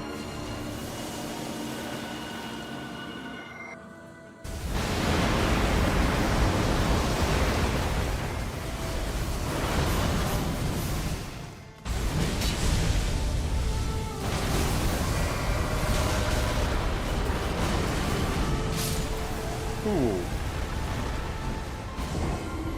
That is a very aggressive move. Man. I didn't realize he'd do it again. I guess I should have expected that. How many other moves he's doing again.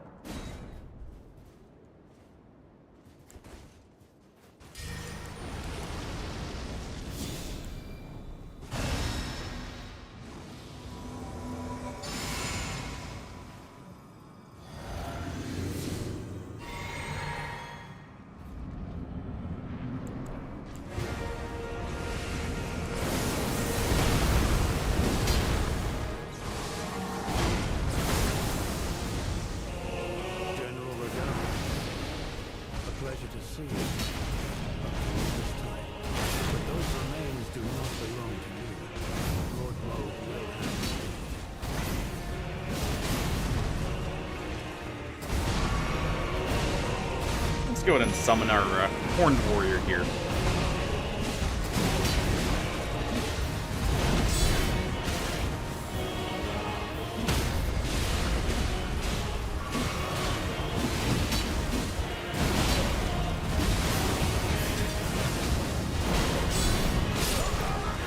Almost.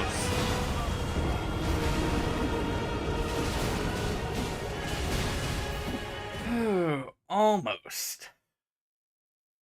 A bleed weapon would actually probably be the best option here. But this should be fine. Actually, we'll do Bestial Vitality first. Golden Vow here. Then Blood Flame.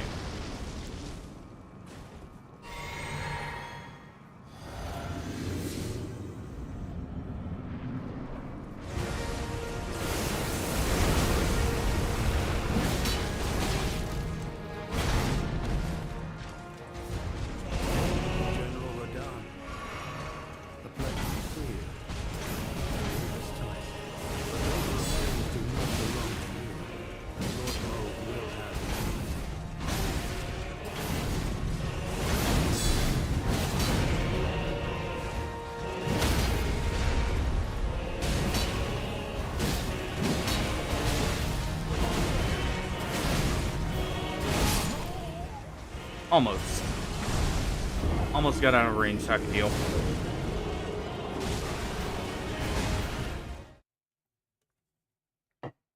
Yeah, we'll just keep summoning on spot. It actually does make it easier for the first phase in some ways. Or at least speeds it up. Not waiting as long for certain moves from them.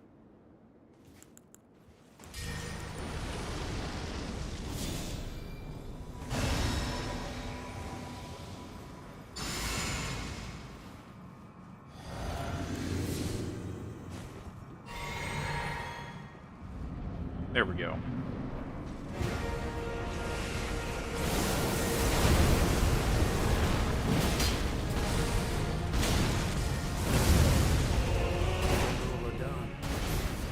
A pleasure to see you. But those remains do not belong to you. Lord Mo will have his dignity. There we go.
And I remember the explosions at the end. Ah, that hurt.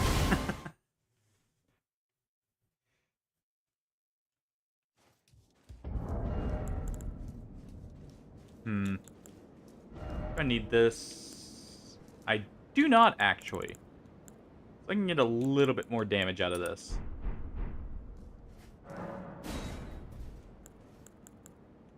It's not much, but it's something.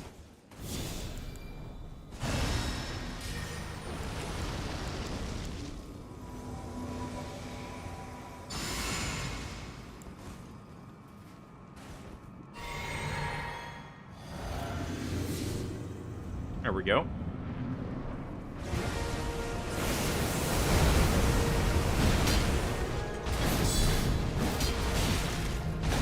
So even this isn't long enough to get the guard counter there. A pleasure to see you.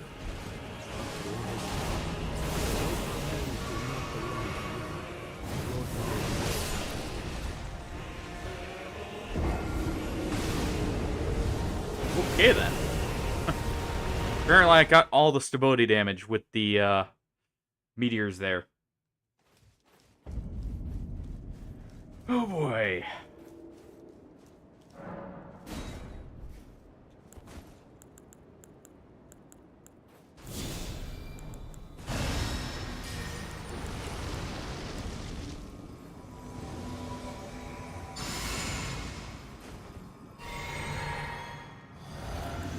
Well,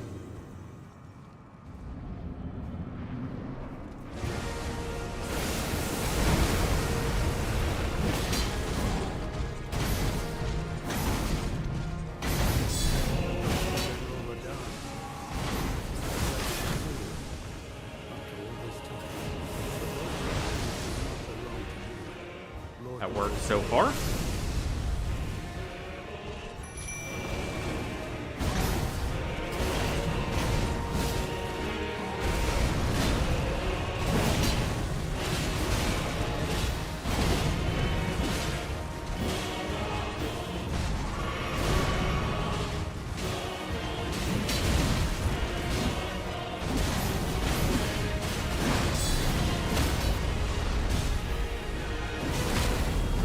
Go ahead and get that in.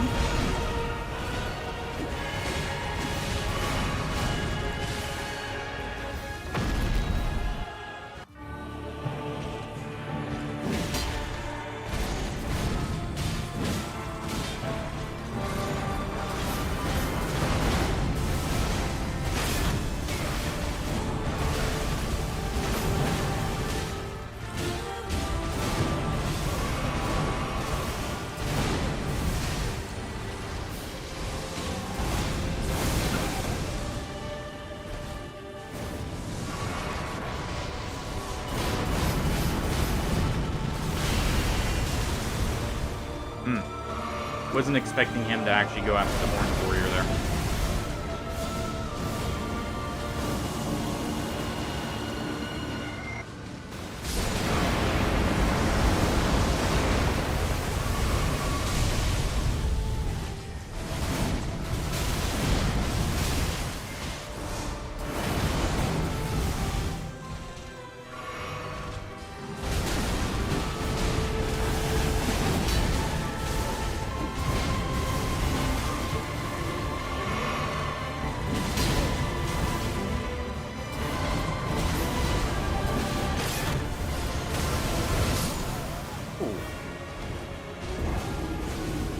That's a little bit better, but not by much.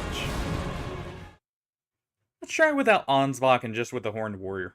Maybe that'll work out better. He'll have significantly less health and I'll still have help.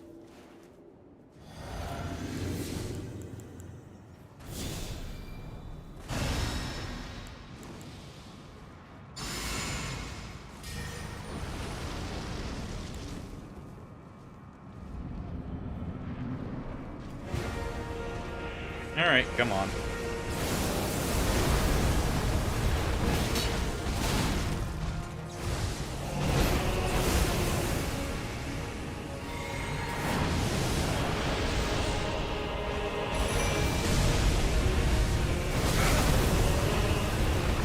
Panic roll got me on there, but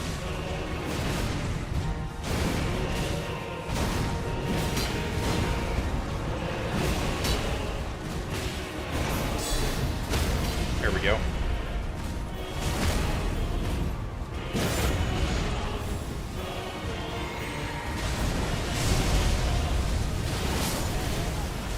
That was actually better. Ooh. Nice. Get to see the you died screen twice here. Never mind. Just gotta see the death animation twice instead.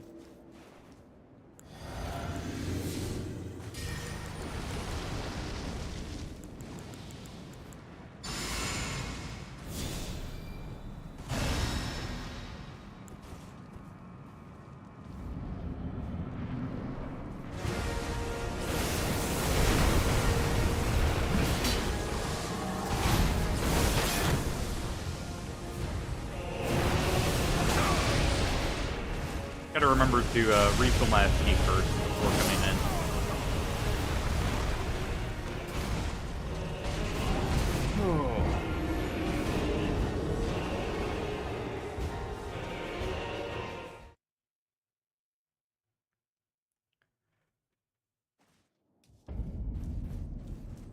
Alright.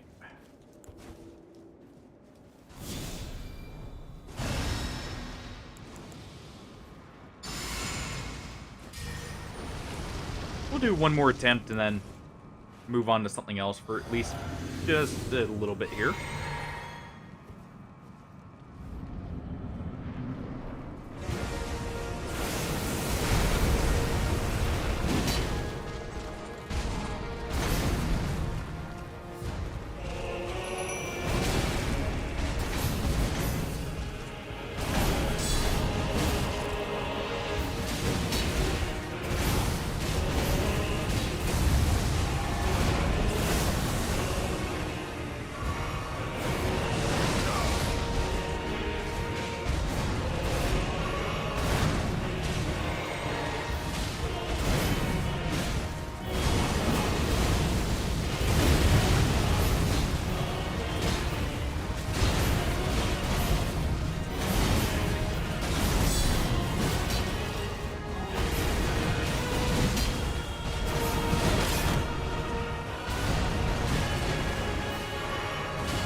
Well, that works too.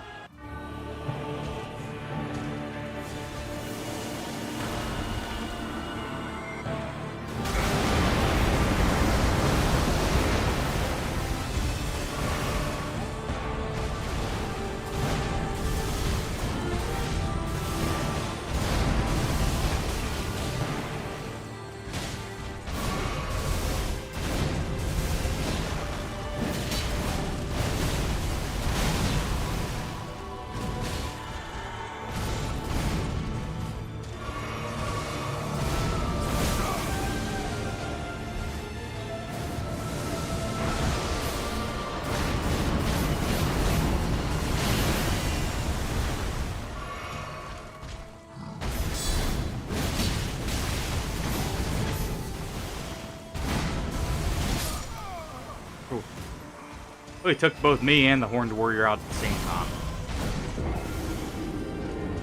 Down below half at least. That's not bad.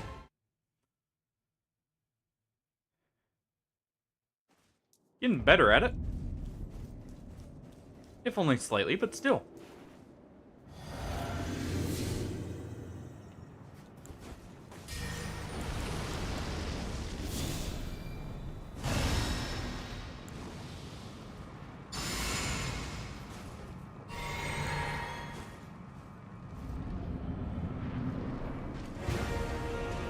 Alright, come on, big guy.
didn't get the final perfect parry.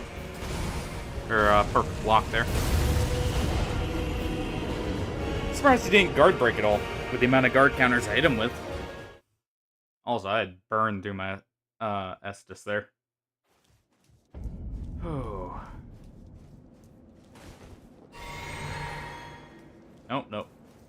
I need those.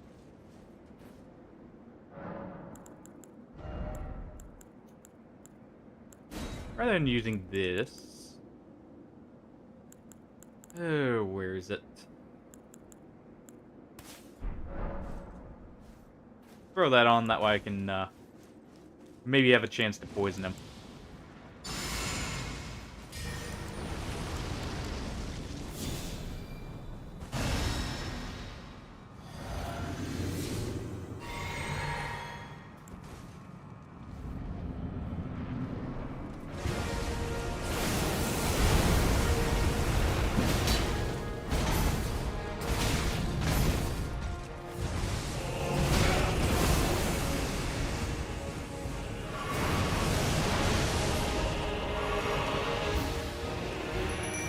Gives me an opportunity to do this.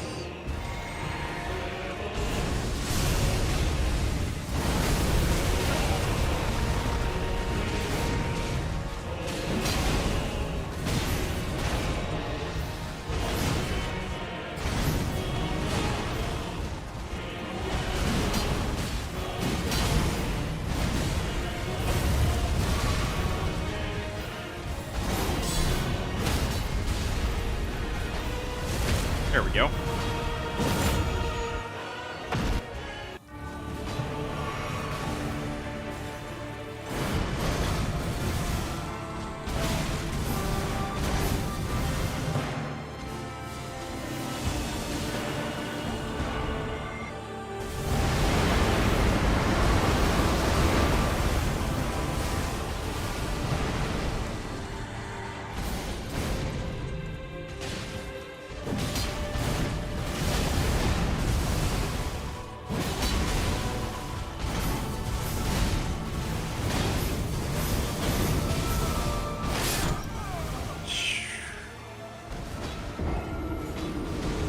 How close was he to stance breaking?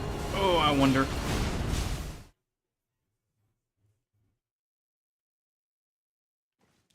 I think I was actually doing better with the colossal weapons.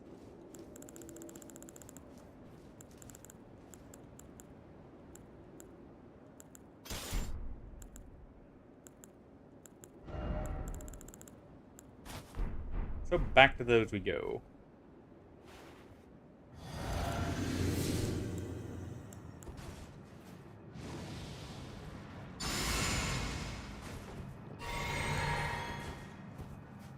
And we'll give it another try.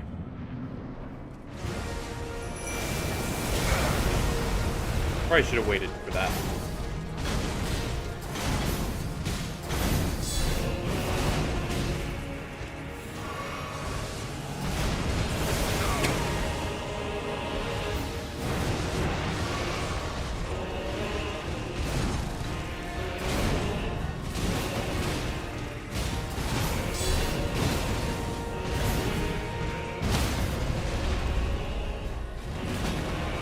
There we go.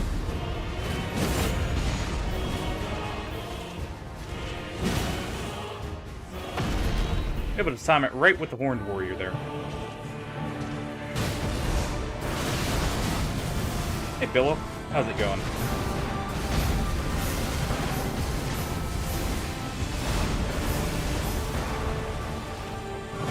Yes. Had something major happen in the family, so had to go on a bit of a break there to handle that.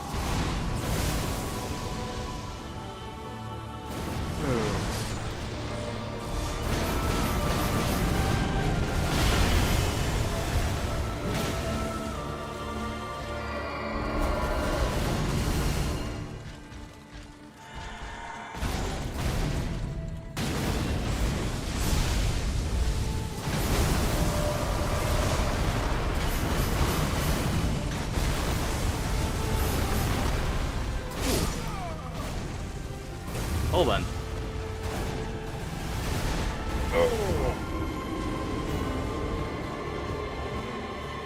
Able to get him down to half, but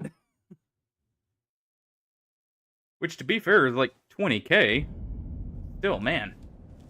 Yeah. Someone passed away. So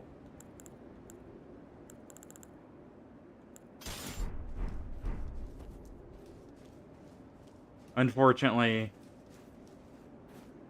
that ended up happening, but we were at least able to do, or get everything situated with that. We'll go deal with Placidusax here real quick.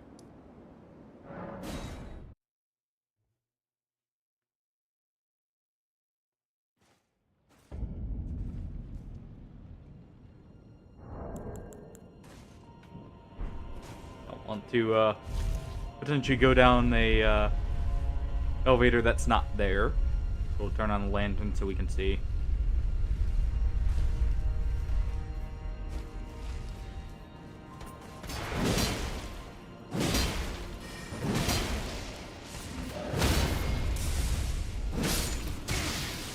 I was able to dodge one lightning strike, not the second.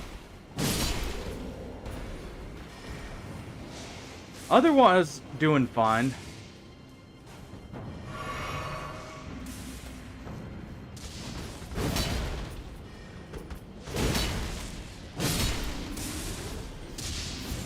Obviously, having a bit of trouble with Radon there.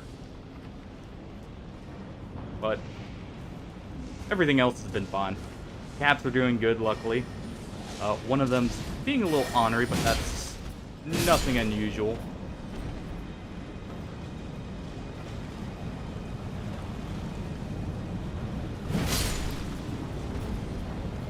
Luckily, no other problems have popped up.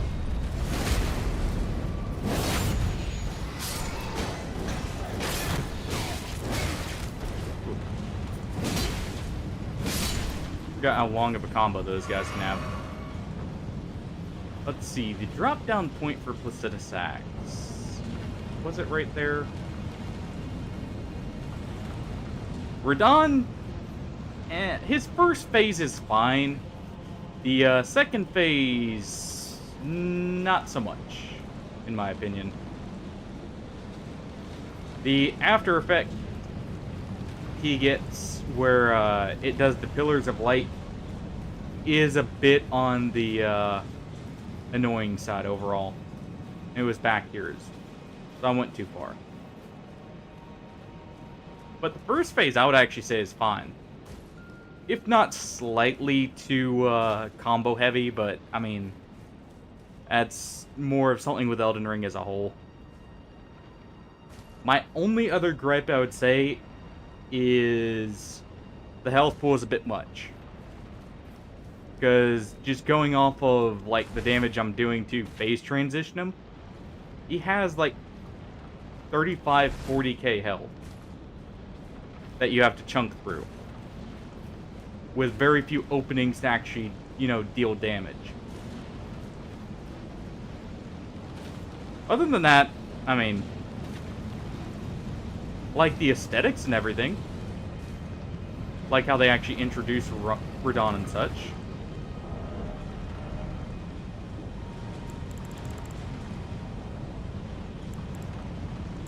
Let's see, what do I want to use here?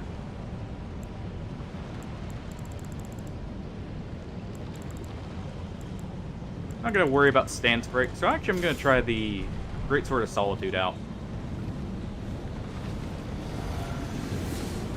Alright, well, take it easy then.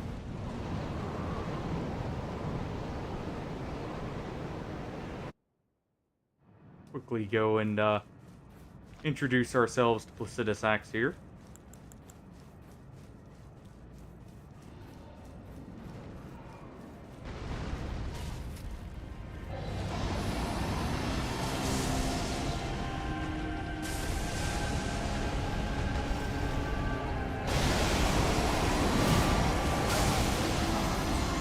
Oh yeah, that is just one big lightning strike on his body.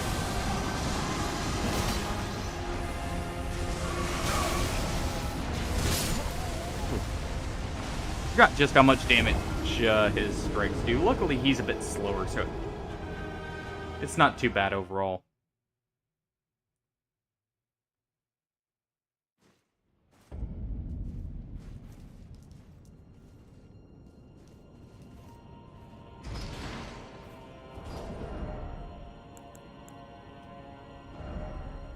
I wonder if I could get down to a light roll consistently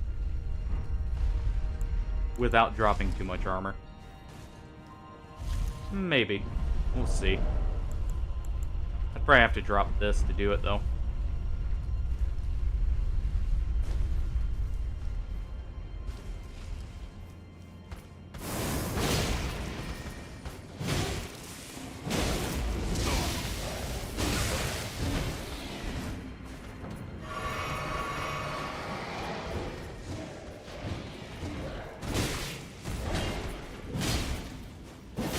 Do without the sages already casting at me, but hey.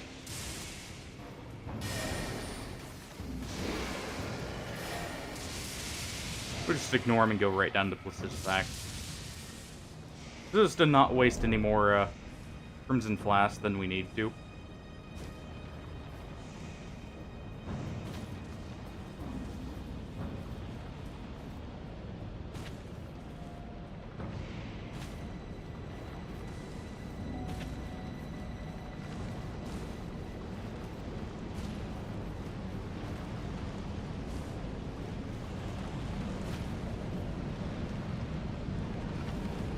Recognize those swords. Then again, that might be someone using two.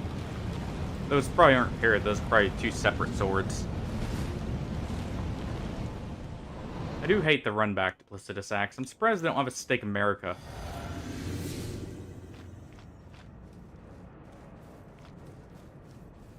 We'll go ahead and summon.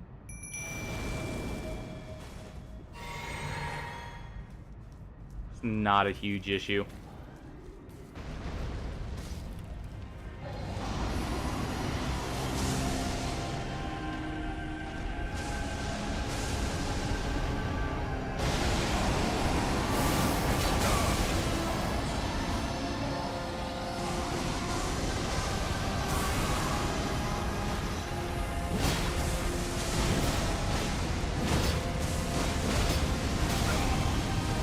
Oh yeah, he does breathe fire behind him more.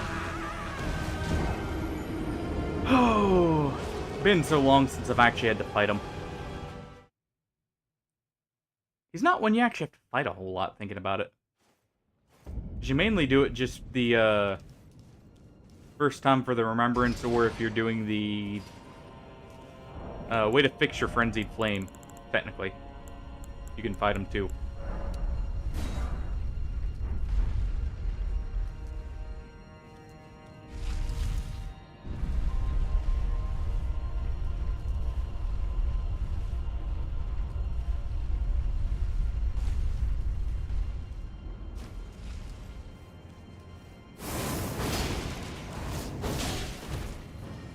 Yeah, that follow-up's actually really good damage.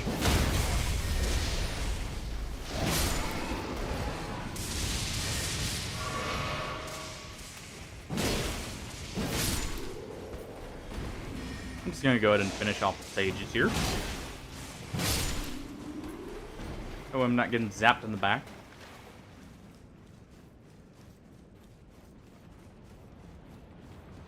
You can just run past him. I should be sending the elevator up, thinking about it.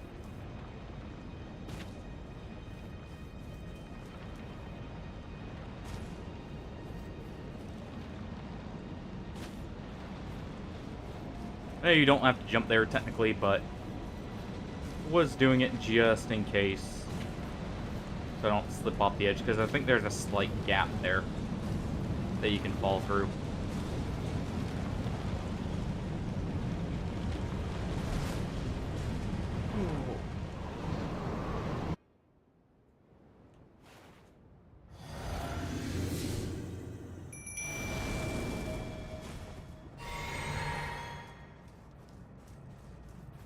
Alright.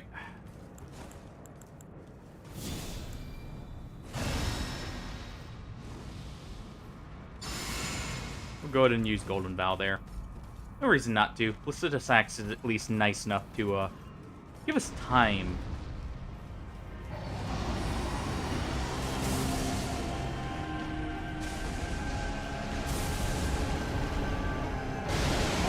If only some.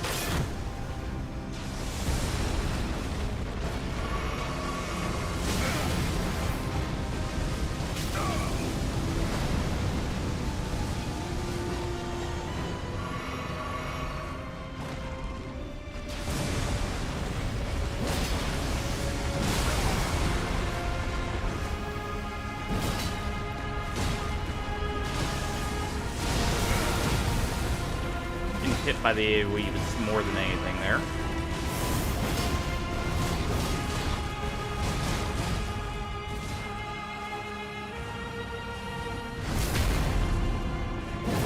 Go ahead and get the phase transition.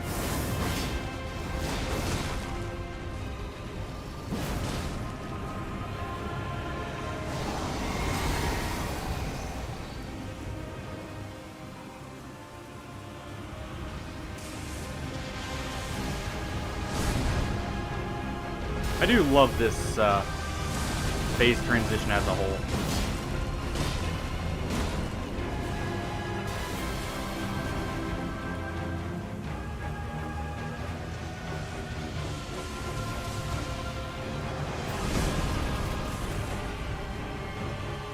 It is very flashy. Oh.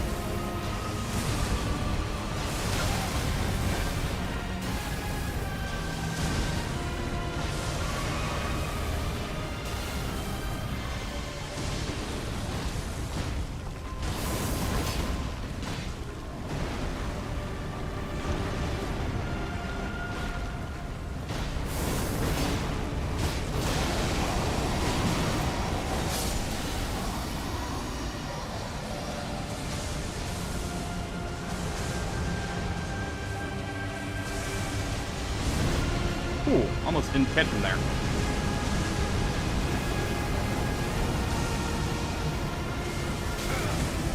Ow.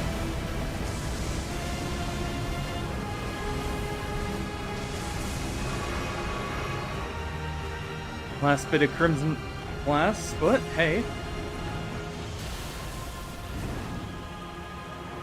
Alright, where are you coming from?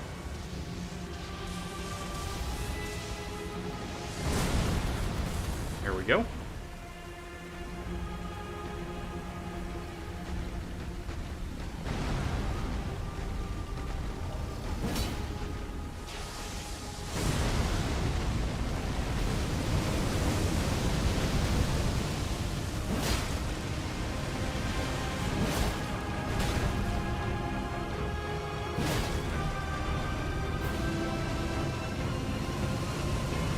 Back away so we're not getting hit there. We can actually do this in the meantime. Oh.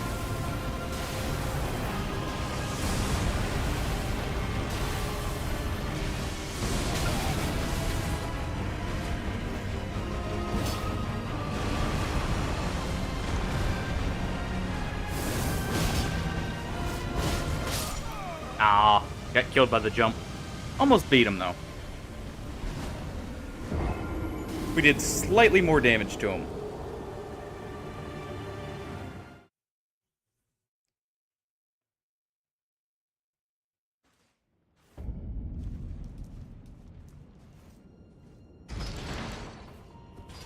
Honestly, if we had just used pest threads, we would have actually killed him.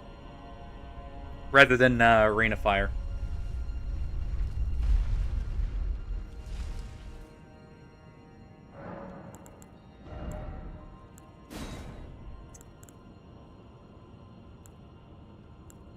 We'll go ahead and swap that out for... Yeah, we'll swap it out for Fireball. Or Black Flame here. Sadly, there is no Black Flame Combustion. That would be an awesome thing to have. Still, from Dark Souls. I really do like the Black Flame Pyromancies from the previous Souls games.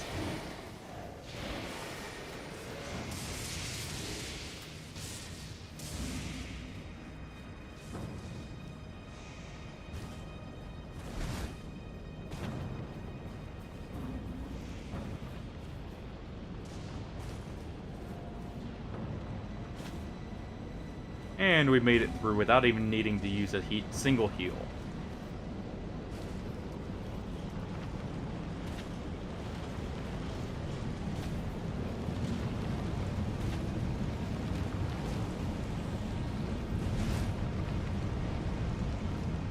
There we go.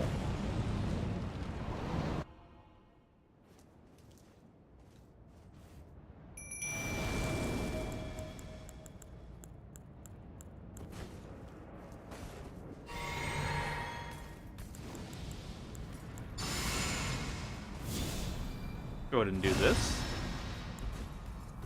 May as well.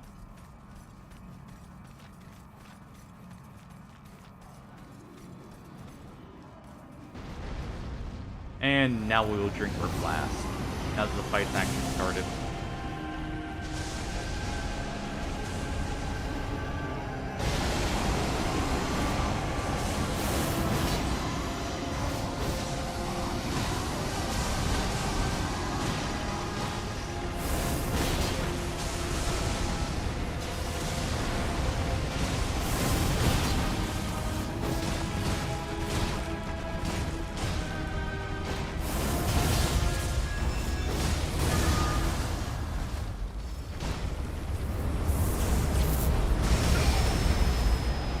Couldn't remember the timing for that. Always did love how that move looks.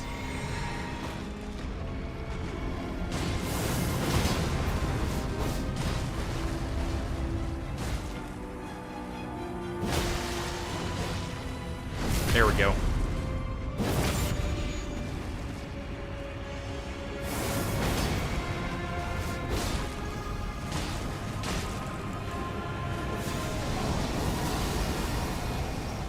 And we can at least get some health burn on them there.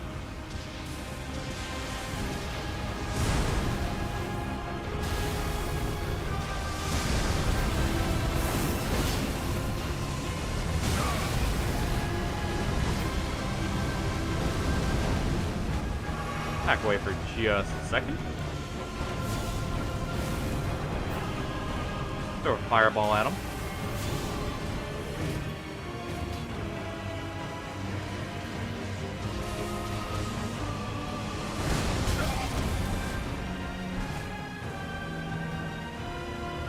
I have no more FP. So I can't heal our Horned Warrior, sadly.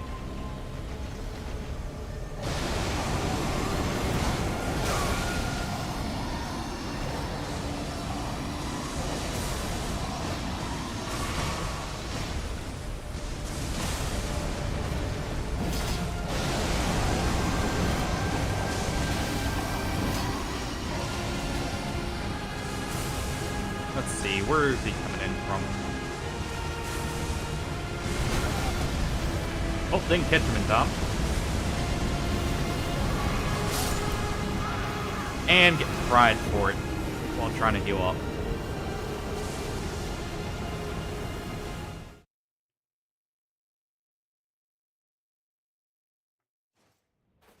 I'm still not the biggest fan of standard greatsword moveset. It's not bad. It's not my cup of tea.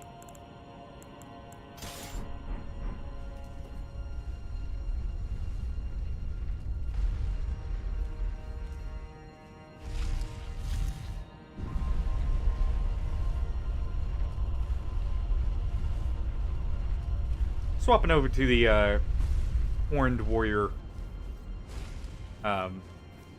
greatsword here. That way, I have something that's not necessarily faster, but a little bit better swipes overall. I believe slightly more poise damage too, but hey.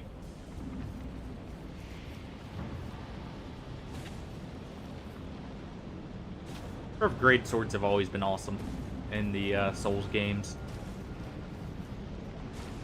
Always just slightly faster, but they also have wide sweeps compared to downward slams, which ends up making them better in many cases.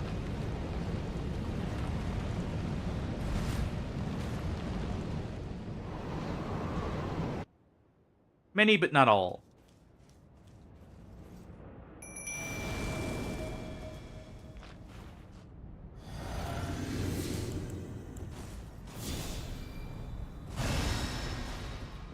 Go ahead and heal up here. Golden Bow, and we're good to go.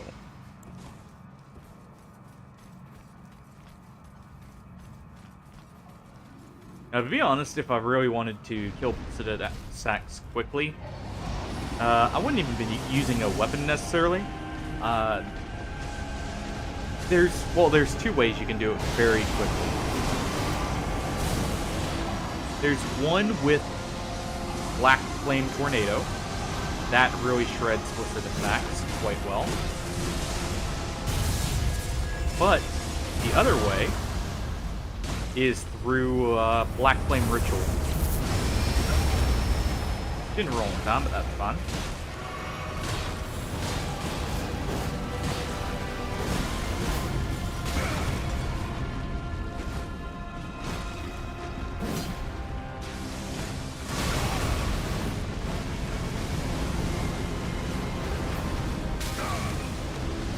Get caught just barely by the fire.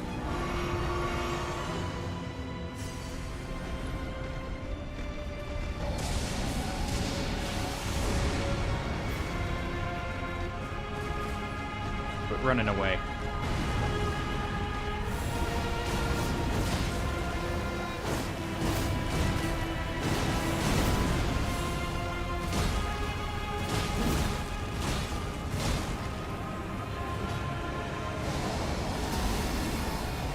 Actually phase transition them before we even did enough stance damage. Interesting.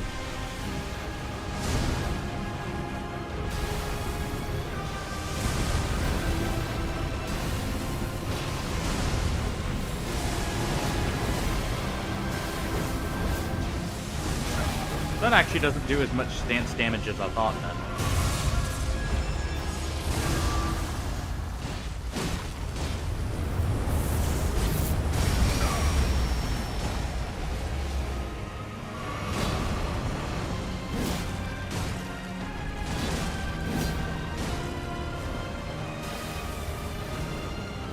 Alright, where are you coming in now?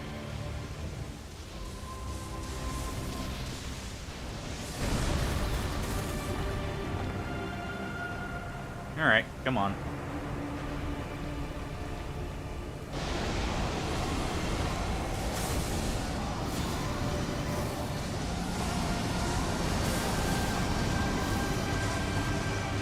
As you can see, even an uncharged Black Flame actually does quite substantial damage.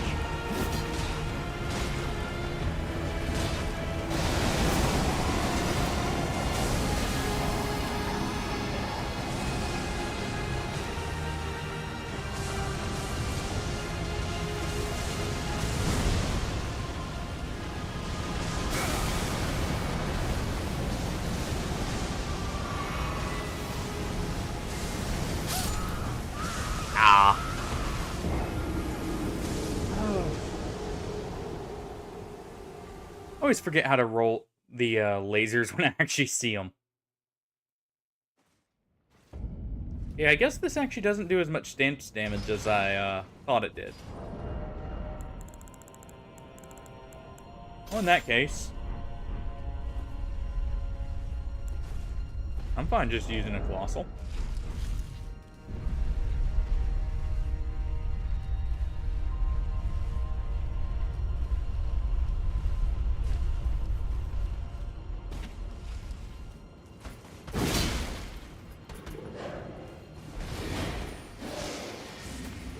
just got the stagger that way he wouldn't try chasing as much.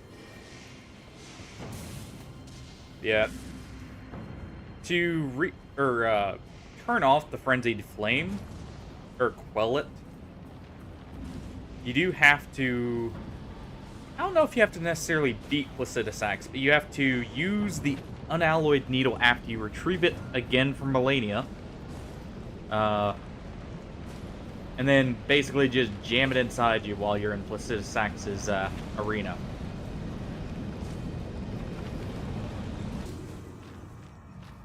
Oh. Alright, there we go. Sorry about that. We'll probably end it here after I defeat him. Which, honestly, it shouldn't take that long.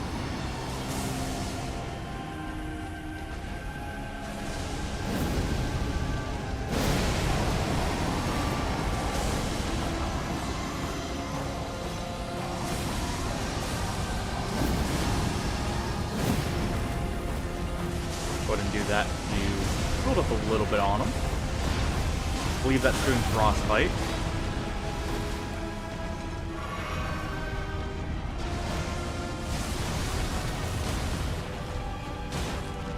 Did already drink my flask. Good.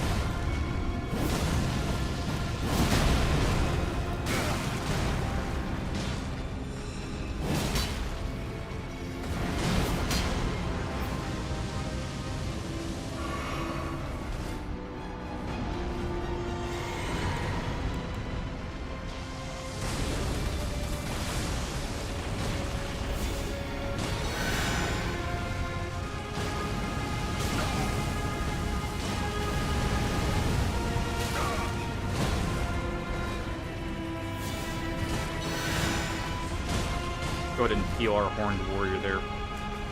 Even if it's not for much.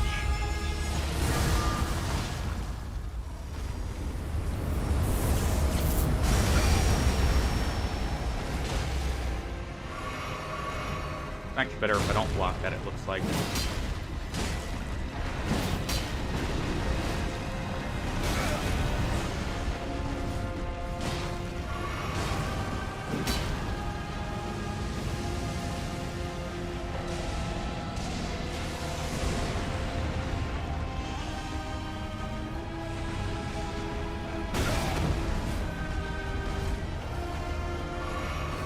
Not quite sure I'd say that hit me, but hey. That one sure did.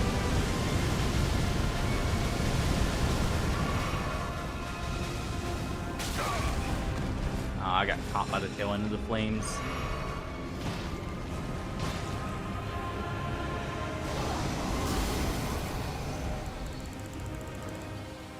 Alright, where is it?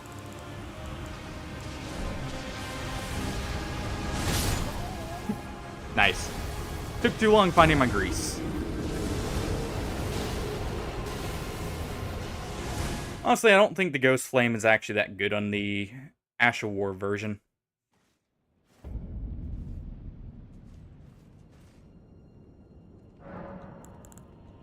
That was some greed, though, that got me there. Can't say I'm that surprised.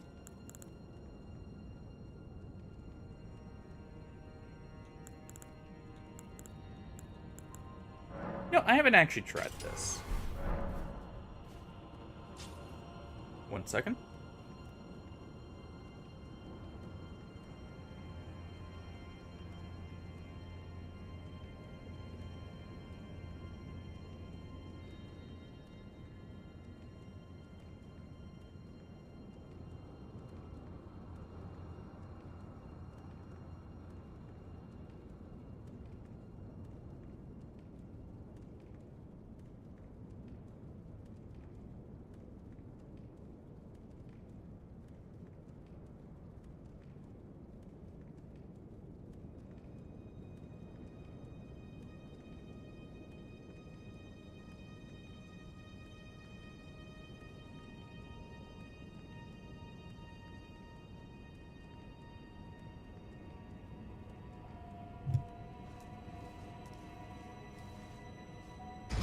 Go ahead and pull the lever.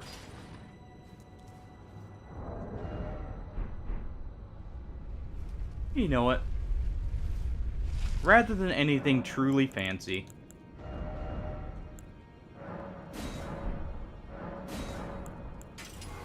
Let's just go with the Lion's Claw.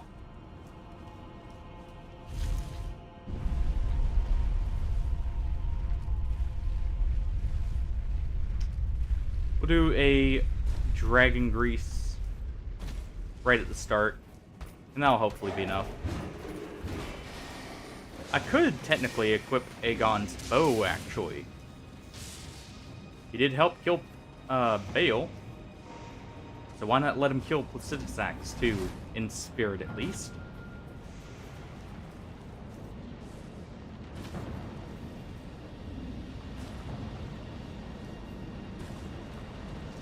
Or at least that's an option.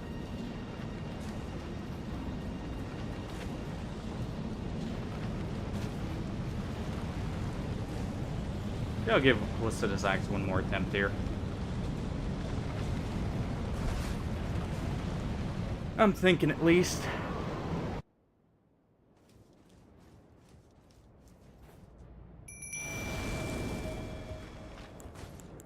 Part of it is I'm being way too impatient. Which, I mean, I know when I am, but hey, can't always help it.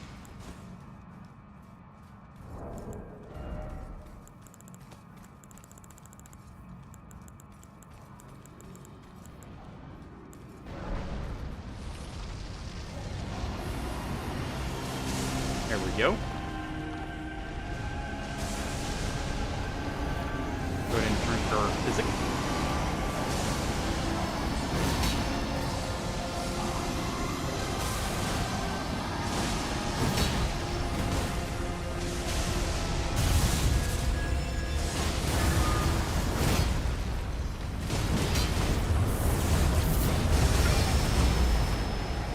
So I definitely took less damage that time rather than when I was blocking.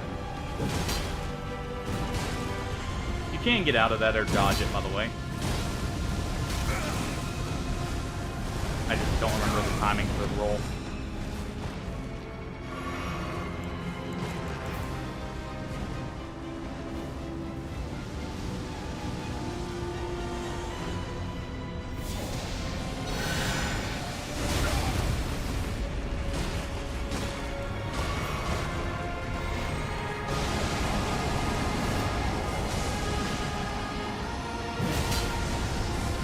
There we go.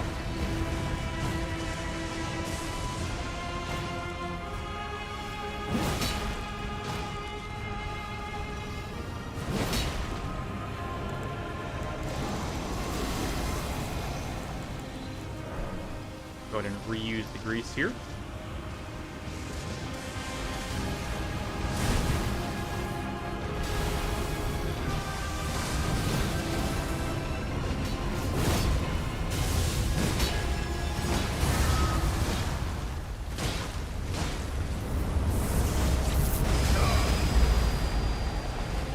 Didn't even roll that time.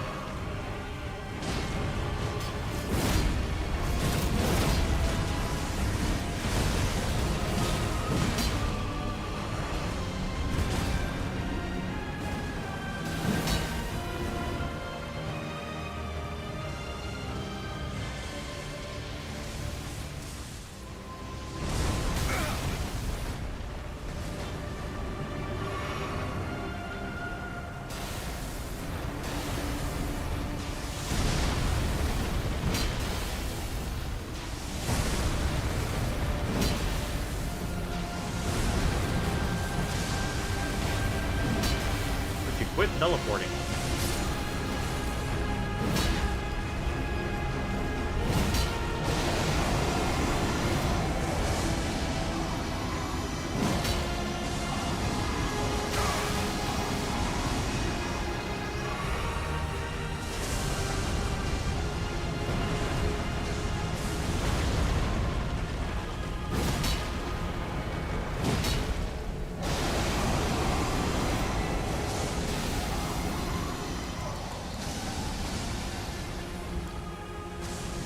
Go ahead and equip test threat here.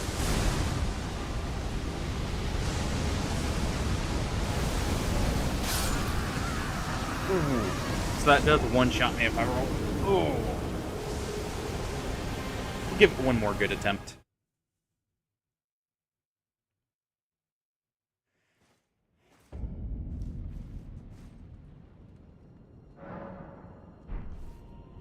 And I actually have an idea.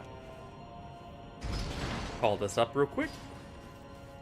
This might be something I may just do with Radon too. Rather than going with Blood Flame,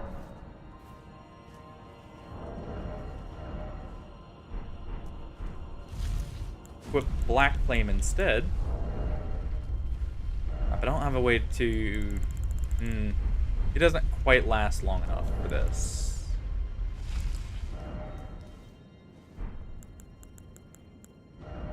Never mind. I may not be able to do that. I was thinking about using a Twin Blade.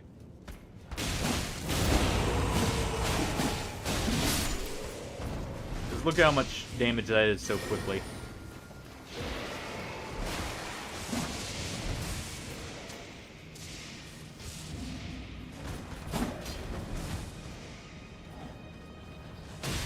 Really? Had to hit us. Right as we get down here.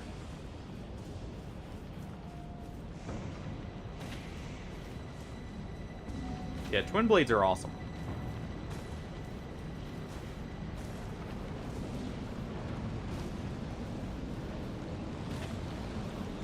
I have an idea, at least for Placidus Axe, rather than, cheesing them with Black Flame Tornado. And at least fight them normally, but have Black Flame Blade on. And Aspect of the Crucible to dash in.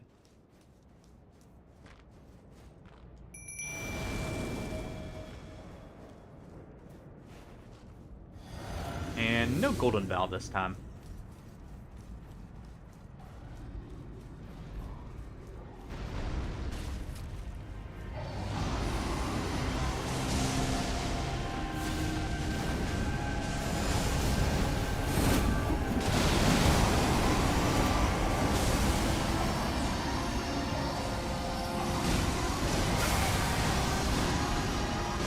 Well, if I sat there and ate that one, but hey.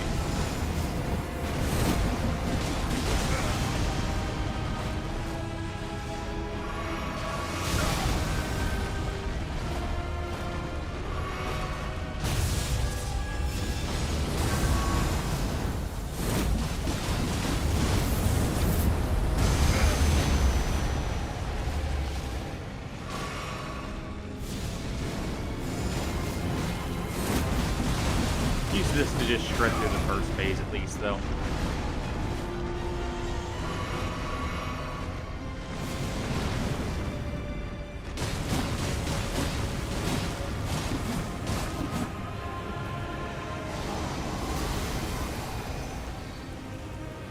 There we go.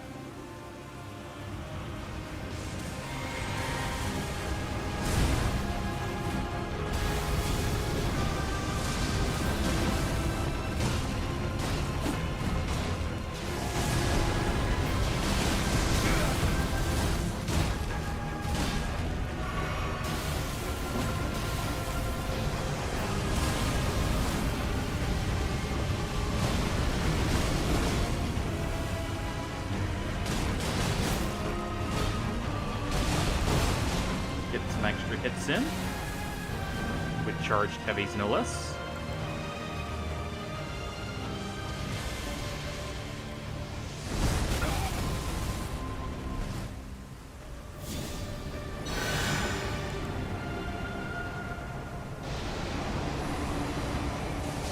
And... well, never mind. Technically phase 3 now.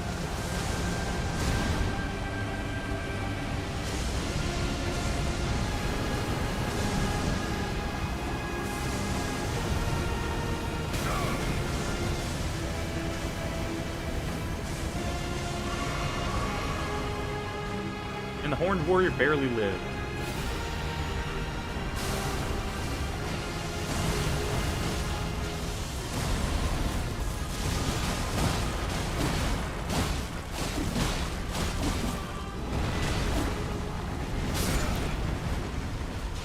Not for long, though.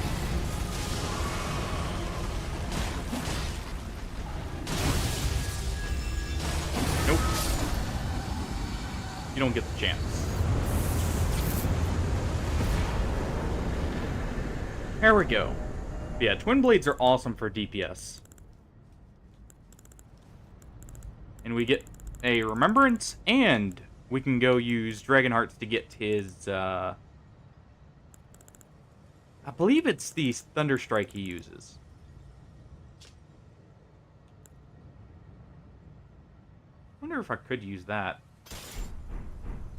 For, let's see, what's the stability? 46? Probably not. That's 50.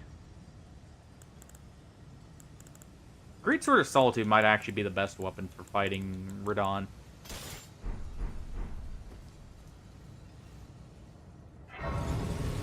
But I've got.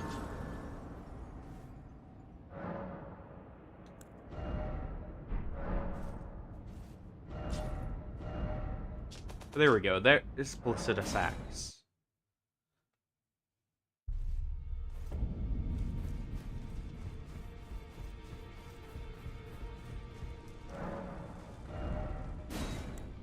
And we'll grab Placidus Axe's Ruin. Because why not? And I think we'll actually call it there. Didn't make as much progress as I was wanting necessarily, but made some at least. I'm going to go ahead and grab just a few of these. But thank you everyone for joining and for watching. Hopefully I'll catch everyone tomorrow. We'll be streaming actually at like around 2:30. So hopefully everyone can tune in then. And I will catch everyone later. Take it easy, everyone.